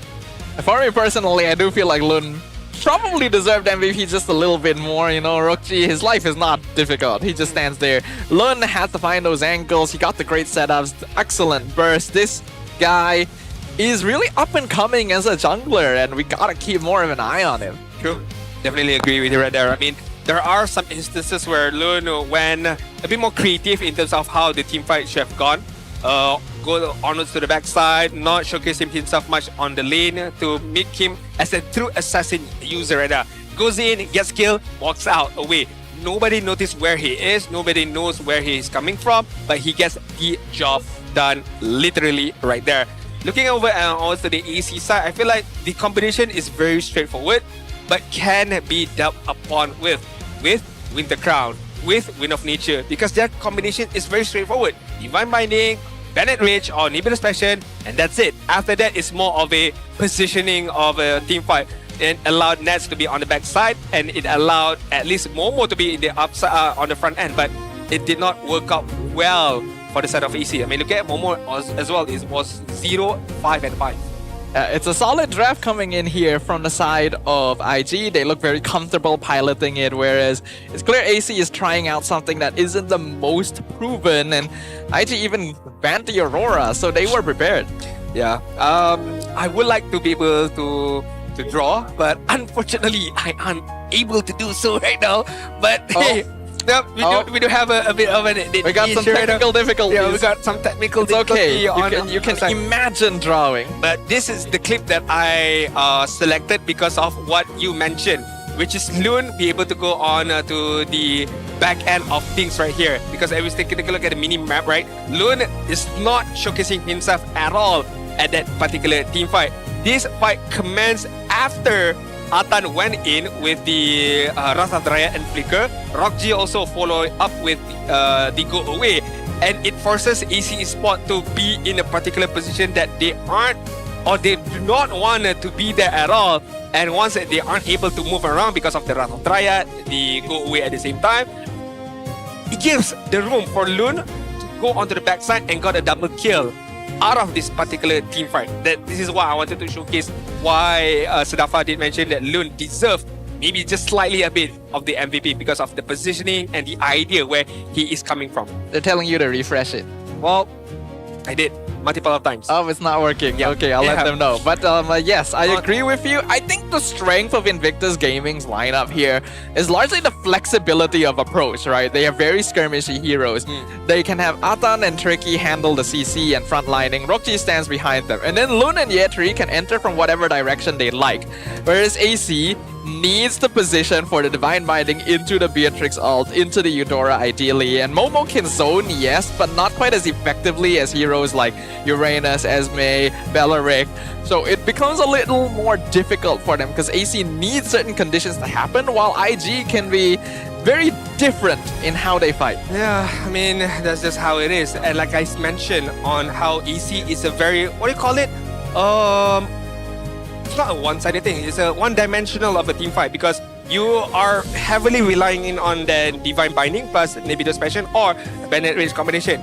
If it hits, it hits. If it doesn't, I'm not gonna say that you are screwed, but afterwards it's very hard for you to maneuver around those team fights right there. So again, I think it's just a matter of how Invictus Gaming understands the draft that was given upon they themselves. Can use it here. Can we? Oh, yeah, give it a try. Okay, let's see if we can maneuver around here. All right, let's play. Hey, it's working. Okay. So this is what I was talking about, right? The Wrath of the Riot as well as the Go Away, it allows Lun to be on this side right here. Yeah, that's the flexibility, right? Okay, my bad drawing right there. But trying my best here, but let's play the clip. Got the double kill, and then instantly everybody just walks away. So we're gonna take a look at that clip just one more time, once again. I'm just gonna slow-mo it a bit. The Wrath of the Riot hits multiple members. It hits 2, and it allows Alone to go on the backside. And Rockji also goes in with the Go Away at the same time. So everyone was focusing on this fight right here, and it allowed the Luna to go on the backside. So the damage has been done, the crowd control has been done. So this is where Lune comes in and got the double kill. So again, very well played right there. Yeah, AC's comp is unfortunately quite front to back heavy, and I think their way of playing the game as well is a little bit front to back heavy, which means they're not really looking at other angles that IG can flank from, and it's very easy and comfortable for them to do that as well. So AC kept falling into these same traps, and once the Winter Crown started being built as well, it's just impossible really for them to actually get the initiation they're looking for. Yeah, that is a... Now we're going to want to clip right here. But how should I say? AC, huh? It's not like they're playing bad. It's just a matter of very one-dimensional. Yes. That is another thing. And afterwards, like, okay, maybe the right term is they don't have a plan B, plan C, plan D. If the binding doesn't work as they would like to, what's next?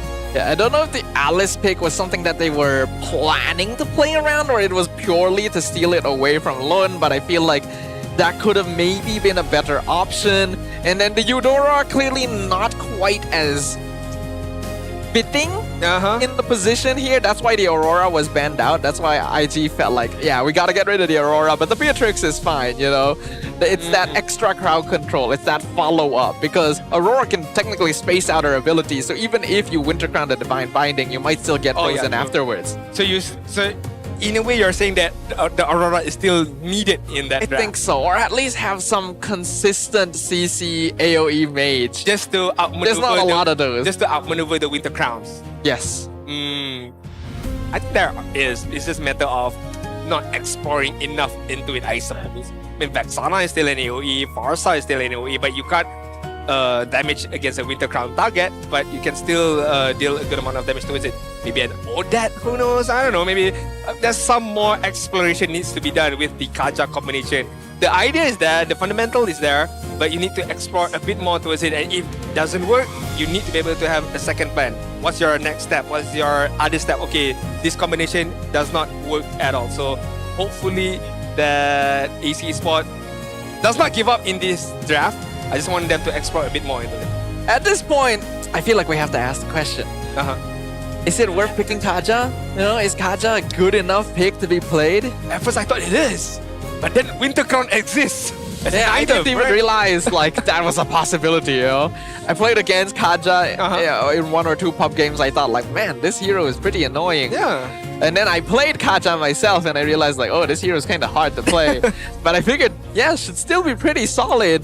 I think one thing for sure is it's not just about the ultimate. It's also about the flight path on how Yes. to use that skill as It's well. I actually think. mostly the flight path. Yeah, so that is very much important as well for you to maneuver around and to be just a nuisance towards your opponent. But right now we would like to head over to Poji. I heard there is a court side report. Not sure with who right now because I don't see him. No, I do see him right now, and it's gonna be with the side of IG right now. We're gonna head over to him later on. You know who is he gonna talk with? Oh, I have no idea. Do you know? He paid a tribute to his coach. Oh, That's okay. the guy. I see him. I see them setting up back there. All right, all right. All right, let's head over to Poji right now on the court side report with Reza. Let's go. Terima kasih rakan-rakan kasta, anda kembali bersama saya Poji untuk court side interview. Bersama saya sekarang adalah analis daripada pasukan IG. Apa khabar Reza? Oh, dia baru nak on. Okay. Alright, kita dengar Coach Bam tak nak naik atas pentas sebab dia tengah nak membentuk Reza menjadi seorang coach. Betul ke? Tahu ni. Oh, betul ya tu. Cuma lagi satu sebab dia ganas kan. Kalau naik atas nanti dia marah semua. Kenapa? Apa yang membuatkan dia ganas? Kenapa dia marah semua? Ha, itu memang sifat dia kan. Sifat marah orang. Tapi benda tu actually is a good thing lah. Oh, sebab tu dia tak naik. Player tak suka dia marah? Mungkin. Sorry. Bukan. Alright. Okay, Reza. Sebab macam mana Reza boleh join IG sebagai seorang analis? Reza apply pakai kabel ke? Apply pakai WhatsApp ke? Apply kat LinkedIn ke? Macam mana? Sebenarnya aku kan kat rumah dia buat live kan. Lepas tu ada satu hari tu coach tu tengok aku buat live. Yang tiba-tiba dia mesej aku, nak jadi analis tak? Aku pun gas terus gas. Sebab yang saya dengar, Reza ni di offer untuk menjadi sub, tiba-tiba jadi analis. Kenapa pilih satu kalau boleh dua-dua? Oh, gaji double? Dah. Dah lah. Alright, jadi sebagai seorang analis kan, mungkin Reza boleh kongsikan dengan kami dan juga penonton yang tengah tengok kan, apa skop seorang analis sebenarnya? Apa yang awak nak kena buat, apa yang awak kena baca dan you know, as an analyst, apa job scope dia? Mungkin yang pertama kali bab scrim lah. Semua data-data scrim tu kita masukkan lah dalam Excel ke apa. And then daripada situ kita boleh buat perbandingan lah. Ada improvement tak daripada week 1, week 2, week 3 dan seterusnya. And then daripada situ juga kita boleh tahu, okay, Mamat ni boleh main hero ni ke tak? Mamat ni boleh main hero ni ke tak? Lepas tu analyse hero-hero opponent juga macam tu lah. Lebih kurang macam tu lah. Nak kena faham game, nak kena faham team sendiri, nak kena faham musuh. Banyak hal lah ya. Lebih kurang macam tu lah. Tapi sekarang daripada seorang pemain berubah menjadi seorang analis kan. Jadi di bawah pimpinan Coach Bam, macam mana Reza memandang struktur permainan sekarang? Yelah, dulu jadi player, sekarang jadi analis, dah berubah kan. Dulu kita fikir, oh, main ni senang. Rupa-rupanya analis lagi susah ke macam mana? Lebih kurang lah dua-dua. Tapi maybe analis ni dia ada macam perspektif orang yang dekat atas lah. Macam spectator yang melihat game dari perspektif apa yang coach nampak. Kenapa masa aku player benda ni salah, tapi bila aku jadi macam analis ataupun coach ni, aku benda ni sebenarnya salah. Tapi kalau dari side aku sebagai player, mungkin aku ingat benda tu betul. Baru ke tahu kau salah sebenarnya. Tapi itu je lah, saya pun tak nak kacau dia Zagat kan. Kita dah nak balik dah ke dalam game. Gulak hari ni 2-0 ke insyaAllah. Amin, thank you Amin, thank you. Itu saja daripada saya dan juga Reza. Jom kita kembali ke Meja Caster. Thank you very much, Poji, with Reza as well. Good insights right there. The fact that apparently Reza was just live streaming, chilling with his viewers, and then Coach Bam came in and was like, "Hey bro, you want to be an analyst?" And he was like, "Well, I got nothing better to do. Why not?" Why not, right? Life is a journey full of experiences, and you may as well try something that comes across your lap. So far, seems to be doing a pretty good job of it. I personally have always enjoyed the duo of Coach Bam and Coach Jess. I feel like they have really smart drafts, really good ideas. So Reza can only learn good things from this experience. Perhaps could be the next top coach. Never know. I mean, they were the one back then, the dynamic duo of Coach Bam and Jess, who brought in Saber as one of the pickup in MPL season 17, was it, if I'm not mistaken? And that was, of course, with their previous jungler, But right now, in the hands of Coach Jess as well as the analyst of Reza, good things to come. Like you mentioned, when we talk about development, we always focus on players, MAL players, rookie players, so on and so forth. But we don't think too much about the next coach, next analyst. But Coach Bam is also thinking about this as well. Hence why he is also giving the chance, the opportunity for Reza to learn as much as he can. Who knows, if he stays with IG, he can become the next head coach. Or if he moves on with his career towards another team, he can flourish there as well. It's really good forward thinking, and it goes to show that the team is really thinking about what the future has in store and hoping for the best for them going forward. We do have a conversation with Coach Bam himself, actually, where we asked him, why haven't we seen you on stage? And he said, I want to develop Reza and Coach Jess. They have potential. I have full trust in them when it comes to drafting, but I'll still give them feedback. And my other responsibilities are to build the player's mentality and improve their macro. Because like we said, he is still there. He is still here within the vicinity, but just not on stage. But look at that comment right there. He is still there to give feedbacks. Although he fully trusts Coach Jess as well as Reza, but he will provide some feedbacks on what are the things that they can improve on and work on. I feel like this is a very solid mechanism that Coach Bam has built within IG, not only this season per se, but previous season as well, to develop players, to develop the coaches as well. And he is not, he is not afraid to let his position go and give it towards Coach Bam. Hey, this is your time to shine. I want to give it to you, but I'll still be here if you need anything. But this is your time to grow even more. I think it's very necessary for teams to think as far ahead in the future as they are doing right now and really consider what the pathway is, what the destination is going to be. Because all of that will come to play when developing top-tier teams in MLBB. Let's go ahead and jump into the draft. It's going to be game number 2, Invictus Gaming. Will they be able to close it out?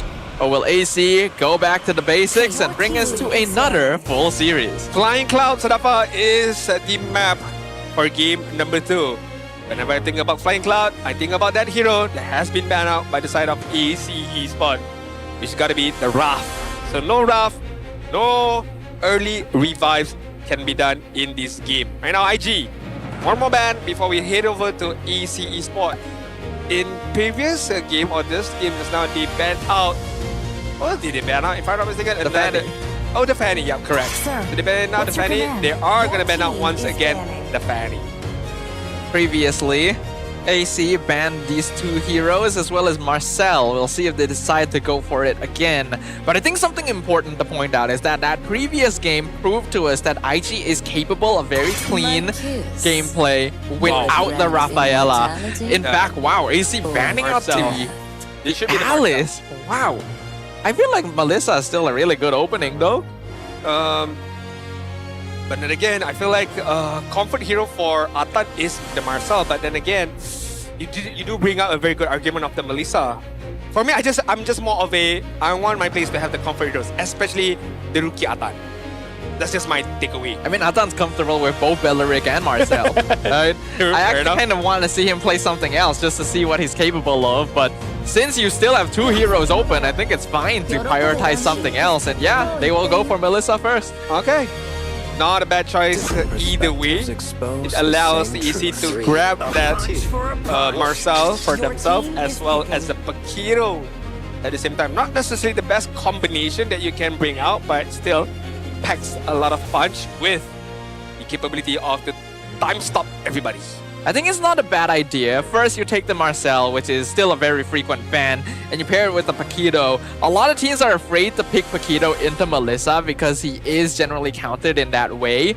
But that's why so many teams open the Melissa, because it nearly guarantees that they get Melissa and then Paquito later. AC is just avoiding that possibility right now, even if it means that the chemistry between the heroes isn't as good currently.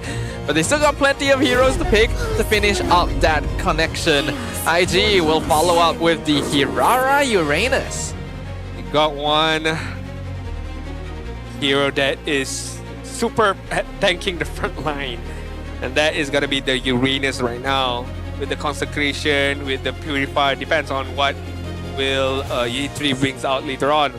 And with the Master of Assassin as well, we have seen that a lot so far from your Uranus users can deal a good amount of damage at the same time. AC right now, one more pick before we head over to the ban side. I'm gonna go for a mid lane here.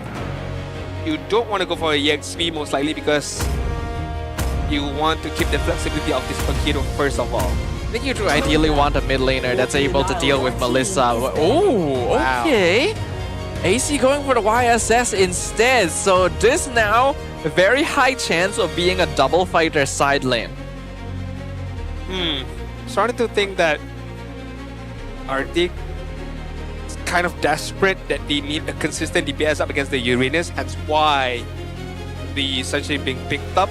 Although they can still pick up somebody from the gold side that has a consistent DPS to deal with this Uranus later on. But hey, maybe that's just a fruit for thought right now. AC, one ban should ban out maybe the Balearic here, not allowing Atan to use it. So far has been very, very good with it. I agree. Up until now, as we already mentioned, Atan has only played Balearic and Marcel, so this will also allow us to see how deep his hero pool can be. Also a hero that would prove to be problematic for heroes like Paquito and Yi Sun-shin. AC will take it off the table. IG, what would they be most concerned about? I suppose it would be heroes that could go for like fighter gold lane or offer more flexibility. Maybe Ruby is something they might want to look at, but they will ban Esme first just to make sure Uranus won't have any issues in his lane. If they want to go for that double fighter comp, something like a Ruby most likely be the idea here. Bars is still open, by the way, if they wanted to go there in that direction so far. But heading over to AC right now, Gatot, I think, can be banned out here. Good hero, good tool that he has to reinitiate or engage in a team fight with the Revitalize as well. Gatot. Is Gatot something AC would be concerned enough about? They ban Sin instead. Okay. What kind of mid lane are they planning to go here? For IG? Yeah, no, for AC. Oh, for AC, my bad. Maybe they're planning for Eudora? Because I'm trying to think of what Sin would prove to be an issue for later on. They, of course, do need like some kind of tank. I assume they can still flex Paquito into gold and then they'll put like a tanky EXP in. It's something that works well with the Marcel is Novaria, I feel like. What I want. Can set up the Star Shatter pretty well. True. Pretty on point at the same time, but they could also fall back to a classic, the YSS Zetian. True. But if you pick a Novaria, means there's a lot of heroes that needs farm. Essentially needs farm. Yeah. Novaria needs farm. In a way, Paquito needs farm as well. So very farm heavy if you go for that Novaria route. I like the idea of the Zetian, right? You mentioned just now. Yeah. A lot of visions can be given out. Because we want an artillery mage that can handle the Melissa. It's either Novaria, Farsaz, Selena as well. Okay. Selena is an option, and that offers a lot of vision when paired with the YSS. But so far, AC's lineup is very squishy. Their last hero needs to be the main front line. The glue. I like the glue because looking at the side of AC, yes, you have consistent damage, but not necessarily instantly damage or burst of a damage, apart from if the Sunshine farms up really fast, Paquito farms up really fast. So gotta take a bit of time to be able to kill off this glue. If not, the glue is just gonna be as annoying as possible right now. I would normally think like Ruby would be quite good here, lanes well into Uranus, heals a lot off of glue, but isn't really tanky enough unless AC is willing to commit to that. They're actually still going Claude. Yo, this is really squishy from AC. They've got no tank basically. They are going for a formless draft. No tanks is one thing. Farm intensified is another thing. Cloud needs your Trinity. Yi Sun-shin needs the farm. Paquito as well. Selena as well. So if IG just played very, very aggressively from the get-go. They can, in a way, suffocate EC Esport from minute number 1, and EC Esport cannot do anything much about it later on. Yeah, I definitely like Invictus Gaming's lineup a lot more. It's more balanced, it's well composed, good scaling curve. But if AC is able to delay the game long enough, or if they're able to get some cheeky early leads, then their power scaling will ramp up very, very quickly, and even the tanks won't be able to deal with them. We'll find out whether or not they can achieve that, though, because we are jumping into the Land of Dawn, and that looks like a pause right there. That looks like a no pause. one's moving. Is it a pause? It should it's be a pause. Aw, man. Surprise, surprise. No. Well, I mean, it is kind of a surprise. No, I want the game to be ended in a 2-0 fashion. We're too old for this. Oh man, because we What do have card is still have another match series later on. It's a full team of Selangor Red Giants right there. Very nice. Look at the number of MPL trophies right there. 5, if I'm not mistaken, going for the 6 peak. Looks like this time the tech issue is on the IG side. So it is a different side. It's not the same as before. We're gonna give them some time to make sure everything's okay. Another pack opening. Drum roll. Do they just have one card in these packs now? I thought they used to have more. Oh, it's Skies. Nice. That card has gone up in stocks after yesterday. That 1 versus 5. Trauma. Funny enough, I'm pretty sure you saw it as well because it was posted in our group WhatsApp as well. Funny enough, after the game, Chico, all the members of BTRM had dinner with Skies as well. Oh, really? Yeah, they did. And it's funny enough, Chico made a story about it. And it was like, oh, look at this guy. After trashing us 2-1, now he wants to belanja us makan. He wants to treat us for dinner. Something like that. Like, it's kind of funny, lah. I'm not gonna lie. A little bit of payback. We have another coach over here. Rain just walked by in front of us and did some funky moves. Funky, not funky. Right now, it's game number 2, by the way. For those of you who just tuned in, Invictus Gaming are well ahead with 1 point. EC Esport is trying their way to crawl their way back in game number 2 and force us into game number 3, which I hope will not happen. But anyways, in terms of the draft, I am in the same boat as Sadafa. I like Invictus Gaming's draft. It's well diverse. You have front lines, you have good crowd controls, and you get one hero that can copy the abilities of the other members. They're gonna freeze Lund. They're chasing him down. He's trying to dash away into the tower, and he successfully does so. Bit of a scramble in the mid lane. Razor has to flicker out. I'm honestly shocked that Lund survived that.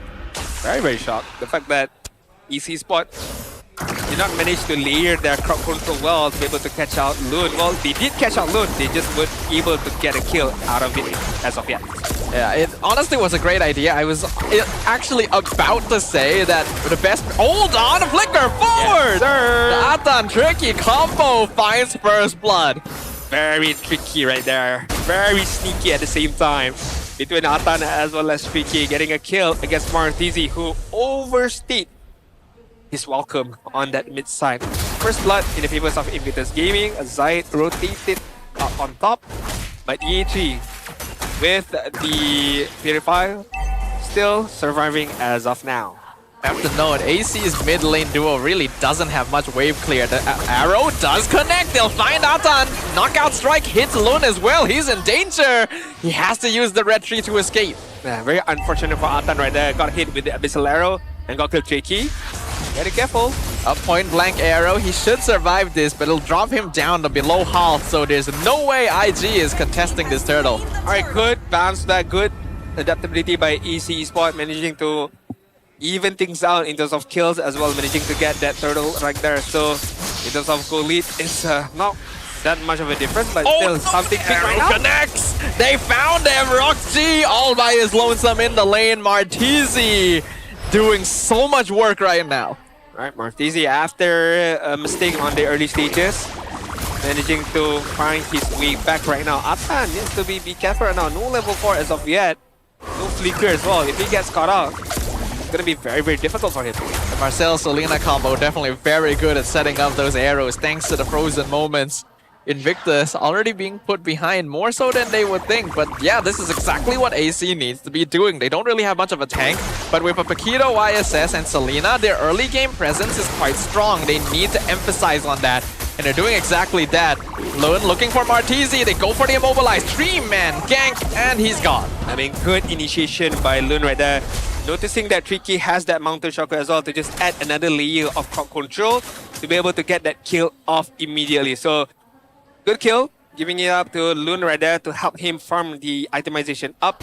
Meanwhile, Zayed right now just matching or mirroring the farming rate of Lune right now. Similar level, similar KDA at the same time. I'd say AC is honestly doing good in balancing early game aggression, but also playing safely enough to get that late game scaling in. They're going to be moving around the map largely with the mid duo and maybe the trio if Zayed joins them once he's got that first item. Nets still largely left on an island. He's perfectly fine farming up after that initial kill on Rockji. It does not matter much on Nets. As long as he's farming up, I think AC Sport feels happy about it. If not, it's going to be a bit difficult for him to be able to deal damage that he should have in terms of DPS right now. Trinity should be picked up at any given time soon. Total number 2. The papers of AC right now. Golden hour miss. Tricky able to dash away in time. Yetri finds some vision, but they'll also spot Atan. Trying to rotate through the tri-brush area, gets the stun. Mountain Shocker lands on Tricky. He's got the stolen YSS ult ready to go. He will pop it, gets a vision of everyone. Zones AC out into the mid lane. Lands the stun on Martizi as well. Drops him to low HP. It's a free turtle for Invictus. Great zoning. Great zoning from the side of IG right there. Yetri as well as Atan managing the movement of AC Esport, not allowing them to walk even a slither of forward right there. So it also allowed Lune to be able to get that second turtle off. So once again, it's very, very even Stevens right now. We have approached the 5th minute mark and no team has a significant advantage as of yet. AC Esports, the ideal would be to have a slight lead early on, but they don't really mind being even as well since they do have a lot of late game scaling. Invictus probably want to make sure Roxy is able to match and pass the Nets as well, since Momo is still going to be quite the threat the later we go into the game. Right now, things are still even, but I imagine that IG needs to make something notable happen within the next 3 minutes or so. Yeah, nothing much is happening so far. There's both teams respecting the distance of they themselves, farming up as much as they can. Looking at Lune, managed to steal away the purple buff in the hands of Zayed. While on the bot side, Reza ought to be careful right now, as well as Ata, Nats, as well as Reza are within the vicinity. On the top side, Momo has pushed up the lane, but this forces out Yetri to defend the top lane right now, and he will be able to do so. Yeah, Momo proxying the lane is good, but unfortunately, they're not really getting that much of an advantage from it, since Invictus is still spacing themselves really well. That arrow nearly hit Rockji. He was able to dash away in time. They've adjusted. They know that Martizi on the Selena is a problem, and they're keeping their eyes peeled. I mean, it's very hard for them to be able to keep their eyes peeled all the time right now, because just the swift movement of the Selena. At one moment, she can be on top. Another moment, she can be on the bot side. Not only with the Abyssal Arrow, but the Abyssal Trap as well, to provide a bit more vision towards the side of Invictus Gaming right now. Yetri is going to participate in this team fight right now. Yetri will spot everyone out, chase Razor out of his bush. Mountain Shocker will be spent though, so AC knows where all of Invictus is. Tricky still holding on to it. Mountain Shocker misses, Golden Hour misses. All the resources from AC have whipped. Razor has to flicker out. Martizi has to dash away. They have to give up turtle positioning. Lune will secure it. AC spot once again. Execution is letting them down. The Golden Hour misses. The Blazing Duet was not being able to use by Nats at the same time. Mountain Shocker misses as well. So it's not much drafting that I can blame right now, but it's more of, yeah, execution. It's just not up to par. Well, I mean, the drafting makes the execution more difficult. This is what we've already highlighted. They don't have a standard lineup. Well, I thought that with the Golden Hour, you should be able to... The Blazing Duet actually does kind of hurt. Lune gonna be targeted, but I don't think AC wants to commit here. Very interesting. AC did not commit with that fight. Understanding that Side of IG still have a lot more resources for them to play with right now. But Rob G should be careful right there. There is an Abyssal Arrow. There is the Golden Hour. The camp tanked the arrow! And now Atan flickers form against the two-man stun. He grabs Razor. And now they're chasing Nets. He has the flicker out at the last second. Conceal gonna be used. They really want the kill, but BMI gets him out. Tricky gonna be caught by Momo in the tri-brush. He's able to flicker away. Very unfortunate. The jungle camp. Very unfortunate for Martizi right there. The lineup of the arrow was on point to hit Rock G, but then you did mention about the jungle camp tanking it and then making sure Rock G is alive. I wonder how much Rock G paid that jungle minion right there. I imagine he didn't pay him much considering he was trying to kill him as well. Little man with the most noble sacrifice we've ever seen. Very, very unfortunate right now. Invictus Gaming in the lead, not much in terms of kill. 3-4-2 in terms of goal, almost reaching 2k goal lead right now. They see Roxy, the arrow will miss for now. Momo still hiding and waiting. I get the feeling Invictus knows that something funny is going on. They're gonna lean towards the Lord instead while Alun takes the top tower. But to be fair, looking at the farming rate of Nats, 6.4k up against the 5.9k. The Nats is farming really, really well. Although not much is going on in terms of kill on his side. But still, fairly decent so far. Yeah, that 5-man concealed play instantly scouted out and cancelled. They even popped the Mountain Shocker, so Invictus is responding really, really well. I'm honestly impressed by the way they've been playing so far.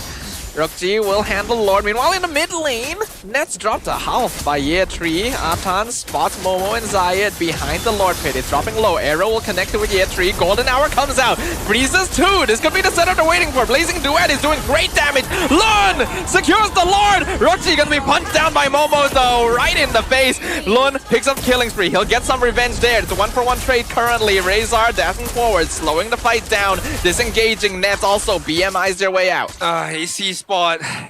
They tried, but it wasn't good enough. That's not good enough from the side of AC spot right there. The Golden Hour was on point. Was stopping Luna from getting that block immediately, but after the Golden Hour was used, there was no initiation. There was no follow-up at the same time. But it's hard for me to blame them because they were zoned out by Year 3 all the time. Well, the Trinity has just been completed, so Nets is officially ready to fight. And we've already seen the Blazing Duet doing a good amount of damage. Invictus cannot let their guard down yet. The Lord is moving on the bot side right now. IG, they should be able to prepare for this mid-wave push. Just look at the damage right there being hit upon Nets. That's awfully hurtful right now. Lord is gonna break the shield immediately. That's just allowed Invictus Gaming to take that mid turret away from the hands of AC spot. Conceal? Play? Nothing? Nope. Oh, just maneuvering around the base. Momo will trade 2 towers, so that's not terrible for AC if they can keep all of their inhibitors alive. Looks like they will successfully do so as well. Momo gets a whole lane of towers up top. I don't think that's too bad. Definitely not too bad. Definitely depends on the itemization for Momo later on and what he does with the farming that he had on that top side. Managing to get that both turrets out of the way from the side of Invictus Gaming, who are in the lead right now. 3k goal lead as we speak. 11-minute mark. Only total of 7 kills. It's been collected by both sides right now. AC spot. They are in a pickle, I have to say, because even with a good Golden Hour, what will be the follow-up, honestly? Will it be the Blazing Duet? Will it be the Knockout Strike from... I mean, it could be anyone, really, but it is mainly going to be Nets at this point. He is the main carry. He hasn't died yet. His farm is pretty solid. I think that if AC can hold on, if they can get a couple kills into Nets, some shutdowns, it would honestly change the game around entirely. Momo, though, gonna get caught, terrified, instantly Mountain Shocker, he flickers out, connects with Atan, but the Golden Hour catches Tree. Here's the Blazing Duet. Will it do enough damage? Atan flickers out. Lun in a bad spot. Iframes the arrow, survives it all. Wow, that is superb. From both sides, really. Momo managing to stay alive. The Golden Hour was used superbly. But the iframe from Luna managing to help him stay alive at the same time. Right there, like I said, Golden Hour was used, Blazing Duet was used. It was almost all the damage was given against up to Atan, but then it did not manage to kill Atan off. So I'm having a big question so far in terms of damage. EC Sport, do you guys have what it takes? It's still pretty even, honestly. Even though Invictus have a 3k gold advantage, it's really not that much at this stage, and the balance scaling is starting to kick in. AC has a lot of DPSs, and Invictus may not have enough burst to actually punish their fairly squishy comp. Momo doing a great job of out macroing right now. Oh, but they go in! 3-man stun from Atan. He engages. He explodes instantly. Roxy secures the Lord for it. Blazing Duet, Winter Crown, Golden Hour whiffs everything. Net's not able to do the damage necessary, but here comes Momo. They get the arrow connected with Yetri. He has to dash his way out. Momo's damage gonna be tanked away by Lun. Everyone still alive. Apart from Atan, after what was a great initiation from Atan right there. Triple man combination of stun was being dealt by Atan right there, and it allowed IG to secure that Lord. It was secured by Rockji. For out of all the people, the one with a good amount of damage right now, EC Sport did not lose any members for themselves, so they are able to perform this high ground defense so far, unless IG just wants to use this Lord as a bait. Well, here's the double Mountain Shocker. Both teams see everything. Lord collides with the bottom tower. Mountain Shocker used to stun. One hit on the tower. Surely they can get it. No, actually. Looks like AC will hold on to that. They will freeze Yetri as well. He's got to dash his way out. Rockji is there to provide peel. More minion waves are still streaking in. Looks like Invictus is not quite done yet. They want to at least get this tower. Maybe a second if they're lucky. Momo gonna be disrupted by Lun. Here comes the Blazing Duet. Golden Hour freezes. The damage goes through. Tricky dies to the Blazing Duet. But it looks like that's all they're going to get. EC Sports are definitely doing it right now. Mountain Shocker did not land on Rocky. Zayed once more. Lun re-enters the fight. He's looking for Nets, but Nets VMIs away. Martizi finds Atan. Lun goes in. He's not able to get the kill. Momo flanks with the shutdown. EC Sports, this could be the remontada they were looking for. They were patient about it. They were very, very much patient about it. And although a few whiff of the Golden Hour, and right now they are ahead a little bit against Invictus Gaming, especially on the numbers that they have. Eastern Shin gonna push on the bot side. EC Esports, just the way they move, just the way that they kite against Invictus Gaming right now is looking very, very much superb. Razor is starting to look a lot more comfortable with those Golden Hours as well. He's landing them on crucial targets. I think Momo also a big issue. The later this game goes, the more effective AC's lineup actually becomes, because every single one of their heroes is capable of fighting independently and outputting DPS. We can't really say for sure how this will go yet. IG still has a slight map lead, but how long can they hold on to that? Yeah, Atan. Oh, Atan, hold on! He's gonna go for the grab. Golden Hour comes out, freezes Martizi. Not sure if they wanted that, but Tricky in a bad spot. Momo has to chase him. Flicker comes out. Atan in a bad spot. He flickers the other direction to buy time. Rockji pops his ultimate as well, as Martizi bursted him. Atan honestly buying a lot of time. Glue is still a very tanky hero, but Invictus can no longer fight. Can Atan get out? He should be able to do so, right? I mean, Hold on. is well. Razor, he's flying in with the cloud. Can Patrick get away? Look at him, look at his face. He's getting away. The hot pursuit of Patrick right there. I mean, Atan almost turning things around. Managed to stick onwards to Reza, but did not manage to get Reza near his very own teammates. So Reza is still alive! Oh, Zayed from the flank! Is that a good idea, sir? He's 1v4, he goes down, Nets not able to sustain! Wind of Nature use, Golden Hour to stop Rockji, but Tree is there to catch Nets, pops his immortality and his life! Oh my Mistakes God. have been made by the cores of AC, the two people they needed alive! Tricky will be traded, but he's still worth a lot less than 2 marksmen. Lun gonna go for the top lane as the minion waves shove in with Rockji.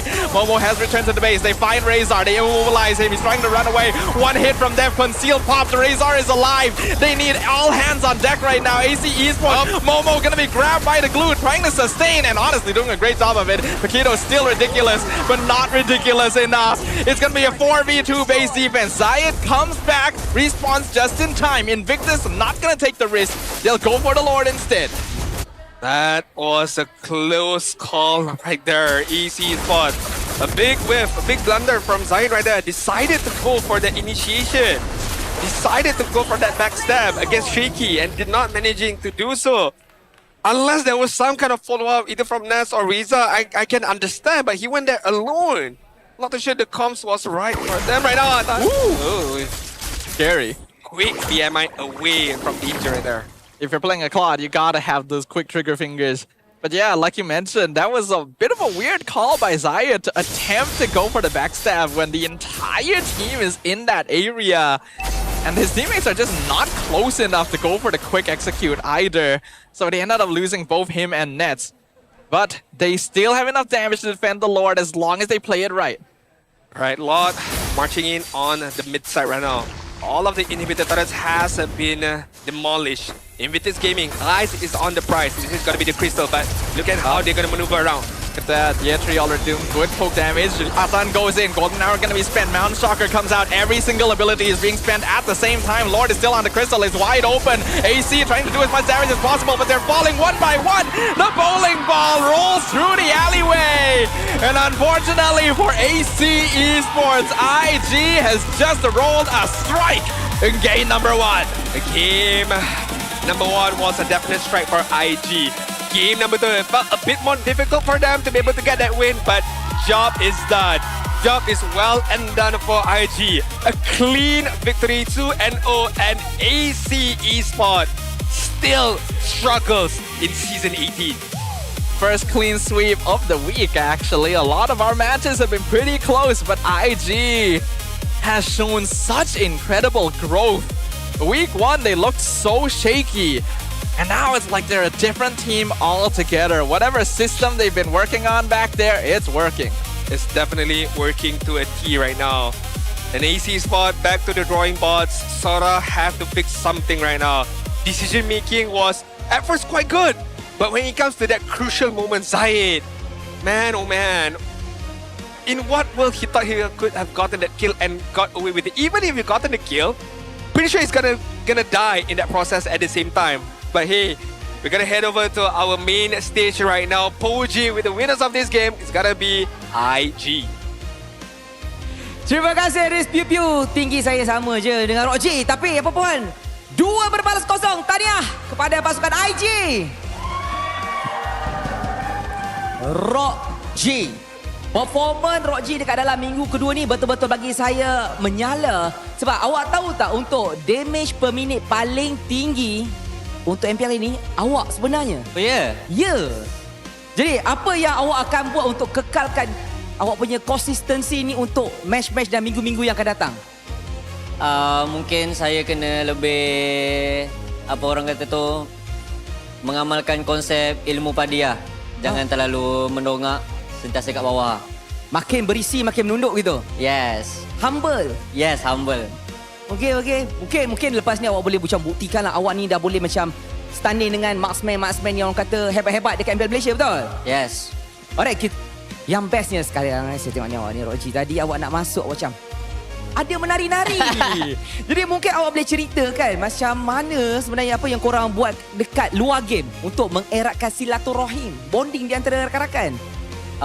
Kalau luar game, kita orang selalu duduk sama-sama, lepas tu kita orang sarkas satu sama lain lah. Sarkas? Untuk apa? Macam menguatkan kita orang punya mental lah. Sarkas tu macam mana? Gurau-gurau sarkas ke? Macam ejek orang ni, lepas tu orang ni ejek orang tu, macam tu lah. Bukan ejek makin macam sakit kat tak, kita orang tak ada yang hati tisu dekat tim ni. Semua hati kental lah. Hati kental. Betul. The real fighter ni. Baik. Tapi Tricky, apa khabar? Alhamdulillah baik. Alright Tricky, kalau kita tengok patch kali ni kan, ni pada pendapat saya dan juga patch lah. Kita tengok kebanyakan hero ni lebih kepada tanky untuk bahagian EXP. Contoh ada Esmeralda, Uranus, Alice, Barat kan. Tapi hari ni kita tengok buat pertama kalinya ada Pakito EXP lane. Itu Yetri sendiri pakai. Ya. Jadi untuk apakah hero tu dipakai tadi? Satu eksperimen ke apa ke? Sebab macam wow, amazing. Karena lihat aja badannya Yetri tu, udah kayak Pakito tuh. Makanya dia user aja Pakitonya. Jadi dia pakai aja, no problem. Ya, karena dia badannya gede, jadi dia pengen kayak Pakito tuh badannya tuh. Jadi pemilihan hero ikut body build. Bukan sebab eksperimen ke ataupun ada meta rahsia, bukan? Bukan. Lain-lain jawapannya. Alright, Tricky, sebelum ni masa awak dekat EVOS, kita selidik baliklah video-video lama awak. Awak jarang main sebenarnya masa dekat EVOS. Ya, betul. Kan? Tapi untuk kali ini dengan pasukan IG, awak adalah line up utama. Jadi apa yang awak nak buktikan kepada semua orang pada musim ni yang awak boleh bermain non-stop? Sebenarnya nggak ada mau ngebuktiin buat orang lain sih. Pengen ini aja. Kayak pengen tahu limit diri sendiri. Gue bisa sampai mana kalau gue bisa main full gitu. Jadi alhamdulillah di sini gue dikasih kesempatan jam terbang yang banyak. Maksudnya ini adalah satu pencapaian yang hebat lah kepada awak. Ya, bersyukurlah dipercaya di sini. Tepuklah sikit. Dia dah buktikan diri dia. Alright, Roji dan juga Tricky. Awak pun dah menang bersih 2-0 dan semua orang pun memang perform. Pada pendapat korang, siapa MVP untuk match tadi? Coach Bam. Coach Bam.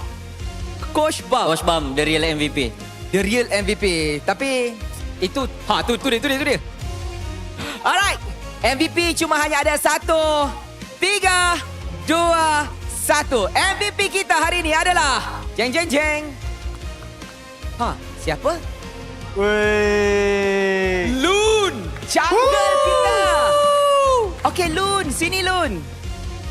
Jadi Roji, awak dengan Loon pun memang sarkas jugalah. Memang kalau orang badan macam ni memang kena lah. Memang kena. Jangan body shaming. Tak apa, dia dah biasa. Alright, apa khabar Loon? Pegang dulu. Baik ya semua. Di sinilah je, malu. Okey Loon, awak dah bermain untuk 4 match sebenarnya untuk IG dah main paling banyak. Dan untuk musim ini hanya Y3 saja pemain asal. Yang lainnya adalah pemain yang baru kan? Ya. Jadi ada tak main banyak game ni kan memberi impact yang positif kepada tim awak? Sebab ni line up yang total baru sebenarnya. Ada tak impact yang positif? Banyak sih, semua positif sih. Semua positif? Ya. Boleh kongsi tak apa yang positif?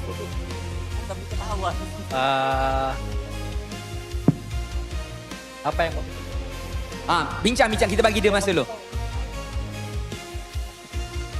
Kita saling menasihati satu sama lain. Okey, lagi?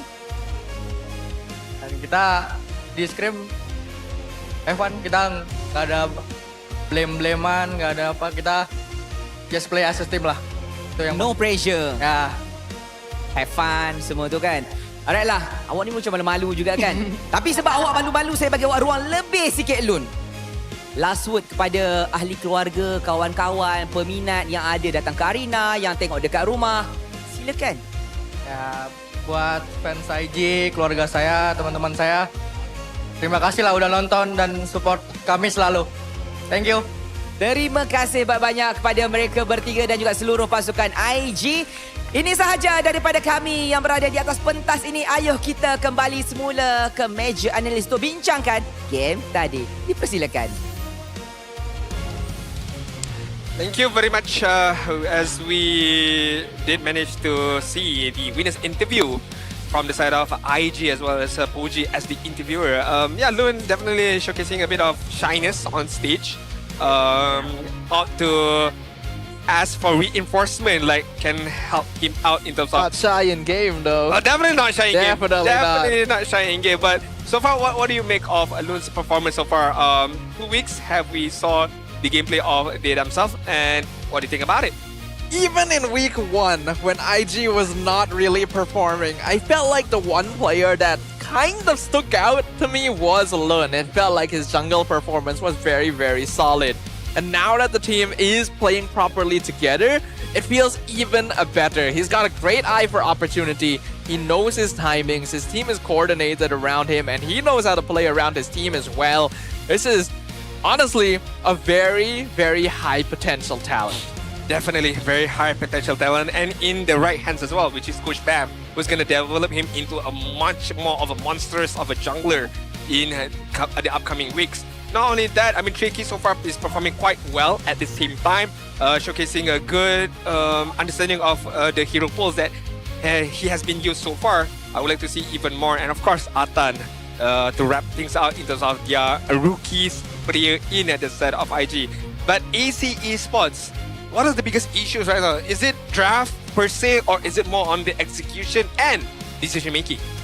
Probably a little more on the latter, but the former does have some issues as well. We already mentioned even before the game started that like, hey, this draft might be kind of hard for AC to play. They don't really have a front line to work around with, but they actually did make it effective. The early game was in their control. They were being very threatening with those abyssal arrows, and even when IG adjusted, they couldn't really find a way to break through. But then some weird calls were made. Decisions to fight when it wasn't necessary. Throwing yourself in, losing cores when you don't really have the right heroes to zone or dive. It was kind of strange because they could have definitely brought us to game 3. Now, for the side of AC, is it the ways for them to improve themselves is how they did as last season per se, which is exchange of rosters, players? Or is this a matter of putting in more hours into understanding on how should we play a certain draft? I feel like something fundamental is missing, unfortunately. It's a bit weird here because I think even last season around, AC had some issues with like deciding, okay, how they want to play the game. It's a little bit one-dimensional here and there. We can have a look at the draft once again, where like on paper this draft should not work, right? There's no tank, no front line at all, but the Marcel and the Selena combo was actually very effective, and then you have the vision from the Yi Sun Shin to play around with. What I actually really like that Tricky did was that he was stealing the Mountain Shocker. You thought that, oh, he's gonna steal the Golden Hour. No, he's stealing the vision, he's stealing the initiation and extra stun, and it worked out a lot better for them. I mean, it adds also a +1 in terms of their crowd controlling abilities to be follow up against the glue, or if ever say the Hirara wants to go in for a kill, the Mountain Shocker provides, as you mentioned, the vision as well as some form of CC as well. So I think that's a good idea from Tricky on multiple of times stealing away the Mountain Shocker from the Yi Sun Shin. But I would like to go back into this draft, as you mentioned, like no, how should I say, no formidable frontliner is a bigger issue, because who will frontline for you to be able to give vision and so on and so forth. In terms of crowd control or CC abilities, yes, you have the Selena, you have the Marcel, but both of these heroes does not really synergize well between one and another. I mean, I feel like if you add another layer of damaging hero towards the Selena, maybe only then you can get a kill. So imagine the episode hero hits, and then this hero maybe change something to like a Khalid to follow up even more. Then maybe, yes, probably. But then, again, it goes back to the, not crowd control, it goes back to your front line. Feels like this Pakiro should gone into the jungle, and this hero should be changed into somewhat of a frontliner for now. I mean, we were originally expecting this to be a double fighter side lane, right? Once we saw the Marcel Selena mid and the YSS, we thought, okay, maybe we'll flex Paquito into gold and it'll pick a tankier hero in the EXP lane. The Esmeralda was already gone, so maybe they had less options there, but I feel like it would have been better to have some kind of setter instead. But once they went for the Claude, it's like, okay, this has become a lot more difficult for you. But this ban is still weird for me, the Alice ban. Not too sure, like in the first 3 bans as well? Like, I guess it's just respect, right? Alone Probably 1-2 games with Alice jungle? Are they just that afraid of it? I mean, yes, we saw it in previous games, but right now we take a look at the first clip. This is the second game, of course, 14-minute mark. This is where there was no stopping from the side of IG right now. They just want to go in and grab a kill, or grab the turrets, to be fair. But then Rizas went in. This was a good golden hour, but at the same time, the goal was being popped at the same time. So that's why the damage has not been gone through. It's just much towards Tricky right there. Tricky got killed. BMI backwards. And then nothing much happened, right? I feel like Nets made the mistake of like, hold on, go back to when they were frozen. Okay. You see Nets go through, he goes behind Tricky. Okay. And because of the way Golden Hour interacts with Blazing Duet, all of the bullets end up going to Tricky instead, right? Instead of being shared evenly across the entire Blazing Duet. Though, of course, for some reason, he didn't go in between them. He could have very easily slotted in between Tricky and Rockji, and then he could have picked off both. So you mean a better position should be here, somewhere here. Oh wait, no, sorry. He didn't go in between because it's the golden hour. Yeah. But like, he could have stayed where he was, because some of those shots did go so he to can Rockji. He could have stayed right? here. Because he can hit here. Then it might have killed them both, but he didn't. He went behind Tricky instead, which meant that the Melissa was no longer inside Blazing Duet range. But then is it because of the go away he did not opt to go for Rock G at the same time? Because the go away was on top of the No, but he definitely had enough range. True. But then, I mean, to be fair, at least they gotten a kill out of it. It was a good defense, although they could not defend their inhibitor target here. But it was somewhat an effort from the side of EC Esports right there. Yeah, I think alone being able to fight 1v1 against Momo also very, very useful. He has definitely been showing off on these assassin heroes. Another clip we got to see in the 16th Is this the mistake? Oh yeah, this looks the like the mistake. Yeah, I'm looking at the mini-map right here.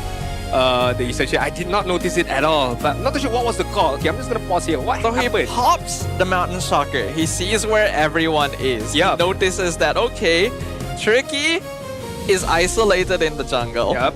The closest person is Rockji. Yeah. Surely I can handle 1v2. Yep. I guess he expected he would be able to burst quicker. He goes in, gets the stun on Tricky, but isn't actually able to finish him off, and then the entire team collapses and takes him out. But honestly, right, even if he managed to get a kill, I feel like he won't walk away freely. And I thought it was more of a like, because I look at the members of him, I mean, Pakiro is well away. The other members are like 1, 2, 3, still quite far away for you to be able to follow things up. So if they were a bit nearer, I would understand the shot call of, okay, I want to go in. But the fact they were far apart, they were really, really far apart. Not to mention, it looks like Tricky had a Winter Crown as well. That's probably why he survived. I think Zayed was thinking, I'm gonna go in, pick off Tricky. Even if I die, then maybe Nets can finish the rest off. But that also doesn't really make sense. Like, if he was one-shotting Rockji, then okay, you know, Nets can probably finish off the rest. No, I mean, it does not make sense because the lot is still there. So even if you get a kill against Tricky and you die, the lot is going to be taken away from the side of IG very much easily. So just very, very weird. Because looking at the position, right, everybody is here. They are being zoned out by the Uranus. Pakito is still well far away at the same time. And even if you go in, like I mentioned, the Golden Hour is far away. Nats want to go in for the Blazing Duet is still far away. So it's just weird calls by Maybe he wanted to do a Skies, right? Because I'm pretty sure he had Killing Spree. Would he be greedy enough to think, hey, I can kill Tricky and then Rockji? No, right? Logically speaking, you can. Yeah, it's hard to imagine what the thought process is here. And then after Zayed makes that call, dies, his team decides, nah, we have to commit here. Nets goes in, Blazing Duets. Wind of Nature is traded, so he no longer has a way to get out. And then he blinks back to where Ye Tree is waiting. It's just series of mistakes. A series of mistakes, a series of bad decision making as well. And this is something that Sora needs to focus on. His team, his players as well, to make the right calls, to make the right decision, and of course to layer the team fights really, really well. I feel like this is the big issue from AC Esports. I mean, the draft is okay, it's not that bad, but it's more of the execution is the biggest question right now. It certainly means, though, that IG's victory yesterday was not a fluke. This is a team that is growing more consistent, getting stronger, and more confident with their rookies as well, which is what we hope to see for all of our teams here this MPL. So congratulations to them, AC. Gotta go back on the back burner, but we still got one more match today. IG secures their third win in a row, by the way. Oh, so wow. off to a hot start so far from the side of IG. Week number 2, 3 wins already so far in their books. It's looking like it's a very, very good week number 2 for the side of IG. Can't say this similarly with EC Esports, but hey, still early days. I mean, we still have week 3, 4 onwards to go. But next match is going to be the battle of the behemoth of BTRM as well as RRQ Tora. It's going to be very, very interesting. How will RRQ Tora bounce back? And BTRM, after not a shocking loss yesterday, I think they put up a very, very good fight. And I would like to see even more from the side of BTRM. I think this is a match that's worth watching just to see how the teams really compare with each other right now. But we're gonna take a short break before that happens, of course. Make sure everything's all set up and ready for our teams to take to the stage. Don't go anywhere. We'll see you guys in a bit. Mid dulu, santai guys, santai. Chill. Go aman. Mati. Lagi.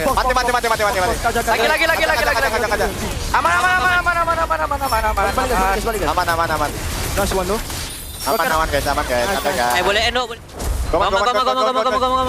Bisa balikin guys? Balik semua dah hati. Lagi. Boleh. Go. Tahu. Tahu aku. Aman guys. Kalian guys. Alis. Orang. Tadi. Alis. Aman. Nice. Good start guys. Yang aku stand. Kena guys. Kena Elsa. Kena keluar. Aku tak boleh kena keluar. Tengok ni. Tak pasal keluar. Mati apa palingnya? Makan. Boleh main jom. Boleh lagi. Bisa lagi. Main tu depan. Aku stand dulu. Gua fresh. Hero aja tu. Ada foto guys. Mati dulu. Hira dah. Mati. Nice one. Bang. Aku dash. Mana. Aku dapat Sina. Bisa guys? Aman. Kita balik ke Sina. Sina flicker. Pak itu. Tak ada flicker. Mati paku guys. Mati. Alhamdulillah guys. Nice. Alhamdulillah. Nice one. Alhamdulillah.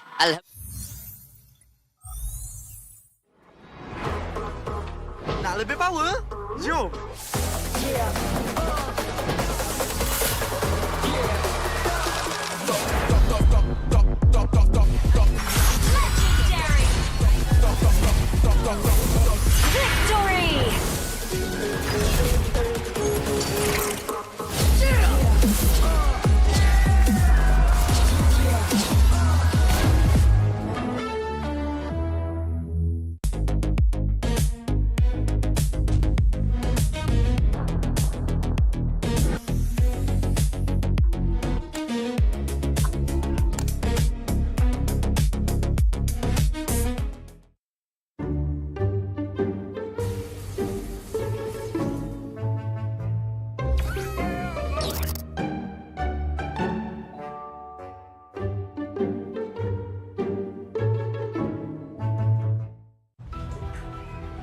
Gunakan dunia digital anda di sini.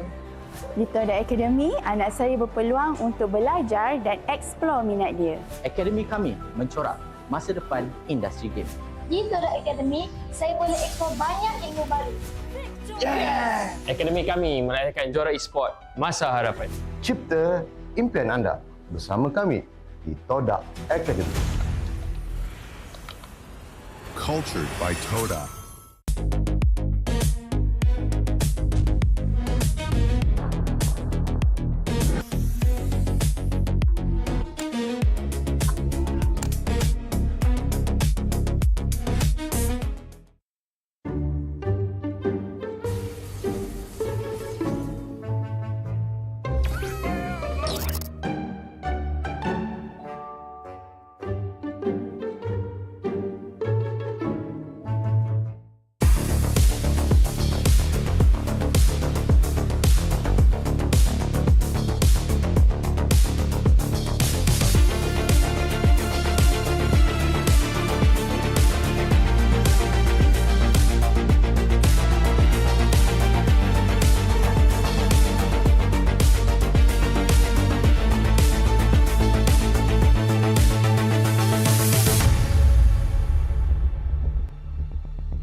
Cherry.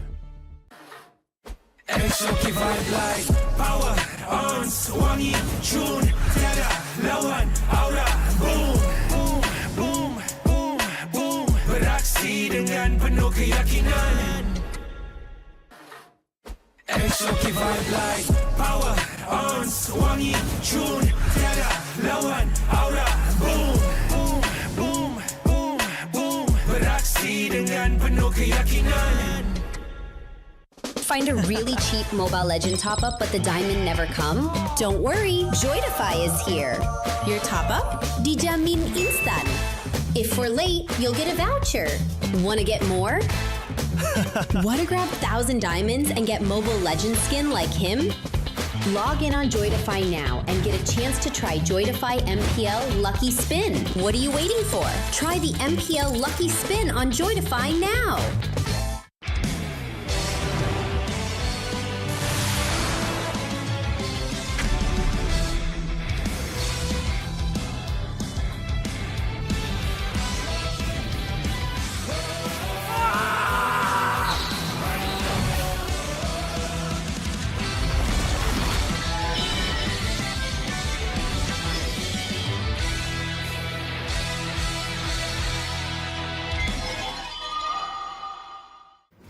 MPL Malaysia dekat tonton dapat skin idaman?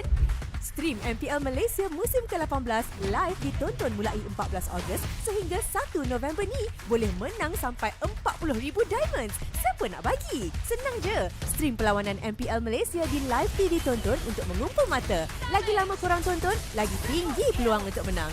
Imbas kod QR untuk maklumat lanjut dan mula kumpul mata korang di tonton sekarang.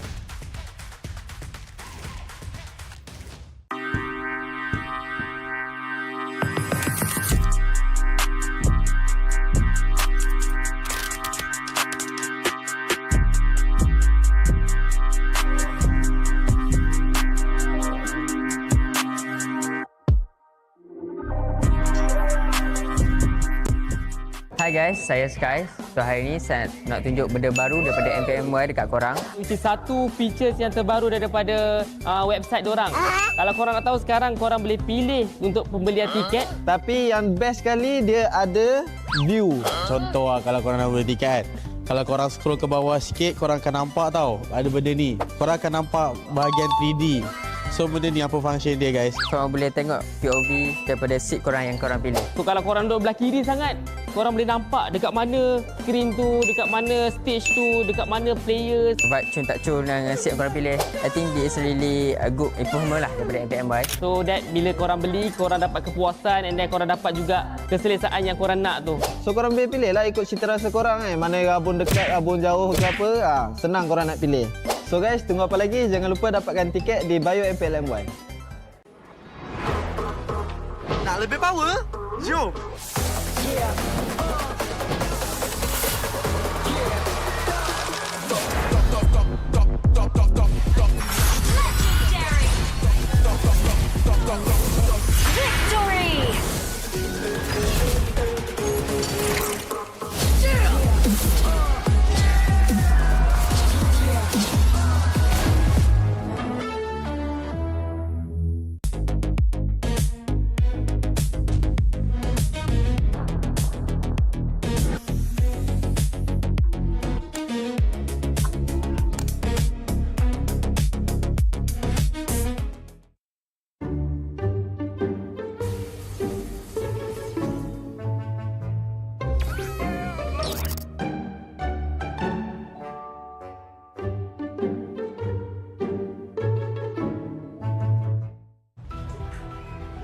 Gunakan dunia digital anda di sini. Di Toda Academy, anak saya berpeluang untuk belajar dan eksplor minat dia. Akademi kami mencorak masa depan industri game. Di Toda Academy, saya boleh eksplor banyak ilmu baru. Akademi kami merayakan juara e-sport masa hadapan. Cipta impian anda bersama kami di Toda Academy. Cultured by Toda.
Cherry.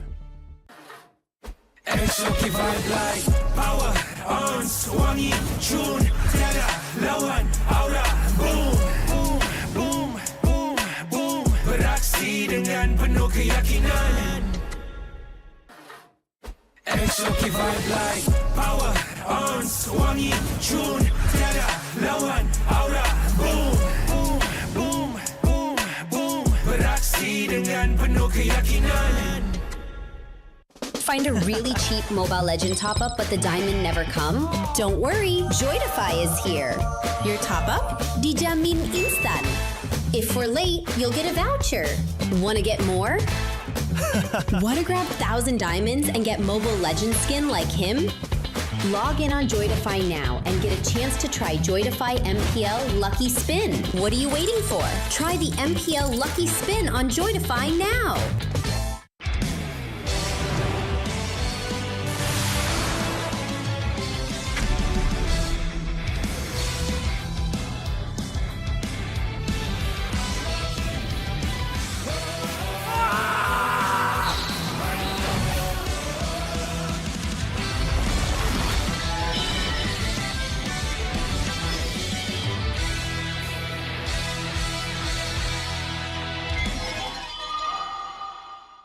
Tengok MPL Malaysia dekat Tonton dapat skin idaman? Stream MPL Malaysia musim ke-18 live ditonton mulai 14 Ogos sehingga 1 November ni. Boleh menang sampai 40,000 diamonds. Siapa nak bagi? Senang je. Stream perlawanan MPL Malaysia di live TV Tonton untuk mengumpul mata. Lagi lama korang tonton, lagi tinggi peluang untuk menang. Imbas kod QR untuk maklumat lanjut dan mula kumpul mata korang di Tonton sekarang.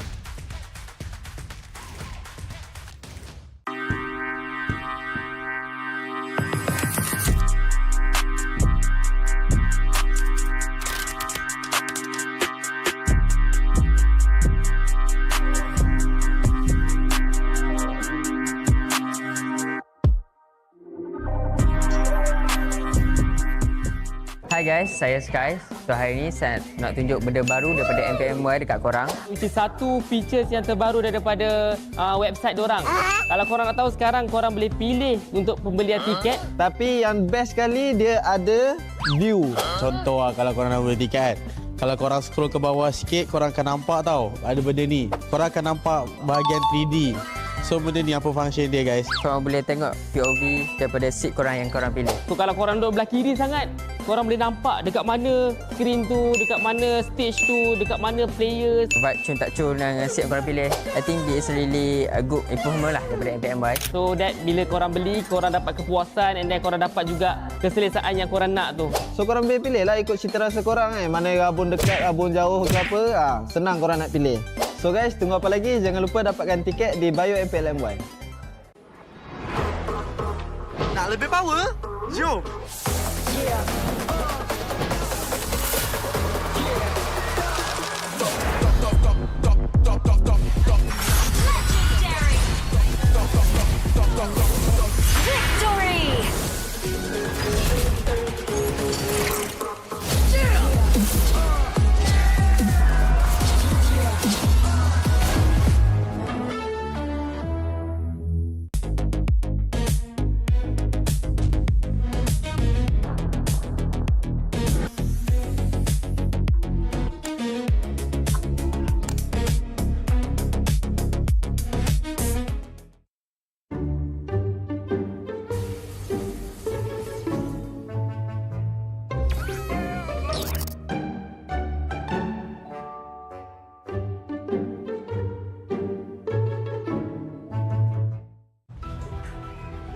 Gunakan dunia digital anda di sini.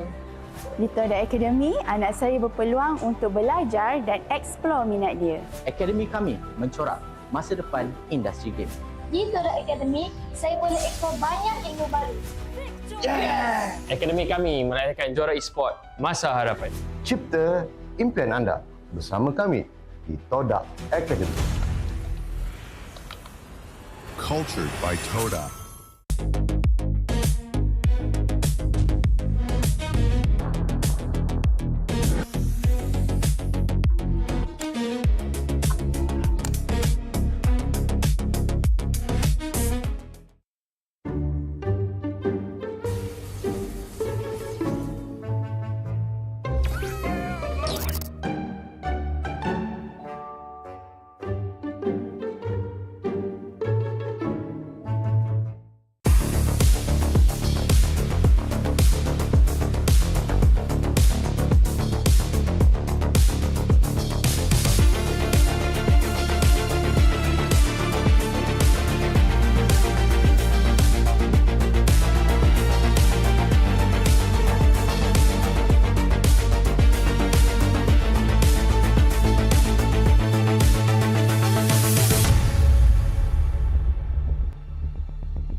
Cherry. Exotic vibe like power, ons, wangi, tune, tiada lawan, aura, boom, boom, boom, boom, boom. Beraksi dengan penuh keyakinan. Exotic vibe like power, ons, wangi, tune, tiada lawan, aura, boom, boom, boom, boom, boom. Beraksi dengan penuh keyakinan. Find a really cheap Mobile Legend top-up but the diamond never come? Don't worry, Joydify is here. Your top-up? Dijamin instan. If we're late, you'll get a voucher. Want to get more? Want to grab 1,000 diamonds and get Mobile Legend skin like him? Log in on Joydify now and get a chance to try Joydify MPL Lucky Spin. What are you waiting for? Try the MPL Lucky Spin on Joydify now.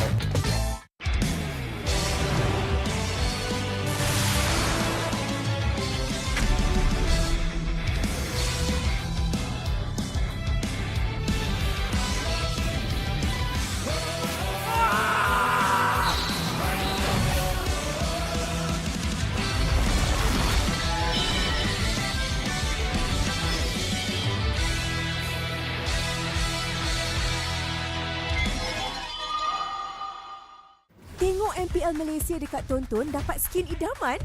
Stream MPL Malaysia musim ke-18 live ditonton mulai 14 Ogos sehingga 1 November ni boleh menang sampai 40,000 diamonds. Siapa nak bagi? Senang je. Stream perlawanan MPL Malaysia di live TV Tonton untuk mengumpul mata. Lagi lama korang tonton, lagi tinggi peluang untuk menang.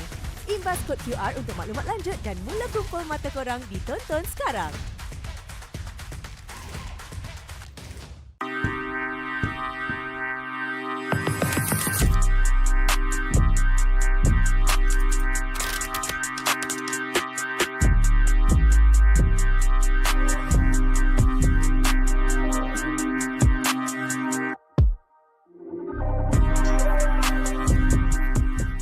Hi guys, saya Sky. So hari ni saya nak tunjuk benda baru daripada MPL dekat korang. Which is satu features yang terbaru daripada website dorang. Kalau korang nak tahu sekarang korang boleh pilih untuk pembelian tiket. Tapi yang best sekali dia ada view. Contoh lah kalau korang nak beli tiket kan. Kalau korang scroll ke bawah sikit, korang akan nampak tau ada benda ni. Korang akan nampak bahagian 3D. So benda ni apa function dia guys? Korang boleh tengok POV daripada seat korang yang korang pilih. So kalau korang duduk belah kiri sangat, korang boleh nampak dekat mana screen tu, dekat mana stage tu, dekat mana players. Vibe cun tak cun dengan seat yang korang pilih. I think it's really a good improvement lah daripada MPMY. So that bila korang beli, korang dapat kepuasan and then korang dapat juga keselesaan yang korang nak tu. So korang boleh pilih lah ikut cita rasa korang mana rabun dekat, rabun jauh ke apa. Senang korang nak pilih. So guys, tunggu apa lagi? Jangan lupa dapatkan tiket di bio MPLMY. Nak lebih power? Jom!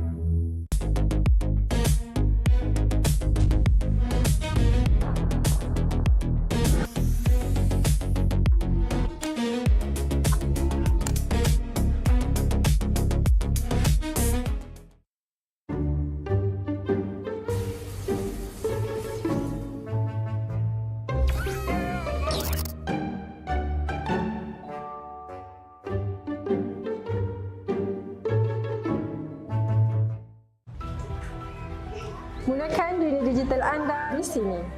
Di Toda Academy, anak saya berpeluang untuk belajar dan eksplor minat dia. Akademi kami mencorak masa depan industri game. Di Toda Academy, saya boleh eksplor banyak ilmu baru. Akademi kami melahirkan juara e-sport masa hadapan. Cipta impian anda bersama kami di Toda Academy. Cultured by Toda.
cherry.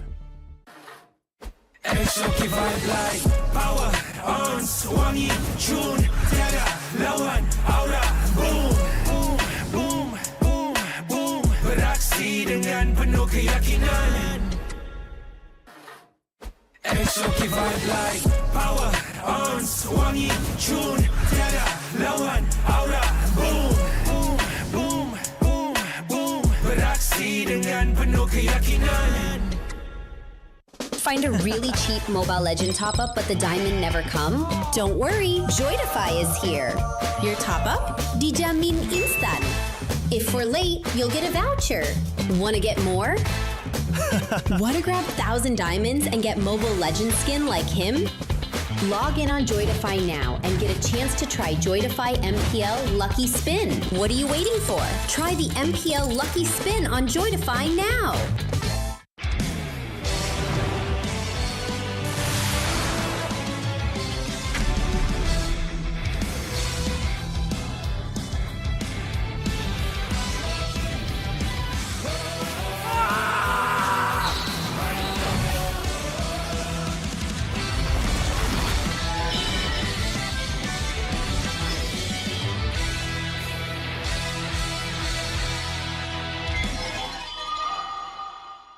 Tengok MPL Malaysia dekat Tonton dapat skin idaman? Stream MPL Malaysia musim ke-18 live ditonton mulai 14 Ogos sehingga 1 November ni. Boleh menang sampai 40,000 diamonds. Siapa nak bagi? Senang je. Stream perlawanan MPL Malaysia di live TV Tonton untuk mengumpul mata. Lagi lama korang tonton, lagi tinggi peluang untuk menang. Imbas kod QR untuk maklumat lanjut dan mula kumpul mata korang di Tonton sekarang.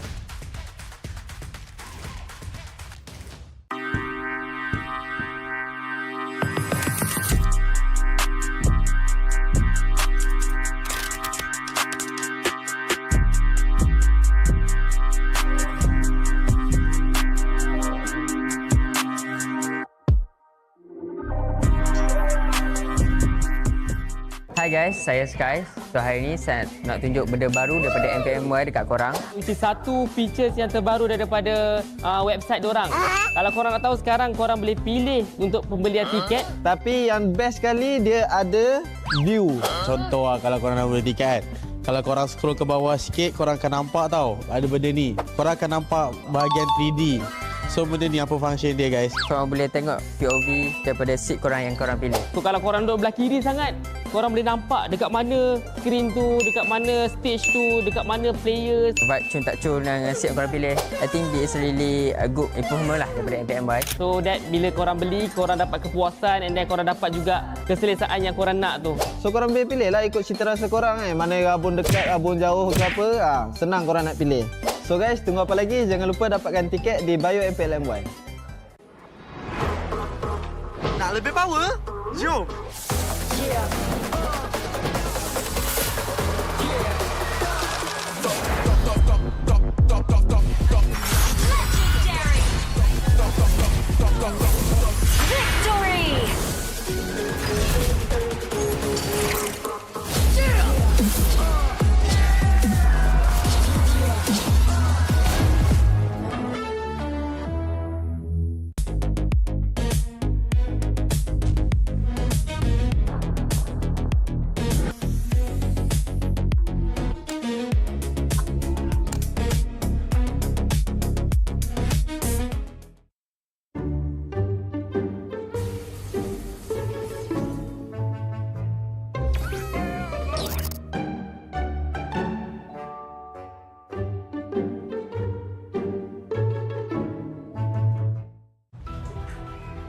Gunakan dunia digital anda di sini.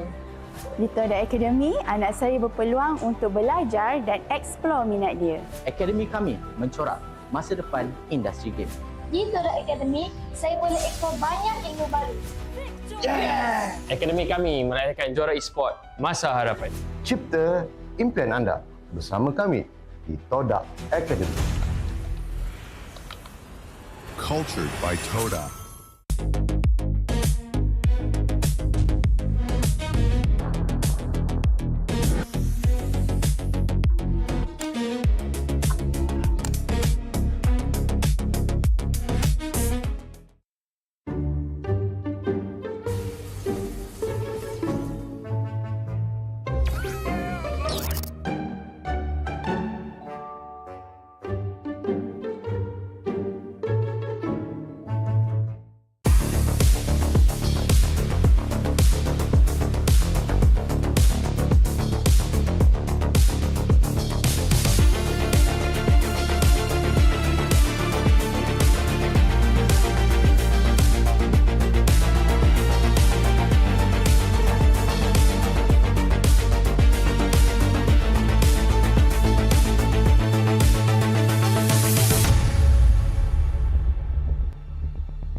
legendary. Exoki vibe like power, ons, wangi, tune, tiada lawan, aura, boom, boom, boom, boom, boom, beraksi dengan penuh keyakinan. Exoki vibe like power, ons, wangi, tune, tiada lawan, aura, boom, boom, boom, boom, boom, beraksi dengan penuh keyakinan. Find a really cheap Mobile Legend top-up but the diamond never come? Don't worry, Joydify is here. Your top-up? Dijamin instan. If we're late, you'll get a voucher. Want to get more? Want to grab 1,000 diamonds and get Mobile Legend skin like him? Log in on Joydify now and get a chance to try Joydify MPL Lucky Spin. What are you waiting for? Try the MPL Lucky Spin on Joydify now.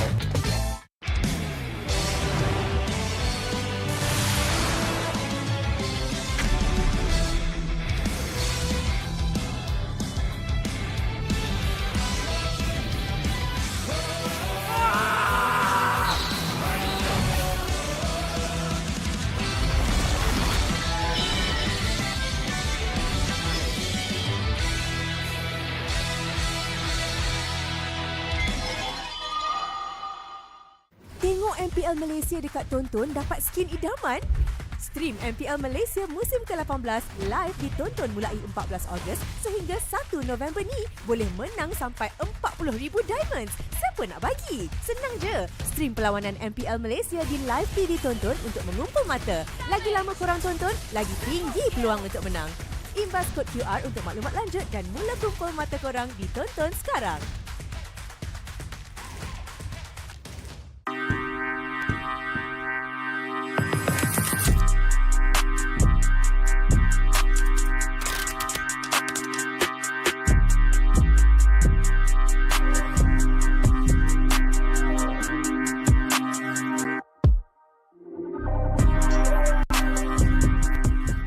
Hai guys, saya Sky.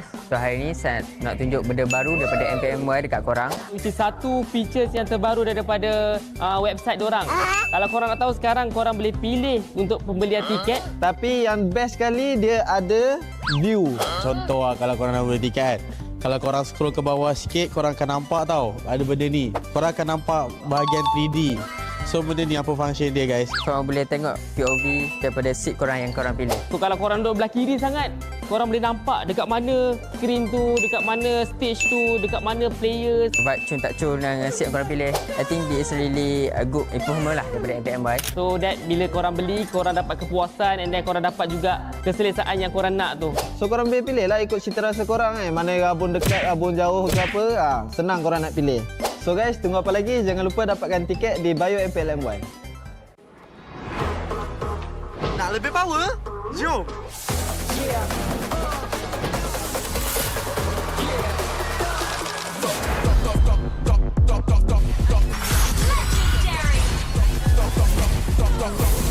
Victory!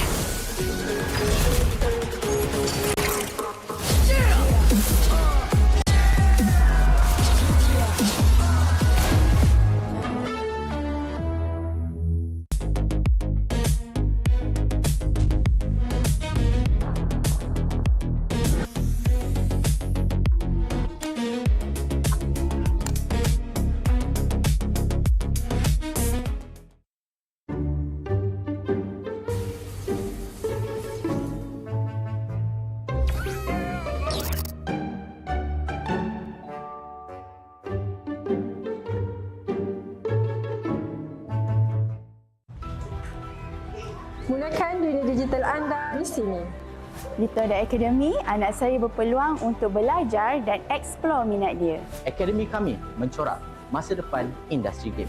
Di Toda Academy, saya boleh eksplor banyak ilmu baru. Akademi kami melahirkan juara e-sport masa hadapan.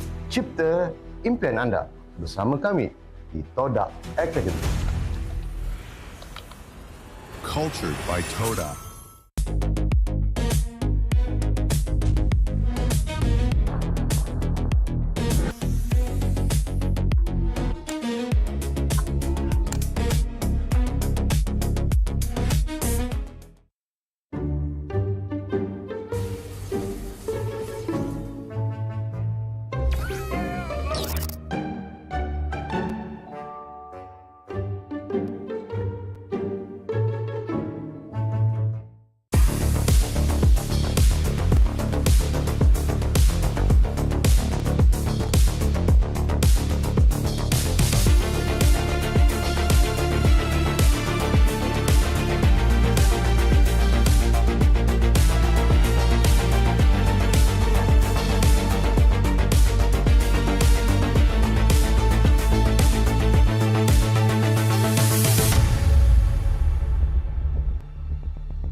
legendary. Exotic vibe like power, ons, wangi, tune, tiada lawan, aura, boom, boom, boom, boom, boom, beraksi dengan penuh keyakinan. Exotic vibe like power, ons, wangi, tune, tiada lawan, aura, boom, boom, boom, boom, boom, beraksi dengan penuh keyakinan. Find a really cheap Mobile Legend top-up but the diamond never come? Don't worry, Joydify is here. Your top-up? Dijamin instan. If we're late, you'll get a voucher. Want to get more? Want to grab 1,000 diamonds and get Mobile Legend skin like him? Log in on Joydify now and get a chance to try Joydify MPL Lucky Spin. What are you waiting for? Try the MPL Lucky Spin on Joydify now.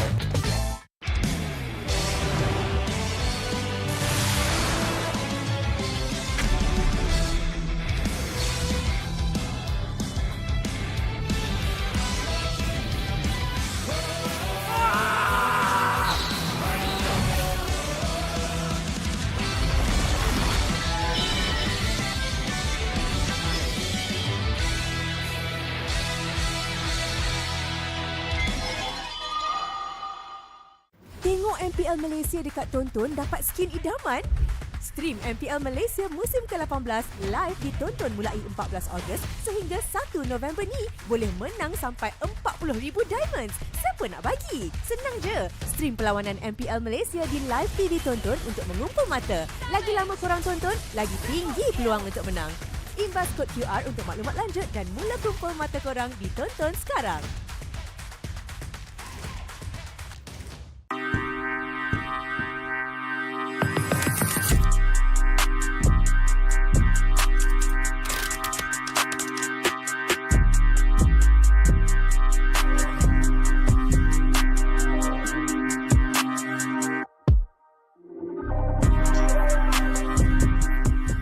Hai guys, saya Sky. So hari ni saya nak tunjuk benda baru daripada MPL dekat korang. Itu satu features yang terbaru daripada website dorang.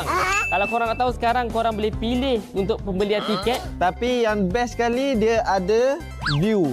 Contoh lah kalau korang nak beli tiket. Kalau korang scroll ke bawah sikit, korang akan nampak tau ada benda ni. Korang akan nampak bahagian 3D. So benda ni apa function dia guys? Korang boleh tengok POV daripada seat korang yang korang pilih. So kalau korang duduk belah kiri sangat, korang boleh nampak dekat mana screen tu, dekat mana stage tu, dekat mana players. Vibe cun tak cun dengan seat yang korang pilih. I think this really a good improvement lah daripada MPL. So that bila korang beli, korang dapat kepuasan and then korang dapat juga keselesaan yang korang nak tu. So korang boleh pilih lah ikut cita rasa korang mana rabun dekat, rabun jauh ke apa. Senang korang nak pilih. So guys, tunggu apa lagi? Jangan lupa dapatkan tiket di bio MPL MY. Nak lebih power? Jom!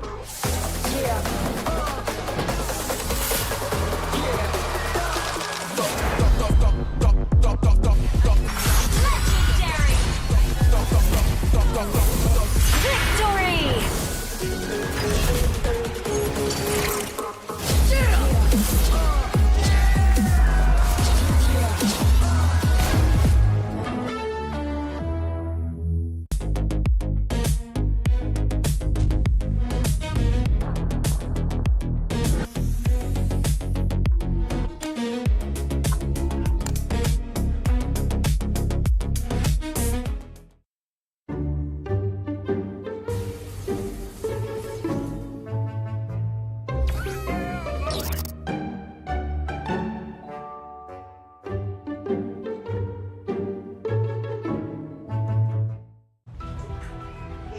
Gunakan dunia digital anda di sini. Di Toda Academy, anak saya berpeluang untuk belajar dan eksplor minat dia. Akademi kami mencorak masa depan industri game. Di Toda Academy, saya boleh eksplor banyak ilmu baru. Akademi kami merayakan juara e-sport masa harapan. Cipta impian anda bersama kami di Toda Academy.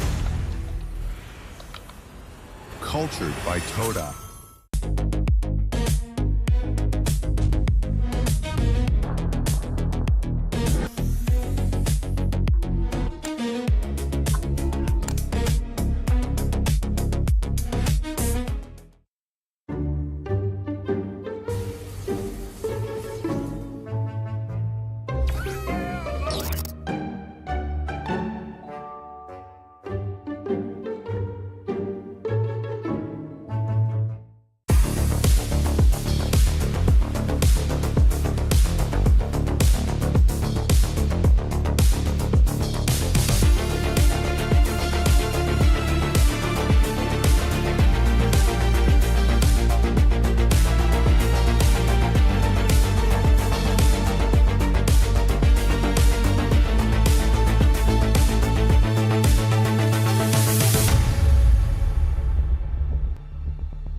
Cherry. Exotic vibe like power, ons, wangi, tune, tiada lawan, aura, boom, boom, boom, boom, boom, beraksi dengan penuh keyakinan. Exotic vibe like power, ons, wangi, tune, tiada lawan, aura, boom, boom, boom, boom, boom, beraksi dengan penuh keyakinan. Find a really cheap Mobile Legend top-up but the diamond never come? Don't worry, Joydify is here. Your top-up? Dijamin instan. If we're late, you'll get a voucher. Want to get more? Want to grab 1,000 diamonds and get Mobile Legend skin like him? Log in on Joydify now and get a chance to try Joydify MPL Lucky Spin. What are you waiting for? Try the MPL Lucky Spin on Joydify now.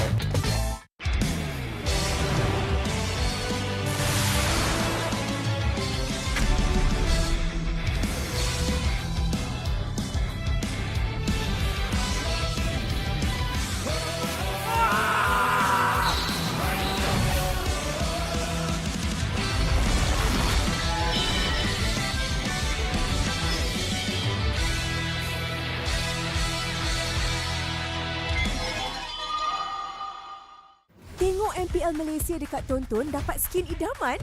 Stream MPL Malaysia musim ke-18 live ditonton mulai 14 Ogos sehingga 1 November ni boleh menang sampai 40,000 diamonds. Siapa nak bagi? Senang je. Stream perlawanan MPL Malaysia di live TV Tonton untuk mengumpul mata. Lagi lama korang tonton, lagi tinggi peluang untuk menang. Imbas kod QR untuk maklumat lanjut dan mula kumpul mata korang di Tonton sekarang.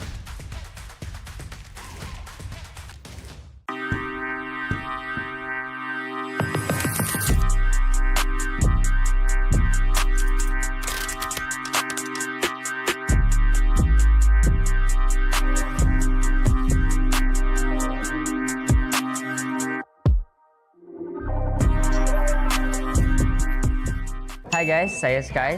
So hari ni saya nak tunjuk benda baru daripada MPL dekat korang. Which is satu features yang terbaru daripada website dorang. Kalau korang nak tahu sekarang korang boleh pilih untuk pembelian tiket. Tapi yang best sekali dia ada view. Contoh lah kalau korang nak beli tiket. Kalau korang scroll ke bawah sikit, korang akan nampak tau ada benda ni. Korang akan nampak bahagian 3D.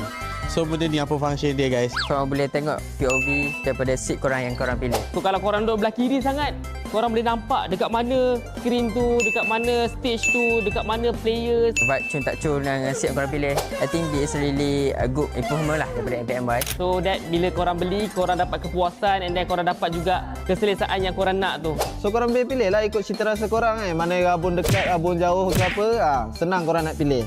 So guys, tunggu apa lagi? Jangan lupa dapatkan tiket di bio MPLMY. Nak lebih power? Jom!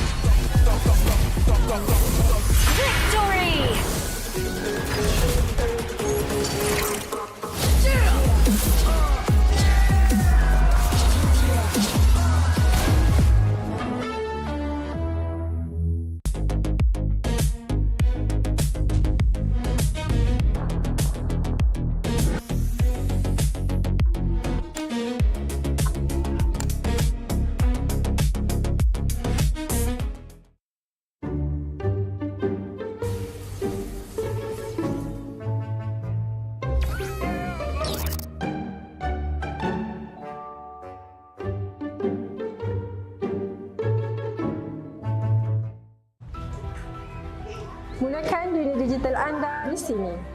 Di Toda Academy, anak saya berpeluang untuk belajar dan eksplor minat dia. Akademi kami mencorak masa depan industri game.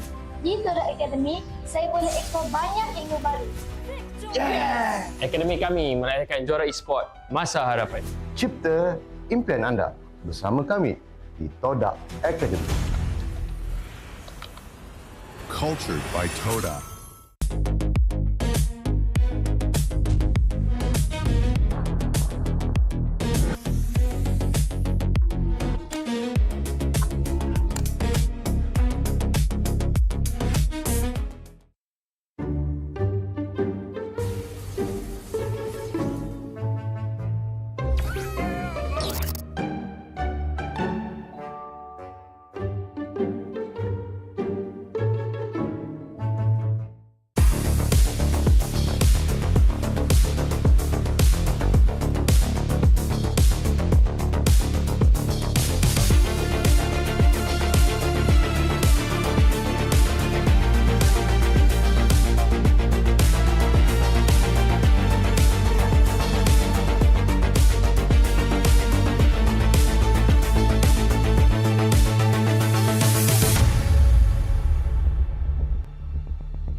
Cherry. Exotic vibe like power, ons, wangi, cun, tiada lawan, aura, boom, boom, boom, boom, boom. Beraksi dengan penuh keyakinan. Exotic vibe like power, ons, wangi, cun, tiada lawan, aura, boom, boom, boom, boom, boom. Beraksi dengan penuh keyakinan. Find a really cheap Mobile Legend top-up but the diamond never come? Don't worry, Joydify is here. Your top-up? Dijamin instan. If we're late, you'll get a voucher. Want to get more? Want to grab 1,000 diamonds and get Mobile Legend skin like him? Log in on Joydify now and get a chance to try Joydify MPL Lucky Spin. What are you waiting for? Try the MPL Lucky Spin on Joydify now.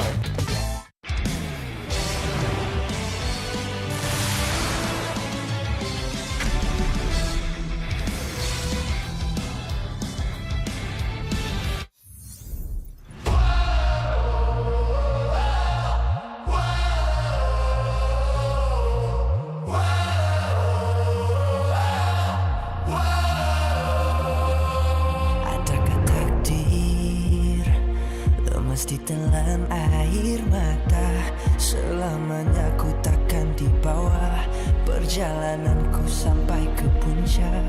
Dalam perjuangan, bila hati terang menyala, setiap luka jadi kekuatan, pengorbanan yang jauh ujungnya. Sudah tiba masanya melangkah takdir, jalan yang gendir ku tempuh. Bangkit bersama kita juara, membanggakan negara. Kita kawan pentas dunia, Wira Arena. Bangkit bersama kita juara, membanggakan negara. Kerana di hujung cerita pastinya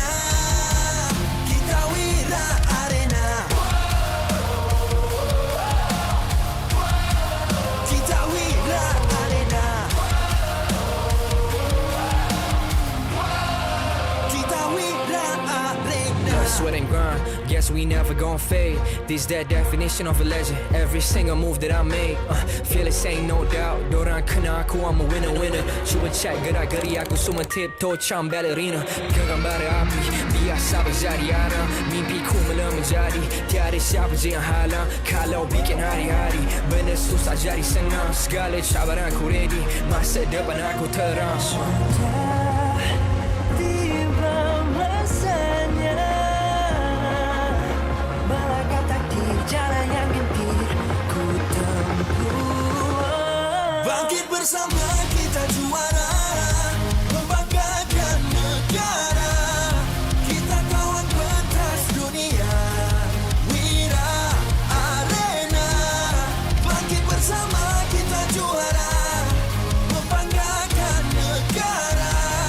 Kerana di hujung cerita pastinya kita Wira Arena.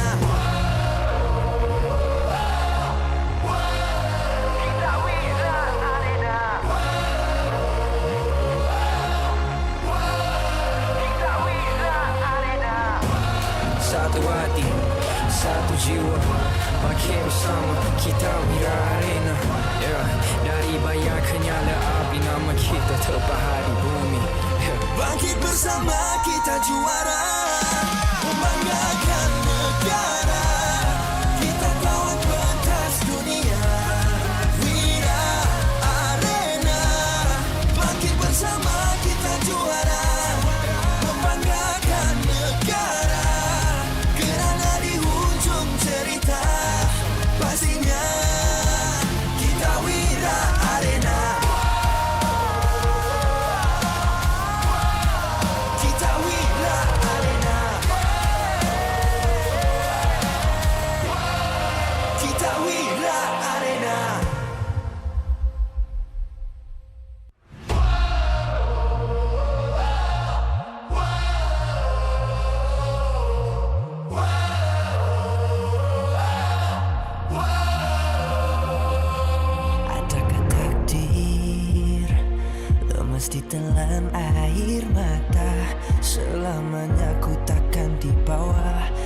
perjalananku sampai ke puncak dalam perjuangan.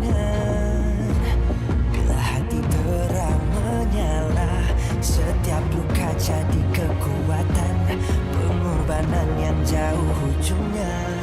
Sudah tiba masanya melangkah takdir, jalan yang gentir ku tempuh.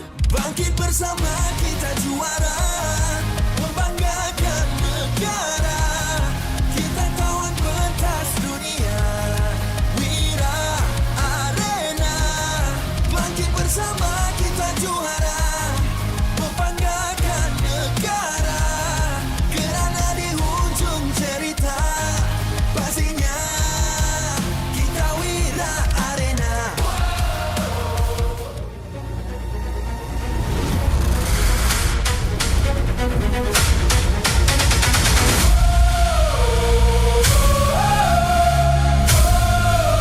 Kita Wira Arena.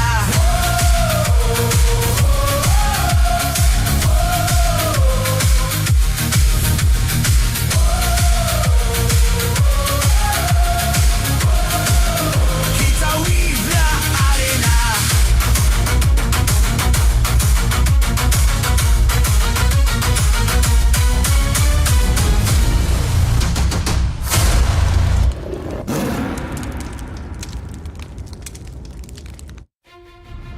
MPL Malaysia Season 18 is powered by Muntan. Presented by Celcom Digi Prepaid 5G. Dominate every match with unlimited 5G power with unlimited internet, speed, entertainment and hotspot. Celcom Digi, the 5G prepaid for millions of Malaysians. Infinix Note 60 Pro is not what you think. Powered by Snapdragon 7S Gen 4, featuring 3D Ice Core Vapor Chamber Cooling, active metric display and 90-watt White Plus 30-watt wireless charging. Get yours now at Infinix official store or TikTok Shop Infinix Malaysia. Grab, the official food delivery partner of MPL Malaysia. Don't let hunger cost you the game. Stay fueled, stay focused. Order Grab food from 9 PM to 4 AM and earn 5% Grab coins. Todak Academy, a leader in digital creative education where potential becomes success, powering the future with industry-driven STEM and TVET. Official automotive partner Cherry. Official deodorant and fragrance sponsor X. Official top-up partner Joytify. Official content partner Media Prima. Official streaming partner Tonton. Strategic partners Yamaha, Nandos, TNT Co, Quill City Mall. Official camera partner Opsbot. Supported by KBS, ESI, Rakan Muda, MESF. It's night time, 8 PM to be exact, here in Quill City Mall MPL Arena, where the fun never stops, the action never stops as well as we approach our game 3 or match 3 of the day. Is gonna be RRQ Tora up against BTRM. Welcome once again, ladies and gentlemen, here in MPL Malaysia Season 18. My name is Syed Adin. Together with me is Sadafa for your last match of the day. Match number 3. BTRM once again up against RRQ Tora. This is going to be an interesting one, as both of these teams currently coming off of a loss. RRQ Tora definitely one of the teams that's still looking for that stable footing, while BTRM has been able to figure out a little bit more of their identity and is still looking to polish it up. I mean, before anything begins, we do have a code. Shout out for you guys. It's my time, my era code. Once again, make sure you guys claim the code as quickly as possible, because there are only a limited amount of numbers for you guys. But yeah, both of these teams will fight it out. I feel like RRQ Tora is a bit of an iffy kind of a performance. Will it change in terms of their destiny for today? we shall see later on up against a very behemoth of a team, which is going to be BTRM. But talking about behemoth, I mean, Salcom DG worldwide prepaid plan for you guys to dominate every match with the Salcom DG prepaid 5G experience, unlimited 5G power with unlimited internet speed, entertainment, and hotspot with Salcom DG, the 5G prepaid for millions of Malaysians. Millions of Malaysians are already using Celcom DG, so what are you waiting for? Go check them out, show them some love for bringing all of this MPL action to your screens at home. And thank you everyone for joining us once again, the final match of the day. Woo. Now, as we've already pointed out, both these teams eager for a victory. Both of them not exactly in the position they would like to be, but anything can change on a dime. I mean, this is a different start, right, for both of these teams. Last season, they started 4-0, can argue find their way back. In this season, I feel like anything is possible because it's still very early days so far. Season 17, they were very dominating earlier parts of the season, 4-0 victory. But right now, starting off the season with 0-2, it's not what you would like for.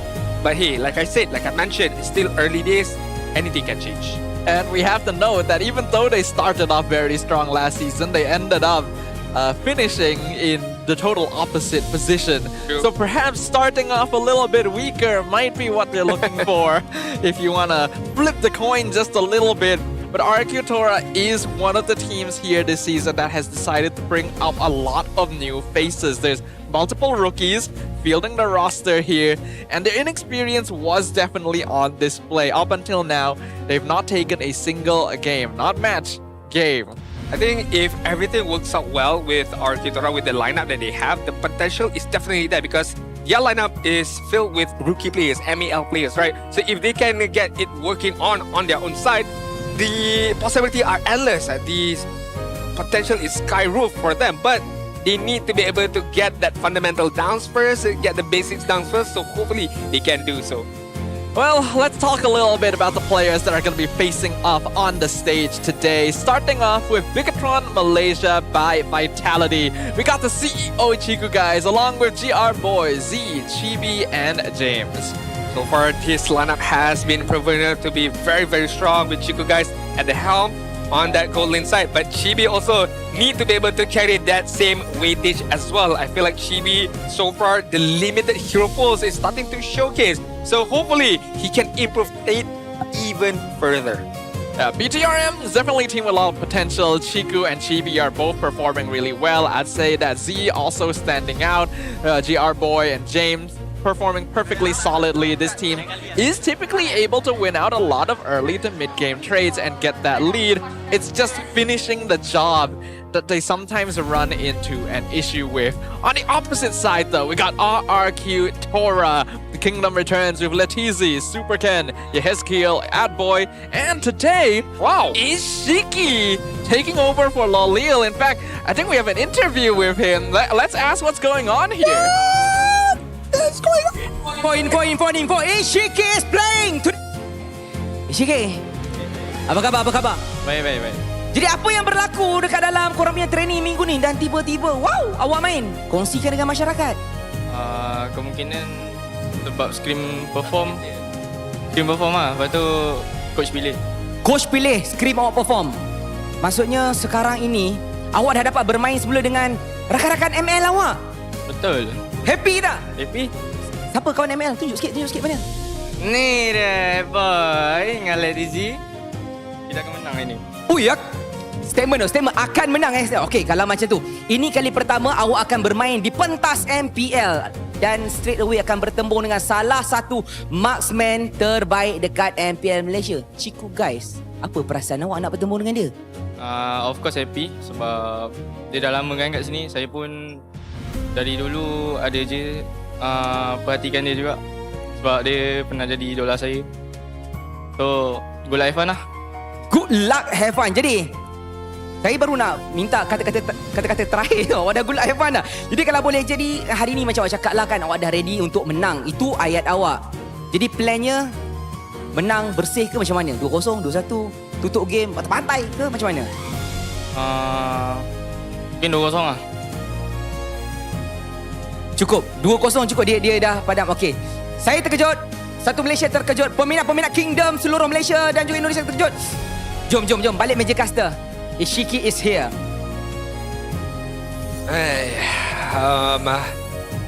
I can sense a bit of nervousness within the way he talks, but he's trying to hide it over, trying to mask it over. But I can't lie. I mean, of course, being a rookie, playing MPL, and it's your debut game as well. Going up against Chico guys at the same time, there's a lot on the line. Plus, Arceus' performance is not going well so far, and you are being reliant upon to carry the responsibility to bring up that momentum from Arakitora. So it's a big task. There's even more pressure there because you're not just going up against Chiku guys, you're also taking over for Lolil, who has represented the country in multiple tournaments. So there's a lot of expectations on you, but it is nice that he is able to once again play with his MAL teammates, right? Maybe that chemistry is what they're looking for? Hopefully so, and I would like to see the chemistry of that trio MAL players as well. We can't say they are MAL, they are MPL players right now. So they need to be able to prove to themselves and of course to their coach. I said, hey, we deserve this spot and we will try our best to get this victory out of the hands of BTRM. We shall see what do they have in store with us. But right now, let's head it over to our main stage for the team walk-in. Let's go, boys!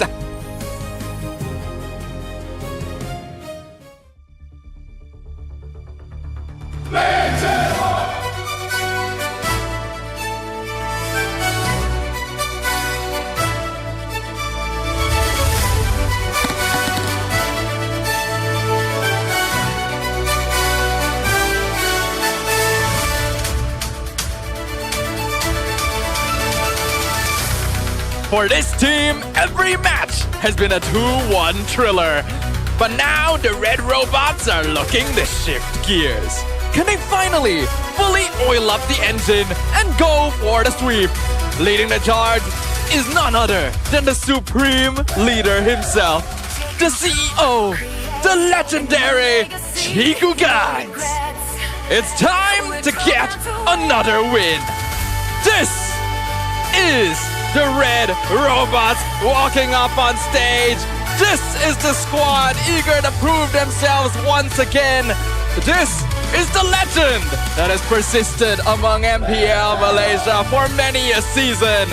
This is Bigatron Malaysia by Vitality!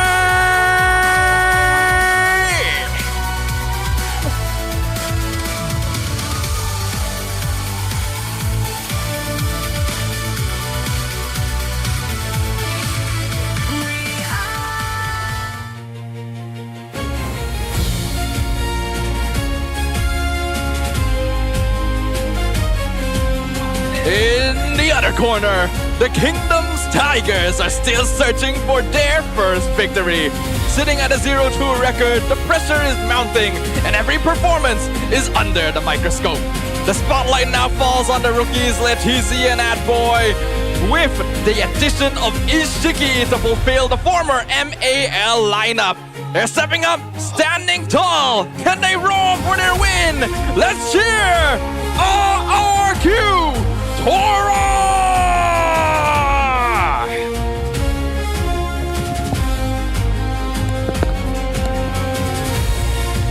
And next, we welcome the coaching staff for both teams, the masterminds behind every match, joined by the League Ops Eric, who ensures every game runs fairly and smoothly. BTRM with their head coach Kenji and assistant coach Cody Banks. RQ head coach Sasa being assisted by assistant coach Haru. Let's keep it going with a fist bump between the teams, a true sign of professionalism. This is how we roll. This is the Malaysian sportsmanship. I like the walk-in from BTRM. The fact that Chiku was the last person to walk up on stage and everybody was like, sir, yes sir! Your comments, your orders I will execute it to perfection. Honestly, I feel like every week a new nickname gets tacked on to this man. The CEO, the supreme leader, the president himself.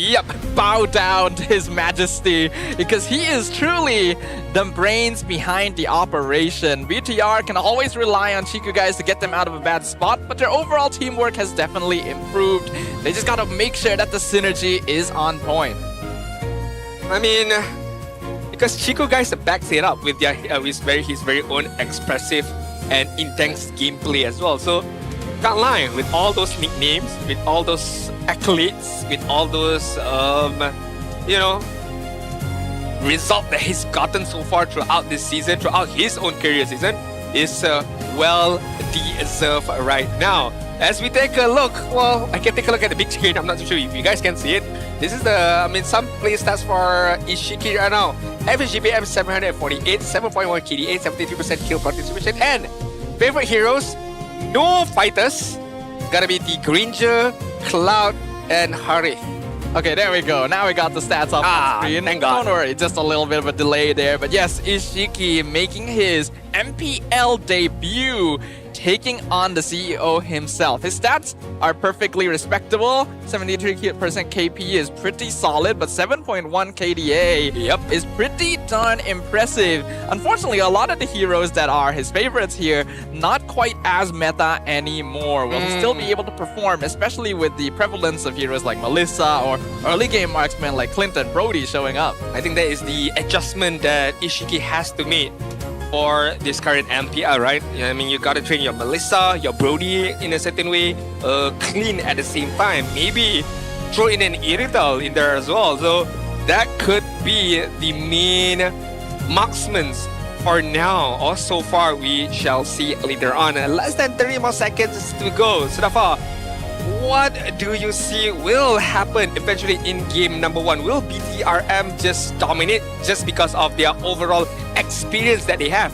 I mean, Chiku, let alone Chiku, he himself, his career so far is much older than all of those 3 MAL players combined.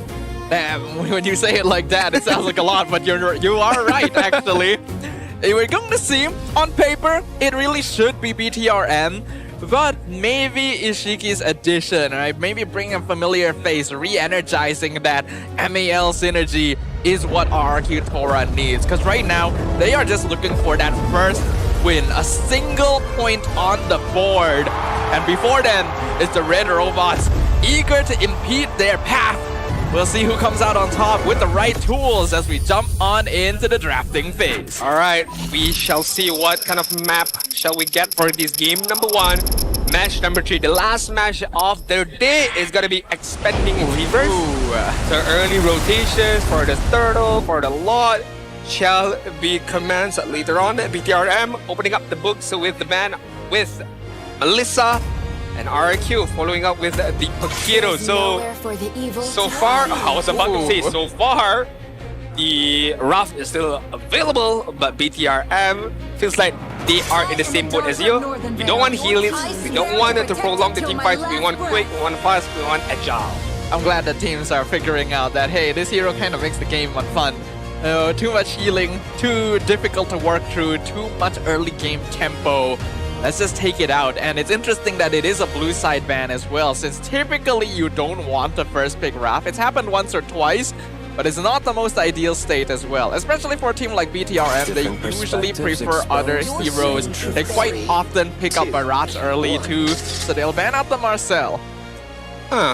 What heroes slip through right now? Uranus is there, Barats is there, Balearic is there, so a lot of frontline heroes. And Atlas is the most obvious. Oh, true. Atlas is also there as well, so could be used by GR Boy later on if ever they pick it up in the first pick for BTRM. But if you do so, pick up the Atlas, that's the first pick. RRQ can follow up with a Barats +1. Barats Balearic, most likely. Even without the Raph, I think still it's a very, very strong pickup. They will go ahead and ban the Atlas. I think this hero right now is just permaban material. Way too much map presence, too much crowd control to work with. Teams just don't want to have to handle that. But now all of the remaining heroes are just scattered in the pool. You got the Uranus, the Barats for EXP lane options. You got the Hirara in the jungle. The Fanny also, up until now, quite frequently banned, has been left open, but not really something you would want to priority pick. Melissa also not available currently since it was banned by BTR. They'll start with the Hirara instead. That is why I was quite surprised them being on the red side, banning out the Melissa first. I thought they could have picked it up. If they did not ban it out, I feel like Chico can play a mean Melissa. But hey, it's Chico. Give him anything, they will make it work. For all we know, this could be an Ixia Matilda competition from the side of BTRM later on. RQ right now, gotta open it up with Uranus as well as a Valeric. So double frontliners for RRQ to begin with. Makes sense. This would be a combo that is heavily enabled by Rafaela, but BTR already banned that out. However, without her, it's still going to be quite an imposing presence. Very bulky, very beefy. BTRM basically have to commit to playing heroes like Carry at this point if they want to break through. Asme is still there, suppose, in a certain extent, be able to withstand the Uranus later on. Matilda, are they actually gonna do it? I did call the Matilda Ixia combination out. Not yet. It's Matilda Barat. Okay. Alright, still very strong. But you need your constant DPS right now. Consistent DPS right now. So not too sure what will that constant DPS will be later on. RQ right now, before we head over to the fans, they can pick up the Harley for Supercat. Interesting. I think RRQ is already suspecting the possibility of less mobile marksmen with this Matilda being picked up, so Harley is a great way of punishing that. The question is, do they let the Ixia through? There's a genuine possibility of it being used. Do they think, Harley is enough of an answer, or do they just want to get rid of it? Maybe they will get rid of a carry. I think that is the most definite answer towards this front line, these tanky front lines, where carry can just abolish the armor, the HP of these heroes later on. So RRQ will have that in the back of their head, especially Kutsasa. He is a gold leader himself, so he understands well how these gold lanes can manipulate the team fights later on. Brody has been banned out. Not something that I am necessarily afraid of if it were in the hands of BTRM, but he just doesn't want this early game snowball potential from Brody. That's definitely the right choice here. Brody is one of the few marksmen that can handle a Harley. So if you want to force Chiku into playing the squishier, less mobile heroes that Harley can easily execute, you get rid of it. Even Clint is a little bit easier to handle compared to Brody since he has that corrosive strike. So I think RQ made the right choice there. BTRM will ban out the Novaria.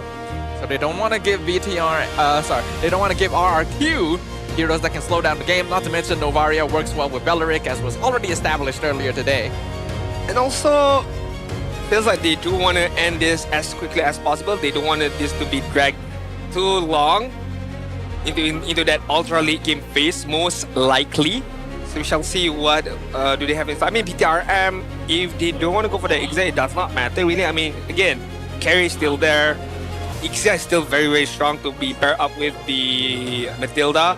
And somehow, someway, I know this hero is not popular enough in this current meta, but I like Bruno for a fact right now. The crit are still very much strong. I mean, yeah, the crit is strong, but you're so squishy, you know. Agreed. I don't think we're going to see any Bruno. We would probably see an Iritel first, because that's just the Chiku special.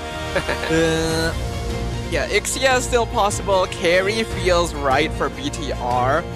In pubs, I would actually say Leslie is not bad against RRQ right now, but no team has played it yet. Maybe up until today, who knows? BTRM, one more ban. Looking like they're gonna ban out the mid lane right now, hovering over Eudora, I feel like. Maybe, I feel like Eudora and Valeric is a very strong combination, but they ban out the Lilia for the last ban. Fun fact, Ishiki Letiziada Boy, our former Pixel Esports who won MAL Season 5. Can these rookies revitalize the Kingdom's run? That is the big question. But for me, I feel like they do not need to put much pressure on these rookie players. Let them gel well with together. Let them get the taste of MPL first. Only then we shall judge. For me. No, but Adin, being part of MPL means being under pressure. True It's part of the experience. Being pressured as well, huh? Yeah, fair enough. You gotta be able to deal with it. You know? It's a big stage. You'll have bigger stages out there too if you want to succeed here.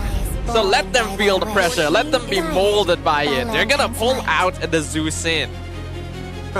More crowd controls, more utility. Lack of damage is an issue now. Harley has good burst, but you need a solid marksman here. Okay, a lot of the heroes of RRQ, they want to go forward, right? I mean, most of them. So maybe pick up if they want somebody to be able to follow up with together there, but still maintains a good amount of distance. Green Shield may be the choice for RRQ later on, but again, that will be picked last. BTRM right now. Shiku's thinking hard, like. I personally think Iritel or even Hanabi, to be honest, for BTR. They'll go Eudora.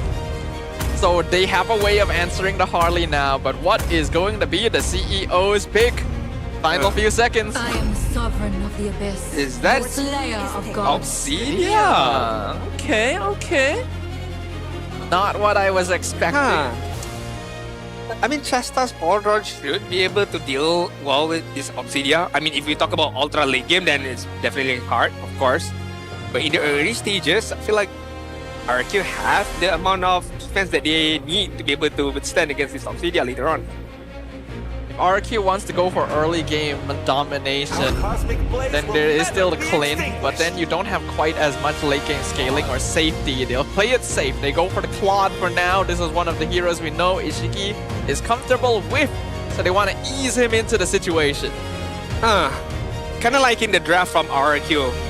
The double front line that they have between the Uranus as well as Belleric is going to be a problem for them to deal with later on, for BTRM to deal with. But if this game is able, if BTRM able to push this game towards the late game stages, maybe they do have a chance. I mean, RQ Tora's comp definitely looks more balanced on paper, but the scaling curve is completely off. All of their early game damage comes from Harley and I guess Uranus maybe. Whereas BTR got a lot more options to work with, but who knows, perhaps the Belleric will show why it is one of the top roamers once again. Because we're jumping in the land of Dawn, ladies and gentlemen. BTR take on RRQ, the kingdom revitalized with a new addition.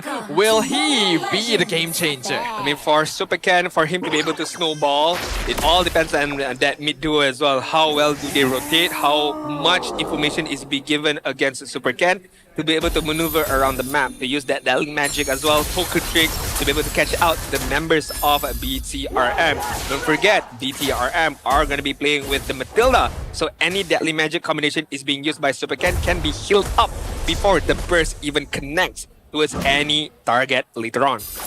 But that will mostly come down to when the Flask of the Oasis is actually completed. For now, Chibi is able to secure the Litho. Super Ken not able to win out that Red 3 fight.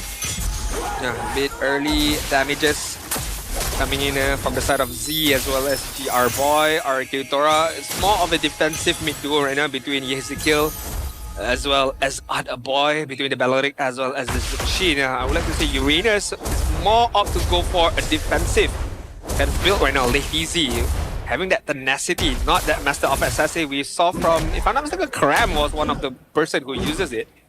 I believe so. For now, James handling things 1v2. Chibi gonna show up as well. Get some poke in, probably secure that Crab. Letizi not able to get it for now. Now, was I wrong? I'm not sure if I saw this correctly, but was that a pull yourself together on Yehikiel? I think so. Really using think it for Purify. In fact, they have 3 Purifies. Just scared of the one is gonna be the Baras and 2 is gonna be the Eudora most likely, I guess. I can see how, yes, but then it means that Bigatron has a little bit more chase than they do. We'll see how that goes. For now, Letizi can get immobilized. They're contesting the turtle. The front jump forward, Crimson Beacon. Chibi secures the objective. RQ wants to escape. The Purify gonna be used to avoid the Detonas, and they'll walk away. I mean, a good initiation from the side of BTRM right there, pro teams. Would like to get the Detonas welcome on towards the Belleric. Maybe could have gotten that kill easily, but it was hit against Yehikiel. Pop the Purify off instantly to be able to walk away. But hey, BTRM they are happy with what they gotten, which is going to be the turtle, which definitely will help them in the long run. Oh, Adboy, they're engaging. Circling Eagle comes out the moment, but till hits level 4, and the Wrath of Dryad is wasted. Great timing from BTR. GR Boy hit level 4 just literally seconds before Adboy. I mean, Adboy did have the flicker, but did not want to waste the flicker. He knows that even if he flicks, he most likely will die at the same time. So saving it for another day, saving it for another team fight will be the idea for Adboy right now. But the rotation has already come in from GR Boy as well as Z. Look at that rotation right now. Good amount of damage. Ishiki just have to walk away. He actually goes back in for a bit of cheeky poke, so that's good on him as Letizi shows up from the other side of the map. This is a big rotation that doesn't really result in anything. You don't have any catch here. I mean, you're just showcasing it is expanding river, so you will be able to get there very, very fast because you just cut the lean already from Letizi.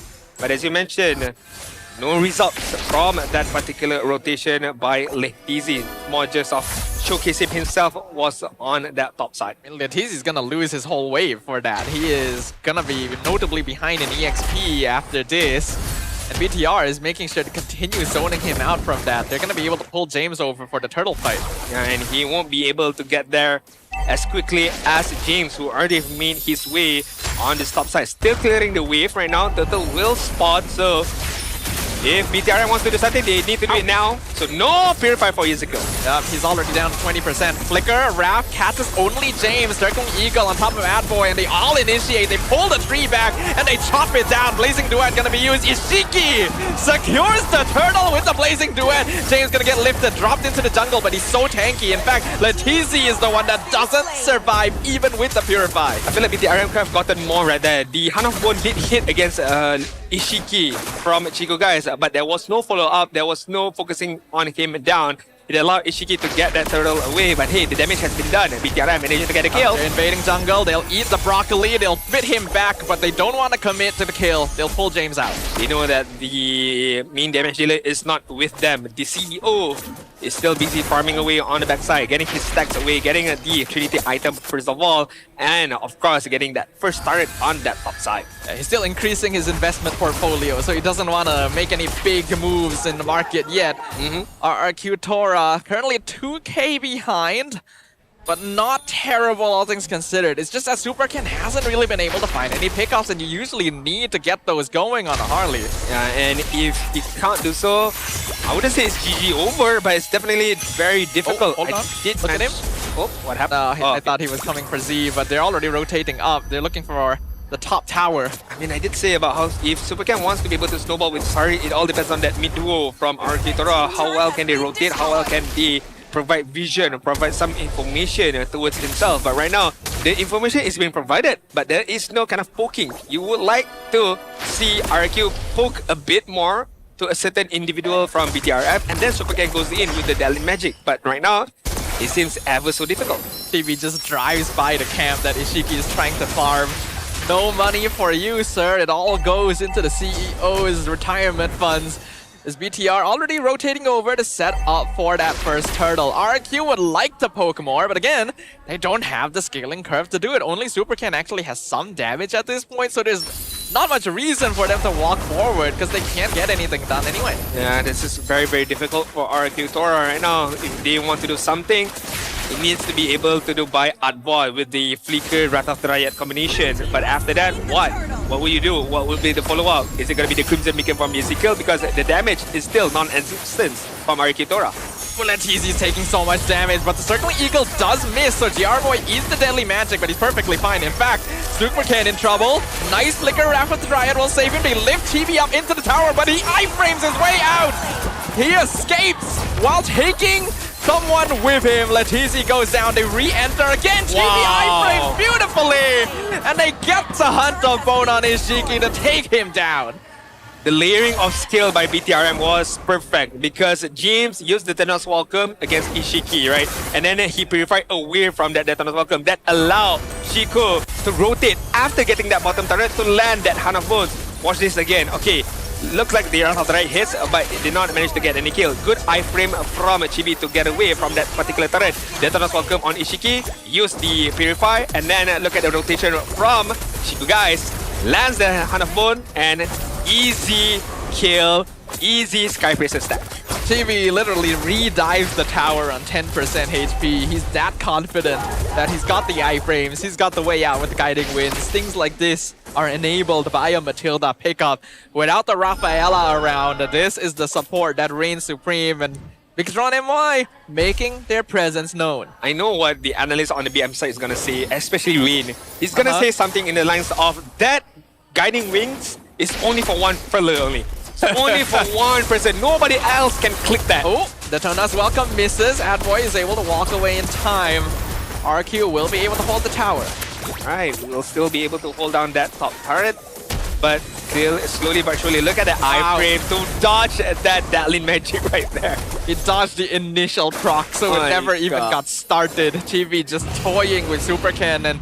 We're really seeing why Harley isn't picked up too much anymore. Too many tanks, too much CC, too many iframes. And plus, you need your other members to poke out the opponents. Only then can you go in with the Datlin magic poker trick combination. But right now, like I said, it's ever so hard for Arkitora. They're trying to get past James. They're gonna avoid the dinosaur for now. TV holding the Lord hostage. Circling Eagle comes out. Rapid Dryad misses. No flicker from Adboy. He's gonna be the first target. Lord already secured. Blazing Duet comes out. But BTR just doesn't even care. They dive in. They take out Letizi. Chiku wants to hunt down Super Ken. But Ishiki gonna be left behind. Chibi takes him out. Once that Wrath of Dryad misses, everybody is full time for BTRM. They know that they have everything covered. James is still well and alive. There's still the Guiding Wings and Circling Eagle from GR Boy to bring Chiku guys in towards the fight. And BTRM did that to perfection. The execution is superb. The execution is on point once again. BTRM 8-0 and almost a 7k goal lead in this first game. It's unfortunate, but we can clearly see the inexperience of the rookies coming into play here. They're not really able to open the map or create opportunities, and the draft is not doing them any favors either. There's no burst damage to play for, which means that they are just waiting until you have the items or the opportunity. But reactive gameplay ain't gonna get you far here. Lord gonna be crashing up top. Holy defense should melt it a fair bit. The tower will still take some damage. BTR, can they find anything? Chibi literally dashes in. BMI gets Ishiki out. The Fu-Man missile from James spits that boy into the wall and gives Chibi his killing spree. There's still another minion going in. Chibi literally diving behind the tower. Ishiki has the BMI back in his own base. The fact that they did not have the minion wave to take down that top inhibitor turret feels bad, but BTRM, they're not walking away. Look at Chiku, guys. He is the one who's gonna go forward. Like I said, like you said, there's still the Guiding Wings to help him out. His investments are paying off. He's feeling good about himself. He's already taken the top inhibitor. The mid inhibitor is gonna be next. Letizi nearly dies to Z alone. BTR in a great spot, but they'll pick up Chibi. He gets pulled out with Guiding Winds. Wrath of Dryad misses because of the Matilda save. That was the only time Chiku guy said, okay, I bestowed that Guiding Wings on to Chibi, hence why he is alive. Mid tower gonna be focused yet again and taken out. Look at the damage spread from BTR.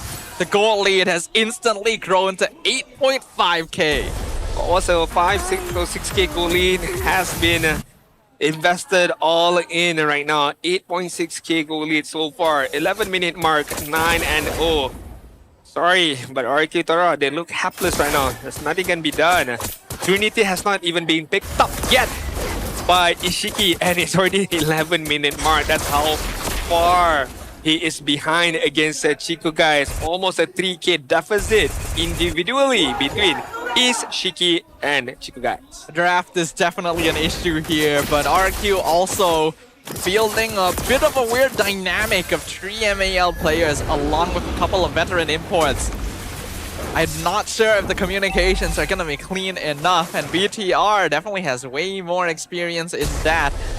9k goal lead, 9 kills to 0, 12 minutes in. Next Lord gonna be targeted, and honestly, I don't think you can do anything. Chibi takes it so fast. Come on, Chiku. You're our only hope right now to get our play of the day. Come on, do something. Triple kill Maniac or something. Right now, we don't have any play of the day so far. We need to hit our metrics. Please, Chico. KPI is on the line. Please, Director, CEO, please. You need to hit at least a Maniac right now. Please, come on. We need that POTG, man. Gotta have it. It's set up well for him right now. Bottom tower is still standing, but Lord is going to be pushing in mid. BTR waiting to set up the waves just a little bit. But we are nearing a 10k mark, and RQ hasn't really shown the capability of making some kind of surprise play happen off of this. Lord gonna be crashing in. BTR doesn't even care about that bottom tower. They know how much of a lead they have. They nearly take out Letizi, but Demona's welcome. Eats that boy, shoots him into the Hunter Bone. GB executes Ishiki while all of this is happening. RRQ Tora are running for the hills for their lives, and they're not even being allowed to take them away. An easy game 1 victory for the Red Robot. No! No Maniacs! No triple kills! Nada! Not even from Chibi, not even from Chico, guys. But still a victory for the side of BTRM. 1-0 is the scoreline. It's very one-sided. I'm sorry, man. I'm really sorry. The rookies of RRQ Tora and the imports of Supercan and Ezekiel is not working out at all. I feel like you need to fix things at the beginning, really. That draft doesn't really work, unfortunately. Belleric Uranus are strong for sure, but only having a Harley for early game burst, the moment that Matilda showed up, it's like, yeah, you can't make this Harley work anymore, and then your only other insurance is the Claude. It's just gonna take him way too long to get off the ground. Oh man, I can't even remember what was the draft in terms of the ban and the picks as well, because it was that bad, not gonna lie. RQ Tora just literally watch and lost. Sometimes we watch and win, like you know, in Malay we call it tonton dan menang or saksi dan menang. Like you watch and you win something, prizes. But right now for the side of RQ Tora, you watch and you lose everything. There's nothing can be done. Yes, Wrath of Triad is a good initiation of a skill, but no follow-up, nada. There's nothing much can be done from RQ Tora. But right now, our MVP is gonna be a Chico, guys. The CEO acquires another company to expand his reach. Man, and he doesn't even really need to do much this game. It was so simple. The Obsidia is supposed to need time to scale, but when your team is farming this much and you're getting free pickoffs and assists, you don't really need to try too hard. Right. I mean, what more do you need from him, right? He's done everything that he could, literally everything that he could, and won them the game immediately. Farm up well, 4-0-4, and in terms of GPM, it was almost a 900 GPM, 828. And the damage is not that much because he doesn't need to deal a lot of damage to kill off the enemy, because everybody just shuts down immediately. Their health went down like water, literally. It's nearly full item build already. I can't remember how long this game lasted. Let's have a look. 13 minutes, nearly max items in 30 minutes. It's a very simple game for Chiku, guys, but also for the rest of BTR. The Matilda pickup is an excellent way of just handling the Harley without needing to exert too much effort. Chibi also popping off on the Hirara, doing a really good job of iframing his way out of situations and taking advantage of GR Boy's presence to make hyper-aggressive plays. Yep, I mean, like you mentioned, nothing much need to be done for the side of BTRM, and of course Chibi did pop off as well, using the iframe to perfection, dodging away from the magical damage from the Harley, and he was caught by the Zuxin, brought under the turret of RIQ, but still just managing to iframe away from any sort of damage being dealt upon himself. Looking at the numbers here, it's pretty skewed. Ishiki, highest DPS on his team by a notable margin, and it's only 30k. That is less than anyone on BTR with the exception of Matilda. Yep. I mean, not only that, Chico guys only need to deal 57 damage. Z, yes, of course, a good amount of damage between the lightning ball and of course the ultimate himself. Even James managing to deal 52 key damage against the opponent's side, and that alone is just from the smart missile, and of course the Thanos Welcome, the basic attack at the same time, just showcasing how big of a lead BTRM had, and just they managed to snowball literally out of control, and there was nothing RQ could do anything about it. RQ, they definitely tried, but you can see that they feel like fish out of water situation. After a certain point, it's like, what do you even do? You don't have the heroes, you don't have the experience to make these decisions quickly. So BTR, just a slow and steady climb. You know, those stocks going up, the CEO feeling very happy about his company direction. Yep, I mean, every time he opens up the annual report, it's like, yep, I'm liking this. More and more. More output, more output, more output. Just efficient gameplay from the side of BTRM right now. There was not a single moment that RIQ managed to crawl their way back into this game. It was just straight on the red robots immediately from the get-go. It's honestly just not a lot to analyze this game, right. And I think everyone who's watching could see what happened there. BTR comfortable, had a good draft, easy scaling. RQ has inexperienced players, a chemistry that is still developing. So they're not brave enough to start fights, and even if they do, they don't have the right heroes or the early game burst damage needed to make anything happen with it. This is the thing about RQ Tora with the lineup that they brought in for today, right? You brought in 3 rookies, and then you have to mesh it well with your 2 imports. Normally, your local players are your voice, are the commands of the team. But right now, who do you expect to be the shot caller, right? I mean, you can't expect the rookie players of, oh my bad, you cannot expect the rookie players of DZ, Artboy or Ishiki to be the shot caller to control dictate the gameplay. You want to rely on Ezekiel or Super Cat. But then they themselves does not strike out to me as someone who is vocal enough to lead the team, to communicate with the team. So comms is definitely a thing here right now for the side of RIQ. But we take a deeper look at the draft right now. I like how BTRM drafted because they banned out, I think, quite key heroes. And at first I was afraid because they banned out the Melissa, they banned out the Raph, which they themselves have gotten. But they pick up Hirara. I think it's a very, very good pickup from the side of GB. And then they follow it up with the Matilda. It opens up a lot more composition from the side of BTRM. Matilda is honestly a really, really good response to what RRQ had shown at that point. Because initially, BTR started with the Hirara, right? That was after banning Melissa, Raph, and Marcel. These are heroes that are good at dealing with Hirara, emphasizing the game tempo or slowing it down and causing a lot of issues to it. With the Atlas and Paquito taken out on the opposite side as well, Hirara feels like a more natural first pick compared to other options. Yes, you could have still got into Uranus or Belleric, but Uranus has counter options and Belleric locks you down somewhat. They actually allowed the pick to go on over to the red side, right? We saw the Belleric Uranus instantly. And revealing both of your frontliners early on is a very, very risky choice, which BTR were able to capitalize on the moment they say it, right? They see the Uranus EXP, they know, all right, we can go Barats. There's no risk of being countered by Carmilla anymore.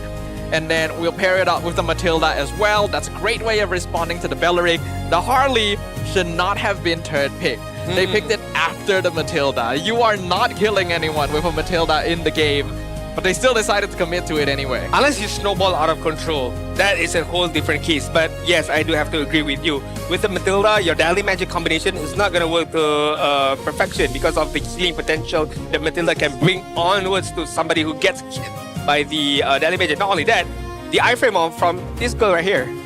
The iframe from this girl right here managing to negate every single Daily Magic was being dealt upon Hirara. And then James can just be the frontliner to just swallow up anybody on the front line. And he knows that I have this guy as well, to be able to follow up with whatever Detona's Welcome is being used. I think overall, it's just a good draft from the side of BTRM. And I would say poor draft is just maybe hard execution from the side of Arikitora. You wouldn't say poor draft? Well, it's not terrible, but I feel like it's not a very good draft either. Yeah, fair enough. Okay, first clip for this game, minute number 3. This is where Easy went in, tried to go in for the kill after rotating from the bot side. and he did not manage to do so. We're gonna go for a normal speed right here to just take a look at what's going on. So maybe it's more of just reason why the rotation being done. I mean, he rotated from here. Yeah, that's the question to ask, right? If you're going to pull your EXP lane all the way to the other side of the map, you need to be making something happen with it. What are they making happen with it? They needed Super Ken here. He's on the other side of the map. Yep. Right? Letizi and Adboy with Ishiki are not killing anyone here. So what are you trying to do? The turtle is not even coming up for another 40 seconds. What is the goal of this rotation? Letizi missed an entire minion wave to do this. Yeah, that's the correct symbol. Like for real though, for real, because they still have the Matilda who can guiding wings anybody out to heal as well. And not only that, if one wrong move here, I feel like BTRM can be the one who re-engage back, because look at GB. He is kind of like on his way to that top side at the same time. So it could have been way bad for RQ in this instance. Still, big question mark. Why? How? What were they trying to achieve? Not too sure. At all, literally not too sure. He rotated from the bot side right there. My God. Like, if you're going to do that, Super Ken needs to come along. Yeah. If Super Ken's not coming along, that was the whole point. Don't send your Uranus, right? In fact, the better idea would have been Super Ken ganks top, let Letizi catch the mid wave. Yep. So that you can get a little bit of extra gold and allow you to keep the wave shoving even with your mid lane rotated. That's not the only example of situations like this. You can tell that RQ doesn't really have a direction. That's the biggest problem right now. It does not have a direction. Not too sure about what their strategy are all about. Just feels like, in a certain way, RQ feels like 5 individuals you are throwing into a team, work it out. Something like that. Feels like that, but hopefully that is not the case at all. We do have a segment with OG after this before we jump into game number 2. So we shall head it over to POG right now. Court side report with the one and only James. Let's head over POG. What do you have to say right now? Terima kasih rakan-rakan caster. Anda kembali bersama saya untuk court side interview POG sini. Sebenarnya saya ada kat sini, saya nak interview dengan James sebab saya dengar cerita kan. Dia ni dah belajar banyak sangat bahasa kebangsaan kita. Bahasa wah melintas macam tu je. Cikgu yang datang. Tapi James ni belum hadir. Kita sama cerita pasal James. Macam podcast kan sekarang ni. Jadi kita nak borak dengan James ni. Apa yang dia dah belajar so far. Dia dah ada dekat Malaysia. Dia dah ada dengan BTRM. Perkataan apa. Bahasa apa yang dia belajar. Sini. Hello Mas. Mas? Mas tak kerja hari ni? Oh bukan Mas. Boji. Hello, Boji. Hello James. Okay James, I heard Ciku cakap you dah belajar a bit about bahasa Malaysia. A bit. So, you boleh cakap bahasa Malaysia lah? Bisa? Tapi... Boleh. Boleh. So... Tapi bahasa gua more on Indonesia side. Sorry. Okay lah, share sikit lah apa bahasa Malaysia yang awak dah belajar. Like, for example ya, sentence gak? Harus sentence. It's okay, apa-apa aja. Apa? Makan. Okay, lagi? Apa? Mau makan Bang Beans? Tahu nggak? Mau makan Bang Vin lah. Vin tu diorang punya itulah, manager diorang. Okey, sebenarnya Vin, terima kasih dia share kita benda yang penting. Sebab makan baru boleh ada tenaga. Okey, James, awak dah ada dekat Malaysia ni kan. Sebenarnya kita nak kenalkan awak kepada peminat. Actually, we want to introduce you to the MPL MY fans. So, what's fun fact about yourself? Fun fact about myself, I think...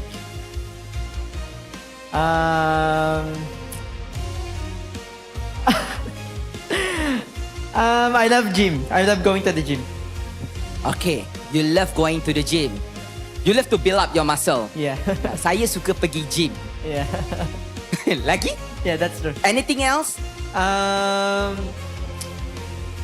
Maybe you like cats. Awak suka kucing. I like dogs. You like dogs? Dogs and cats. Dogs and cats. Yeah, and I like to eat too much. Oh, what's your favorite food in Malaysia? Here? Apa tu? Nasi goreng. Nasi goreng. Suka? Suka. Okay. Nasi goreng kita sedap-sedap.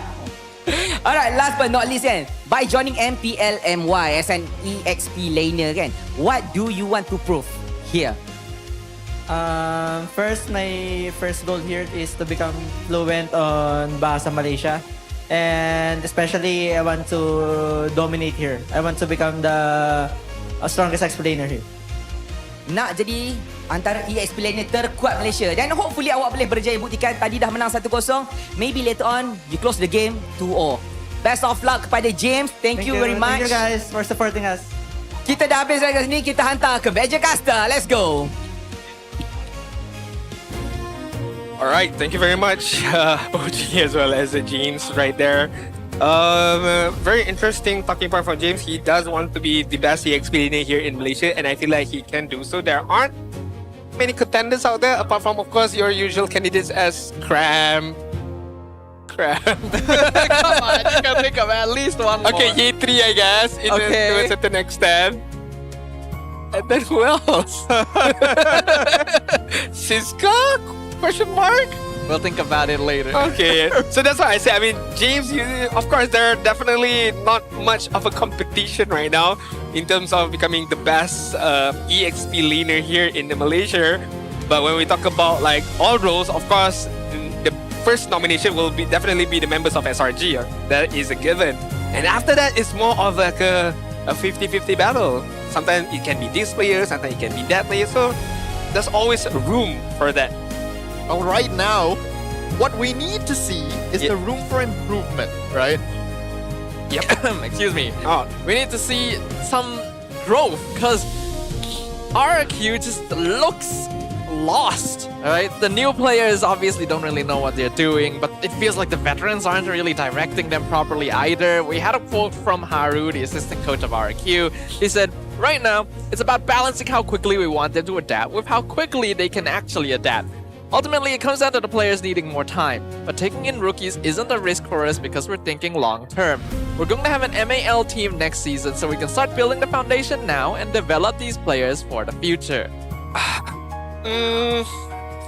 How do I feel about this statement, huh? I mean, it's similar to what Coach Bam is trying.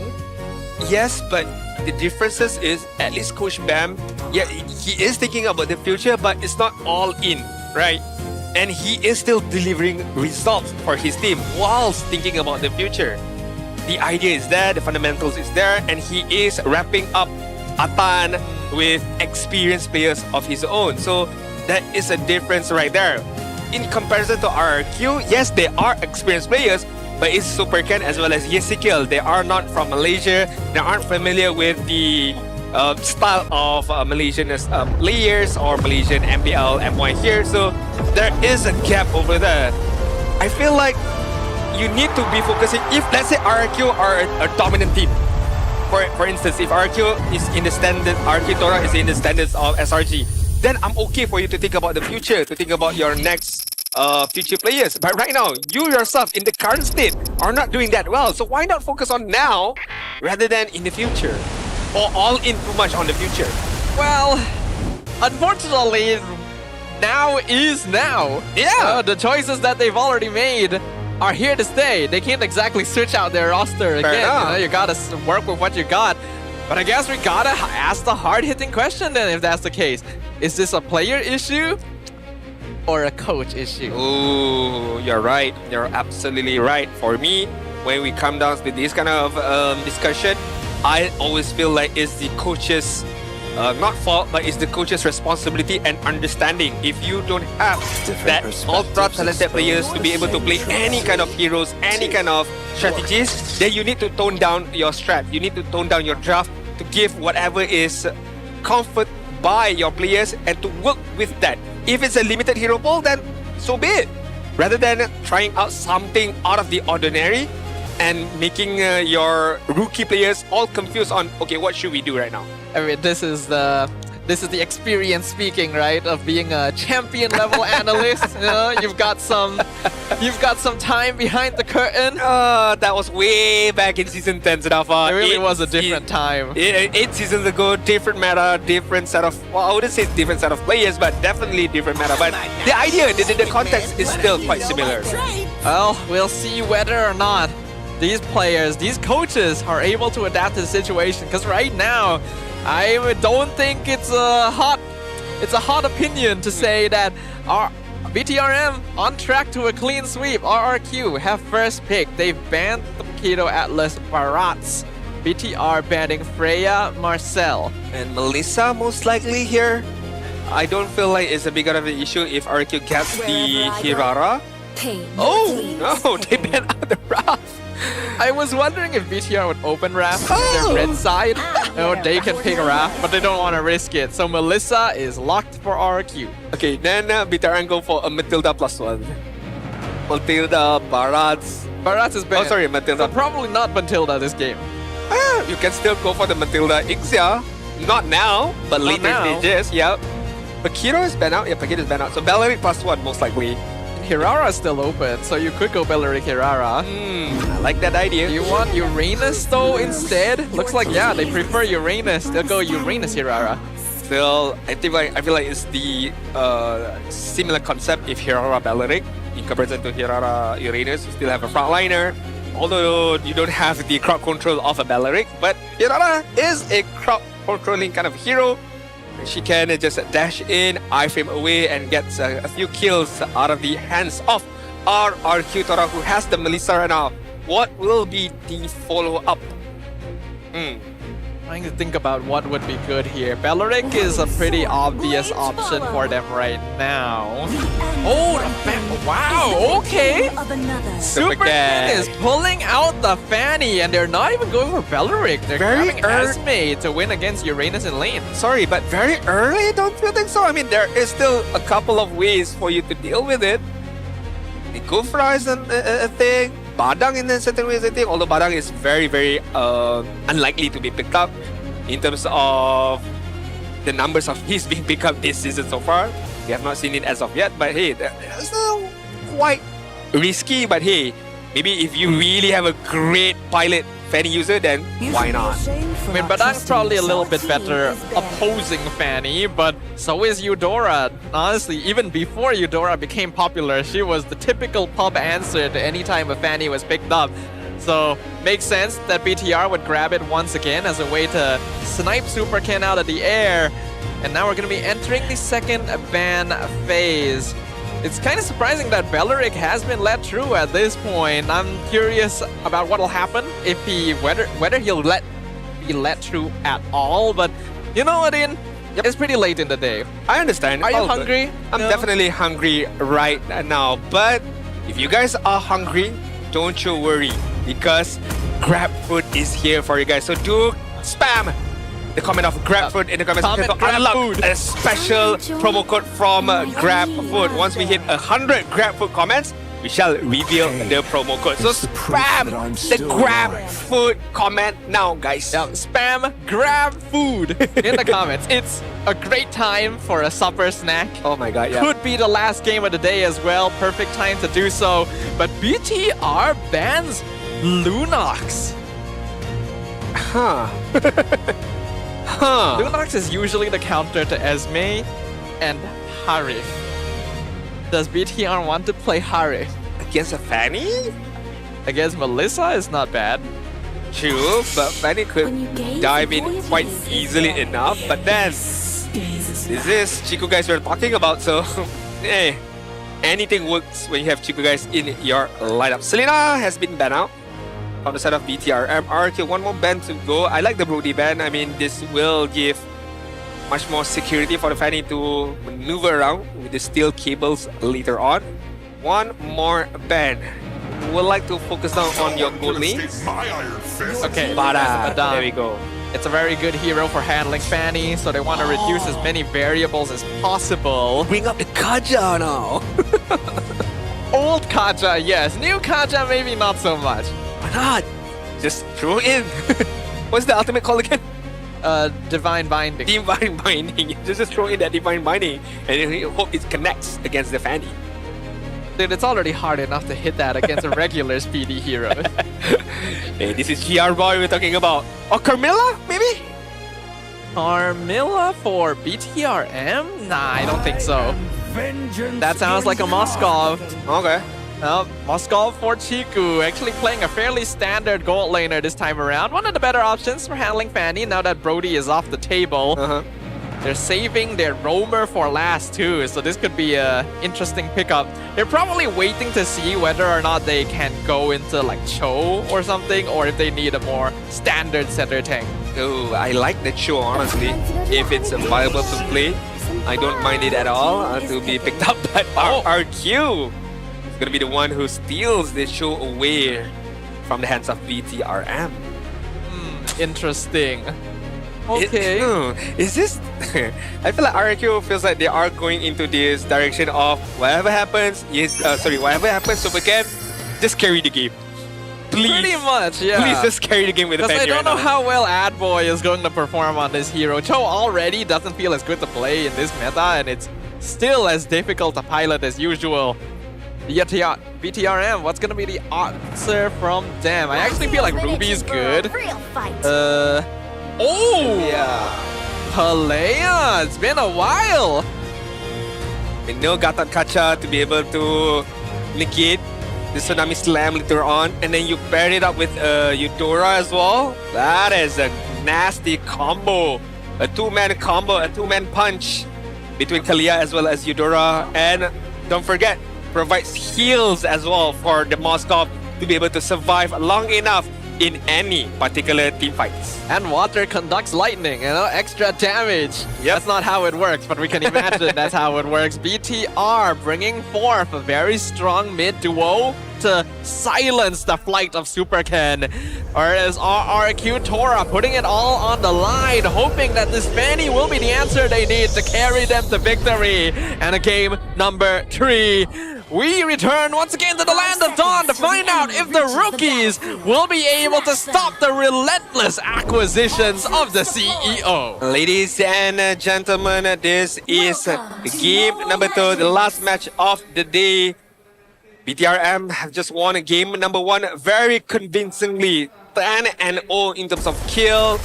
There was nothing much RRQ can do about it, but hey, this is game number 2. Could be a different set of games right now. Z is gonna get zoned out very, very aggressive from the Ezekiel.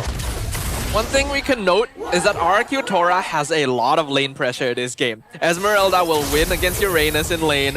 Mid is already being out-traded by the Lilia. And Melissa naturally trades well into Moskov. So they need to take advantage of that. They have prio all across the map. They should be playing hard and fast early on and trying to get a snowball off of it. Look at Chibi right there, just timing the retribution very, very early on to get that Little Wanderer out of the way. And Supercan's rotation is gonna, I wouldn't say fail, but not managing to secure that Little Wanderer. It does not really matter as much, but right now, take a look at the emblem setup right now. It's gonna be the Assassin's emblem right now for James, or no, Master's Assassins, by the way. My bad, I forgot the name of it. Assassin to win lane. Yeah. Also, Impure Rage Fanny. That is interesting. You typically go into like a tankier build with Brave Smite, or you would either go with a Lethal Ignition, but a bit of an in-between here for Superken. Right, I mean, very early on, BTRM do have the prior on that mid side, hence why they can clear it very, very fast right now. Very early Purifier from Letizi to keep himself away from danger right there. So no Purifier for this first turtle fight. Ishiki seems to be losing lane against Shiku, actually. He's got a lot more damage taken down there, which is not what should be happening in typical situations. CEO winning out again. Letizi doing a good job of trading. GR Boy gonna have to flicker out. Bit of an awkward flicker, but he's still able to escape. Not level 4 yet. Where is Superken right now? Making his way right now. Purple buff needs to be taken first. And now, this is the way for Superken. Missed! Oh, he missed the first cable! Superken! He's gonna lose the turtle to TP, but Letizi gets a great falling star move, takes out Z, but look at the damage in return. Superken will be traded. Oh, that missed cable caused him to miss that turtle out, although they didn't manage to get a kill against. People are clipping that one. But more, of course, for sure. Not only you missed the cable, you lost that turtle and you lost your life as well without getting any single kill. Letizi. 3-man falling star moon, but then they just tsunami slam him out of the tower, and Letizi shall be the next victim. Very unfortunate for Letizi right there. Thought he could survive, or at least get a kill before his death was commenced. But right now, BTRM Very good early game so far. 3-minute mark. Got 2 kills on their very own hands and managing to get a kill against Supercat as well. To just make sure his farm doesn't go as fast as possible. Meanwhile, Hirara Chibi got a kill and farming up really, really well. How is Chiku, guys, ahead of Ishiki with 2 cannon minions still? How has Ishiki lost the XP? Did he miss a wave or something? Again, should not be happening when you're playing Melissa. Oh, hold on, the Cho tried to dive mid and it just did not work. Oh, what was that, brother? I'm kind of glad the camera was not on that because it would not have been nice to look at. What was that, brother? It's not like that. Ishiki. Alright. Lucky enough, the stun did not land on Ishiki. If not, that could have been an easy kill from Chibi right there. But going back into that, you are diving into a Kalia who was up in the air, just waiting to stun everybody down right there. Oh, Chibi actually sensed people in the bush as well. Gonna be able to avoid that. But yeah, from what I could see on the map, it looks like AdBoy tried to dive tower to get the kick. I'm assuming it failed. And Superken followed up on it, got knocked up, and then, well, we saw what happened after. An easy 2-man kill from the side of BTRM, and they are going to be controlling this turtle right now, not giving any inch for Arkitora to get anything out of it. James, okay, forces out the retribution. Smart choice from RQ not to contest that. They're not in any position to try and fight for the turtle anymore. Superken only just got his Blade of Heptases, so he's definitely working from behind. Network Bleed still not the worst, but not ideal either. Tsunami Slam pulls AdBoy in. He can't get the kick. Spirit of Destruction connects. They're trying to go on the Cho. He's trying to run away, but James is pretty fast. In fact, explosion damage catches Ishiki. And Yehezkiel, though, blows up Chiku. He walked a bit too far forward. Now Z has to flicker away. Letizi gonna be caught by Chibi, though. It's a killing spree for the Hirara. Hirara killing spree and pick up the Sky Bracer from that particular result of team fight. Still okay so far for BTRM, although the CEO was killed in the process. Supercat managing to find a way to go in and get that kill. So good for him right now. Well, it wasn't even him who got the kill, by the way. It was the member of our tutor right now. James cleared the wave so far. Arkitora just need to relax a bit, re-engage a bit, regather themselves back again. So far, after that blunder, that mistake on that mid-side, still haven't found a way to recover from that mistake. I would like to say that RQ can maybe play around Yehezkiel because he has good damage, but they don't really have the heroes, the delay fights for Lilia to do her thing. So they can just really only follow the original plan. Superken a bit too behind at this point, so maybe help out Ishiki more. Looking at the differences of level as well. Almost hits right there. 8 level for Chico, guys. Ishiki level 7. AdBoy taking a good amount of damage. Where is he? Oh, he's gone, apparently. I guess they spotted him rotating through the river. 1v3 gank. Can't escape that. And I look at the health bar. It's just depleting very, very quickly. And after the camera pans towards him, he was already dead. That fast, that quick right there. What items does he have? Radiant. Nothing? No, Radiant, okay. Radiant? For what? For who? For Z? You don't build Radiant for Z. Well, nowadays, Eudora is pretty spammy, so I guess true. so. But that's not the main problem right now. I guess Uranus? Sure. I can see it. Okay, fair enough. But you are still gonna go down in the physical attack of Chibi as well as Moskov in a certain way. So again, not managed to get a kill and he is stuck. Yeah. You laugh. There's nothing you can do there. It's a Eudora, man. You know you're screwed. Even Supercat was like, man, I'm gonna die. I can't do anything. I'm like, coach, bring me out, bring me out. It's the Simpsons meme, you know? I'm in danger. I'm in danger, right? Yep. 3-1 Sudafa. When you are being responsible to help your team, to carry your team with this fanny pick, they look like they were very much confident enough to pick it very early on. Look at the bright side, Adid. What is the bright side? They have 2 more kills than last game. Improvements. Improvements right now. Steady. Yeah, his skill almost bursted. Black Tooth comes out. They do get the kick on Chibi, so that's a big shutdown. 3 more kills than last game. Improvements indeed. That's a 3-man skewer, by the way. Chibi dived a bit too deep. Nice shutdown goal for RQ. Very, very good shutdown right there. And it was given towards Super Ken as well. Out of all the people, you would want that kill to be given towards your hyper carry right now. What was a 3k goal lead in the favors of BTRM has decreased up until 1.8k right now. 3-man gank on James. It's gonna be 4-man. James flickers out, not making it in time. Another kill for Chiku. Takes the spear. He's gonna defend the tower. Is this a good idea, CEO? Yep, well, it is. He's the CEO. You don't question the CEO. Chiku! Oh my god! Chiku, are you crazy? He dives the bush. He gets a kill. He gets a kill. The Kalia is gonna go for that Tsunami Slam. The Thunder as well as the Tsunami Slam allow BTRM to get that double kill against Ishiki as well as Adboy. But Chiku, guys, never say never. Never say it's a good idea. It's always a good idea with Chiku, guys. You just never know what works. That's why he's the owner of the company and we're just casters here. Yep. That is the play of the league. You would not normally do something like that, but Chiku was confident. He was like, I don't think Super Ken has. That is Ishiki probably doesn't have ult. Let's just do this. Thank you, Chiku. We got our play of the day, guys. We got our play of the day. Do you think that counts? Yep, whatever it is, it counts. It was, I mean, from that impressive? From the get-go, you would not think he would follow up with that SOD, right? And he did. He managed to defend the turret and he managed to get a kill. Like, fair enough, I suppose. It's a bit of a weird play of the day. It is. Well, it works. It is still somewhat impressive. Alright, 9 and 4 in terms of total kills, 3.2k gold lead in the favors of BTRM. Meanwhile, Arkitora, I do have to say, is a bit better in comparison to game number 1. At least right now, they aren't going down without a fight. At least they are somewhat fighting right now. The SOD hits! Oh, the SOD hits on Super Ken! He's trying to fly away. He's actually gonna go back in. He's trying to take out Chiku, but the pin! He's gonna have to fly away. Oh.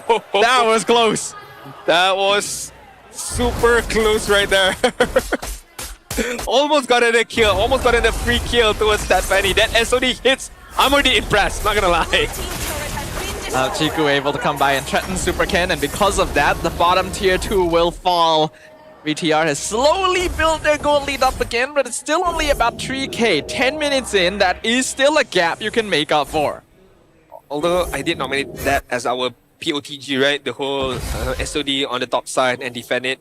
But I do feel like there is another candidate for an POTG coming right up later on. You know what?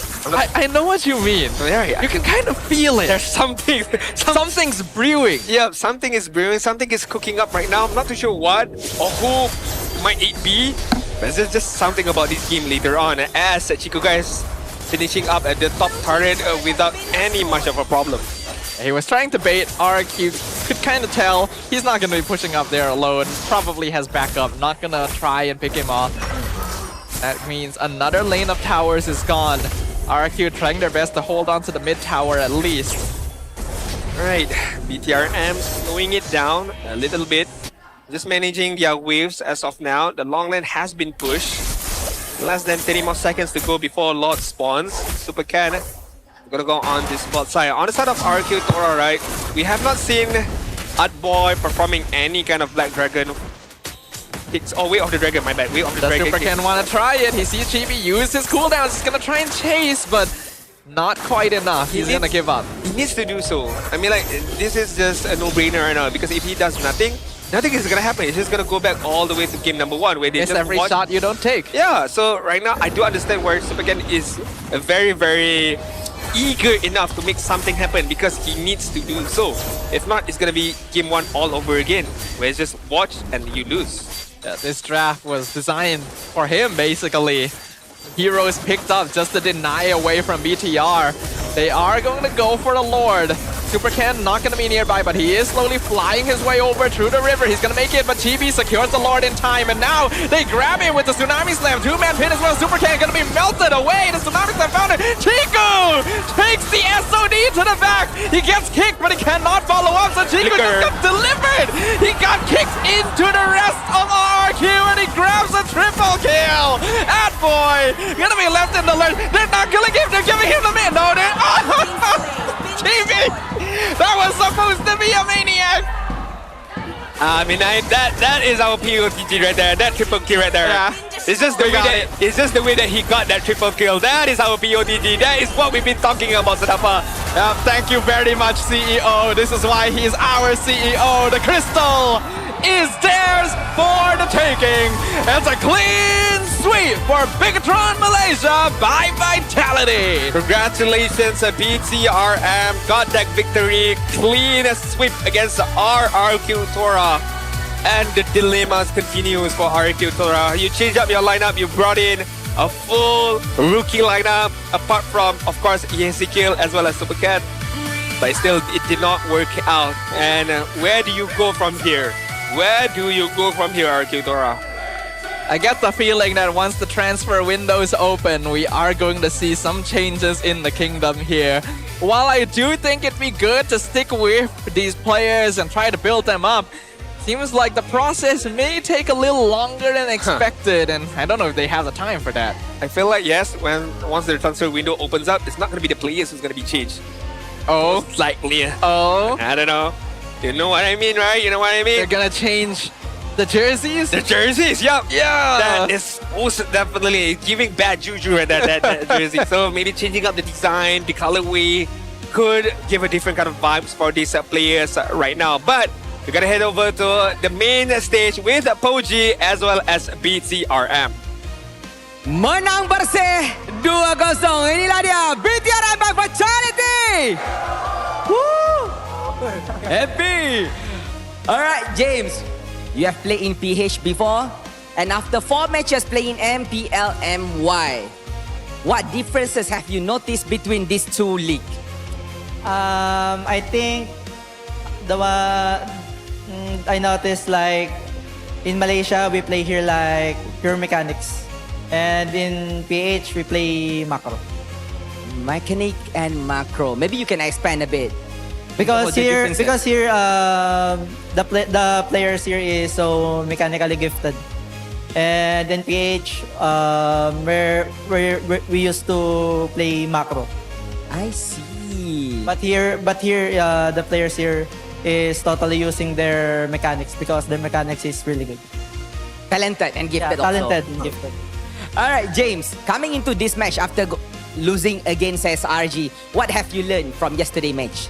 I think we treat our loss yesterday as learnings, and we review their games a lot, so we can learn from loss from yesterday. Just from losing yesterday, and today you close it very nice 2-0. So has the preparation all been good so far? Because I don't know, but today you are so on fire. Yeah, because I think we learned so much from our mistakes yesterday. That's why we win today. Okay. Congratulations again. Ciku. Apa khabar, Ciku? Alhamdulillah. Alright, Ciku, soalannya simple lah kan dengan Ciku, Mr. President kita. Korang perasan tak tadi bila naik, semua orang tabik dekat dia? Kenapa tu? Saya dah cakap jangan buat, diorang buat tak? Kenapa tu? Kenapa apa? Patriotik ke apa? Tak tahu diorang ni. Dia suka kacau lah. Alright, Ciku, kita punya soalan agak mudah kan. Musim kali ni kita banyak nampak bakat-bakat muda daripada MLBB yang diberi peluang untuk bermain dekat MPL kan. Bila Ciku sendiri tengok kan, apa pendapat Ciku? Player-player muda main dekat pentas MPL, adakah mereka dah cukup bersedia ataupun bagaimana? Kalau tanya saya bersedia ke tak, kena tanya diri sendiri. So bagi saya player RRQ do well. Maybe dia cuma ada some people macam nervous sikit So macam Z awal-awal dulu pun dia nervous. So benda tu depends kat diri kita sendiri, macam mana kita nak control benda tu lah. Sebab bagi saya rookie season ni semua ada potential. So macam mana diorang jadi diri sendiri, bukan jadi orang lain lah.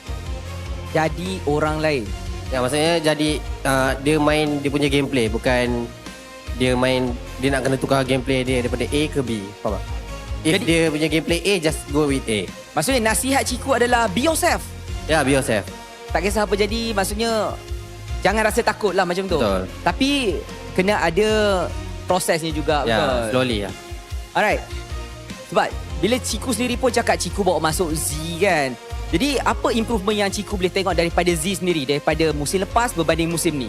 Saya rasa Z season ni saya rasa Z season ni dia lebih tak takut. Sebab kalau macam contoh kalau saya ke Chibi buat mistake, dia just terus tegur je. Sebab macam maybe sebelum ni dia agak takut-takut sikit lah sebab dia baru kan.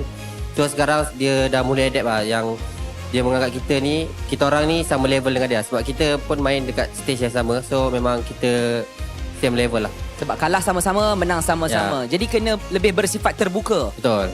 Faham? Alright, Ciku. Mainnya dah bagus, 2-0, cuci bersih sangat. 13 minit. Awak rasa hari ni punya match, siapa MVP? Saya rasa semua MVP. Sebab semua menjalankan tugas dengan bagus lah. Ya, macam yang coach nak. Sesuai expectation. Ya. Alright, MVP kita. 3, 2, 1. MVP jatuh kepada bukan Chibi. Jarboy. Pergi ke stage balik.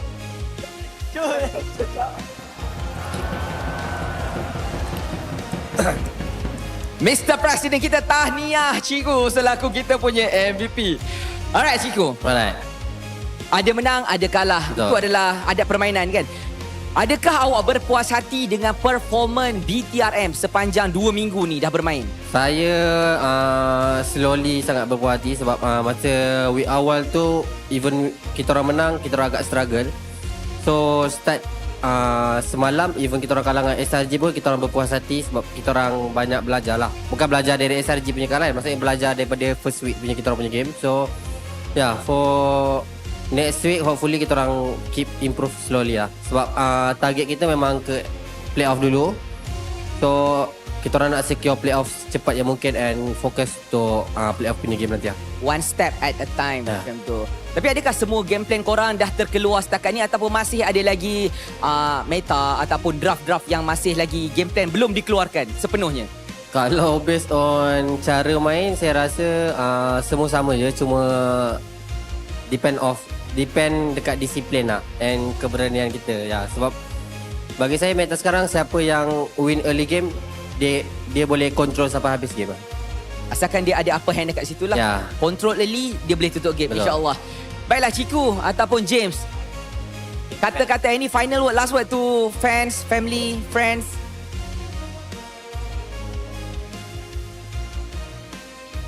Okay, diorang minta thank you so much for Big Troopers and also for fans of Arketora for coming here today. Thank you so much guys. Terima kasih kepada James dan juga Ciku. Itu sahaja daripada saya dan juga mereka daripada atas ini. Kita hantar semula ke meja analis. Let's go. Supreme leader kita Ciku guys, satu part tapi aku setuju je. Ciku cakap semua boleh MVP sebab letaklah gambar sesiapa. Betul lah tu. Betul lah. Saya suka tengok Ciku punya jawapan bila jawab interview. Makin lama semakin matang in terms of cara dia berfikir. Masa dengan kau dia tak matang Masa dengan kau tak matang Dia matang. Maksudnya character development yang dia bawakan semakin hari semakin bagus. Semakin bagus. Kita boleh nampak yang seorang bapa dan sebagai seorang game player yang cemerlang dekat MPL boy. Betul lah. Bila ada anak dia akan mengubahkan kita. Dengan tu kita pun ada satu anak kat sini. Satu anak? Kita berdua je. Apa maksud satu anak? Masalahnya kau berdiri tau. Aku ini dah berjengkit dah ni. Halo. Masalahnya aku dengan Rain kita duduk tau. Nak tengok tak kau tak berjengkit? Okay. Aku ni jengkit ke tak? Tak, ini biasa. Aku dengan Rain kita duduk, kita lagi tinggi daripada kau. Tak, masalahnya sekarang ni, Rain, kalau kita diri, tak payah, dua aku nampak kecil. Duduk je. Menara KLCC.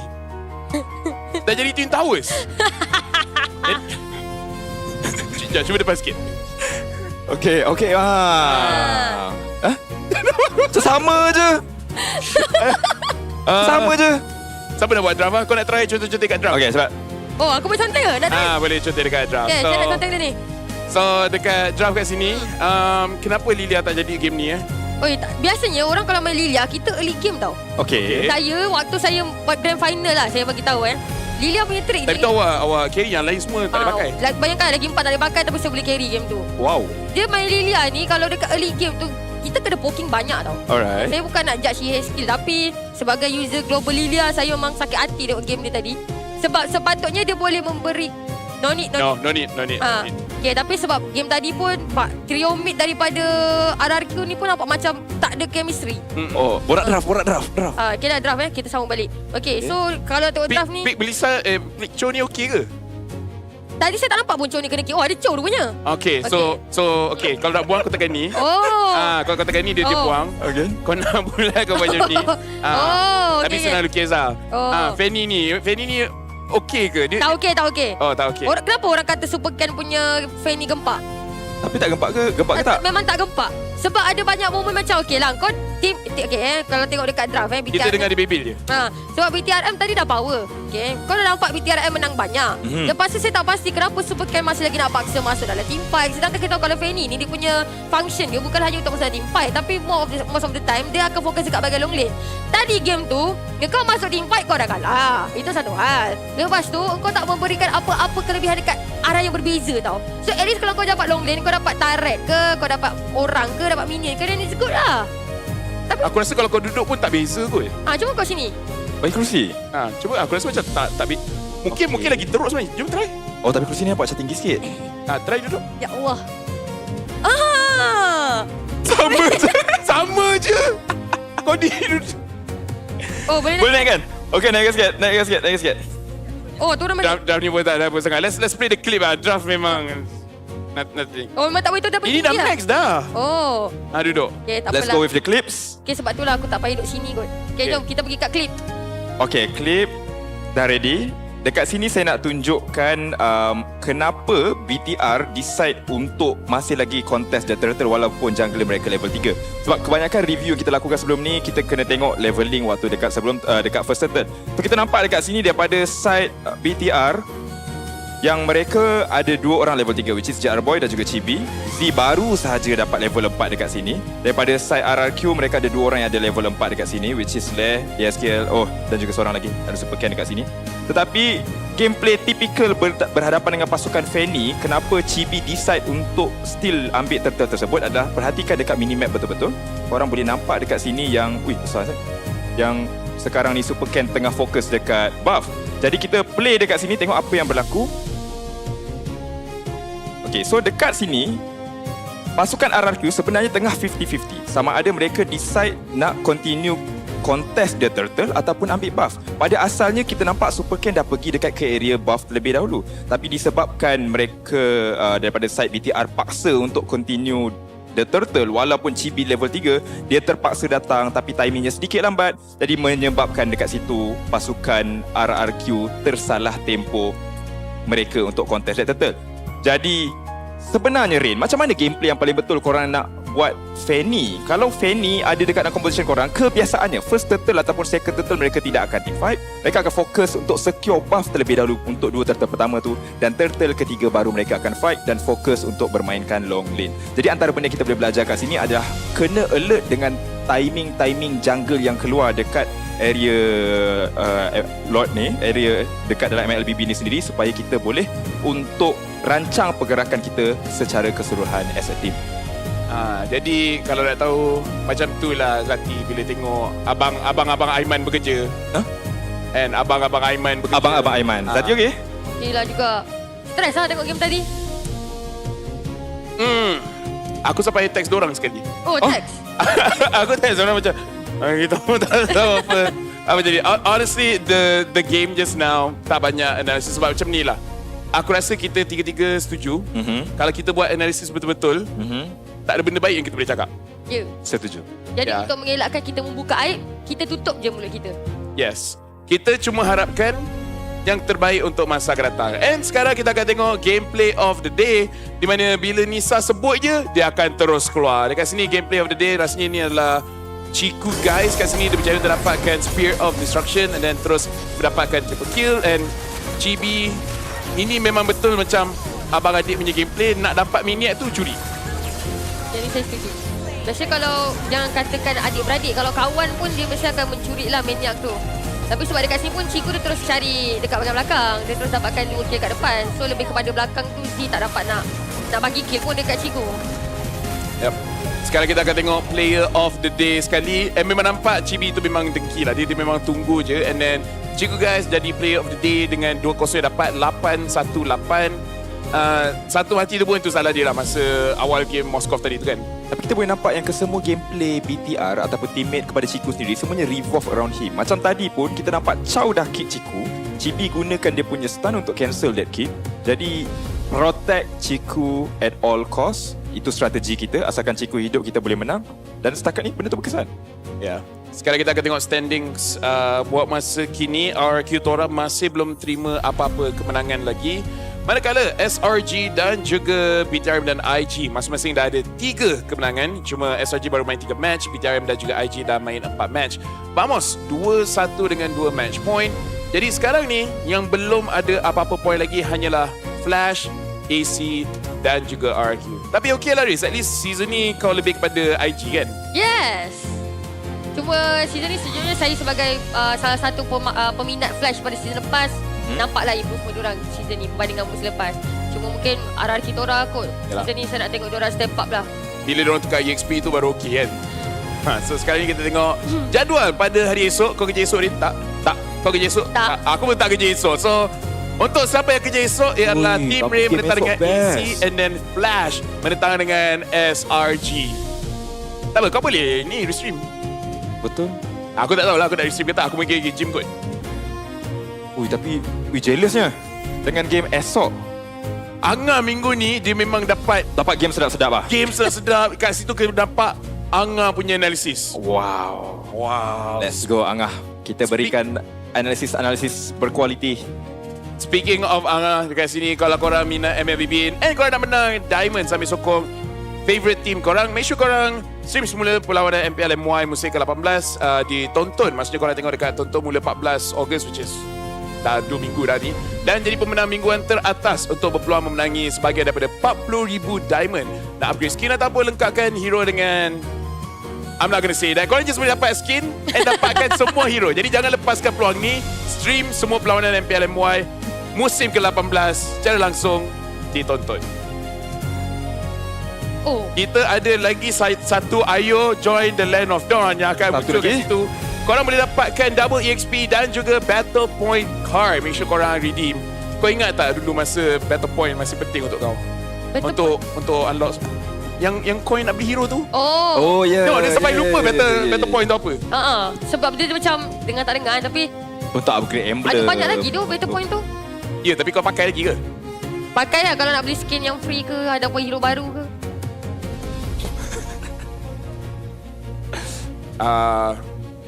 Sampai tu je. Aiman nak balik, ni nak balik, Izzati nak balik. Ini diri dekat kursi pun sampai macam ni je. Kita tengok main check, kita jumpa korang pada esok. Bye-bye. Hari guys. Nice. Aku dapat. Bagi. Kejar. Hari tak tahu. Ada biar. Maju lagi. Enggak ada game. Plug guys. Boleh baik lagi dia. Nice. Aku bawah. Dia cuma balik doang itu. Guys, polling depan dulu guys. Ya, konsil. Coba. Nice, Bang. Aman, Bang. Baca lagi, Bang. Baca dia, Bang. Pandai aja guys. Hero guys. Pandai. Jangan mati ya guys. Pendek aku dulu. Tahu hero. Nice. Oke kan, game. Masuk ke game off nih gua. Kalau dong pasal kita gas tau. Gila gua nih. Gua mati Hirara. Gua zoning hidor. Bantu mid guys. Bel taman. Bisa. Boleh Hirara ya? Bisa. Apa. Objektif. Boleh ambil. Masih jauh. Aman. Dekat aku SMD. Berapa. Mati. Ada dari depan guys. Dan bajiku. Aku udah kejauh. Lagi. Main. Korang main. Atas guys, bisa atas. Nice game guys. Good game guys. Let's go. Balik guys. Jom balik awal. Balik awal.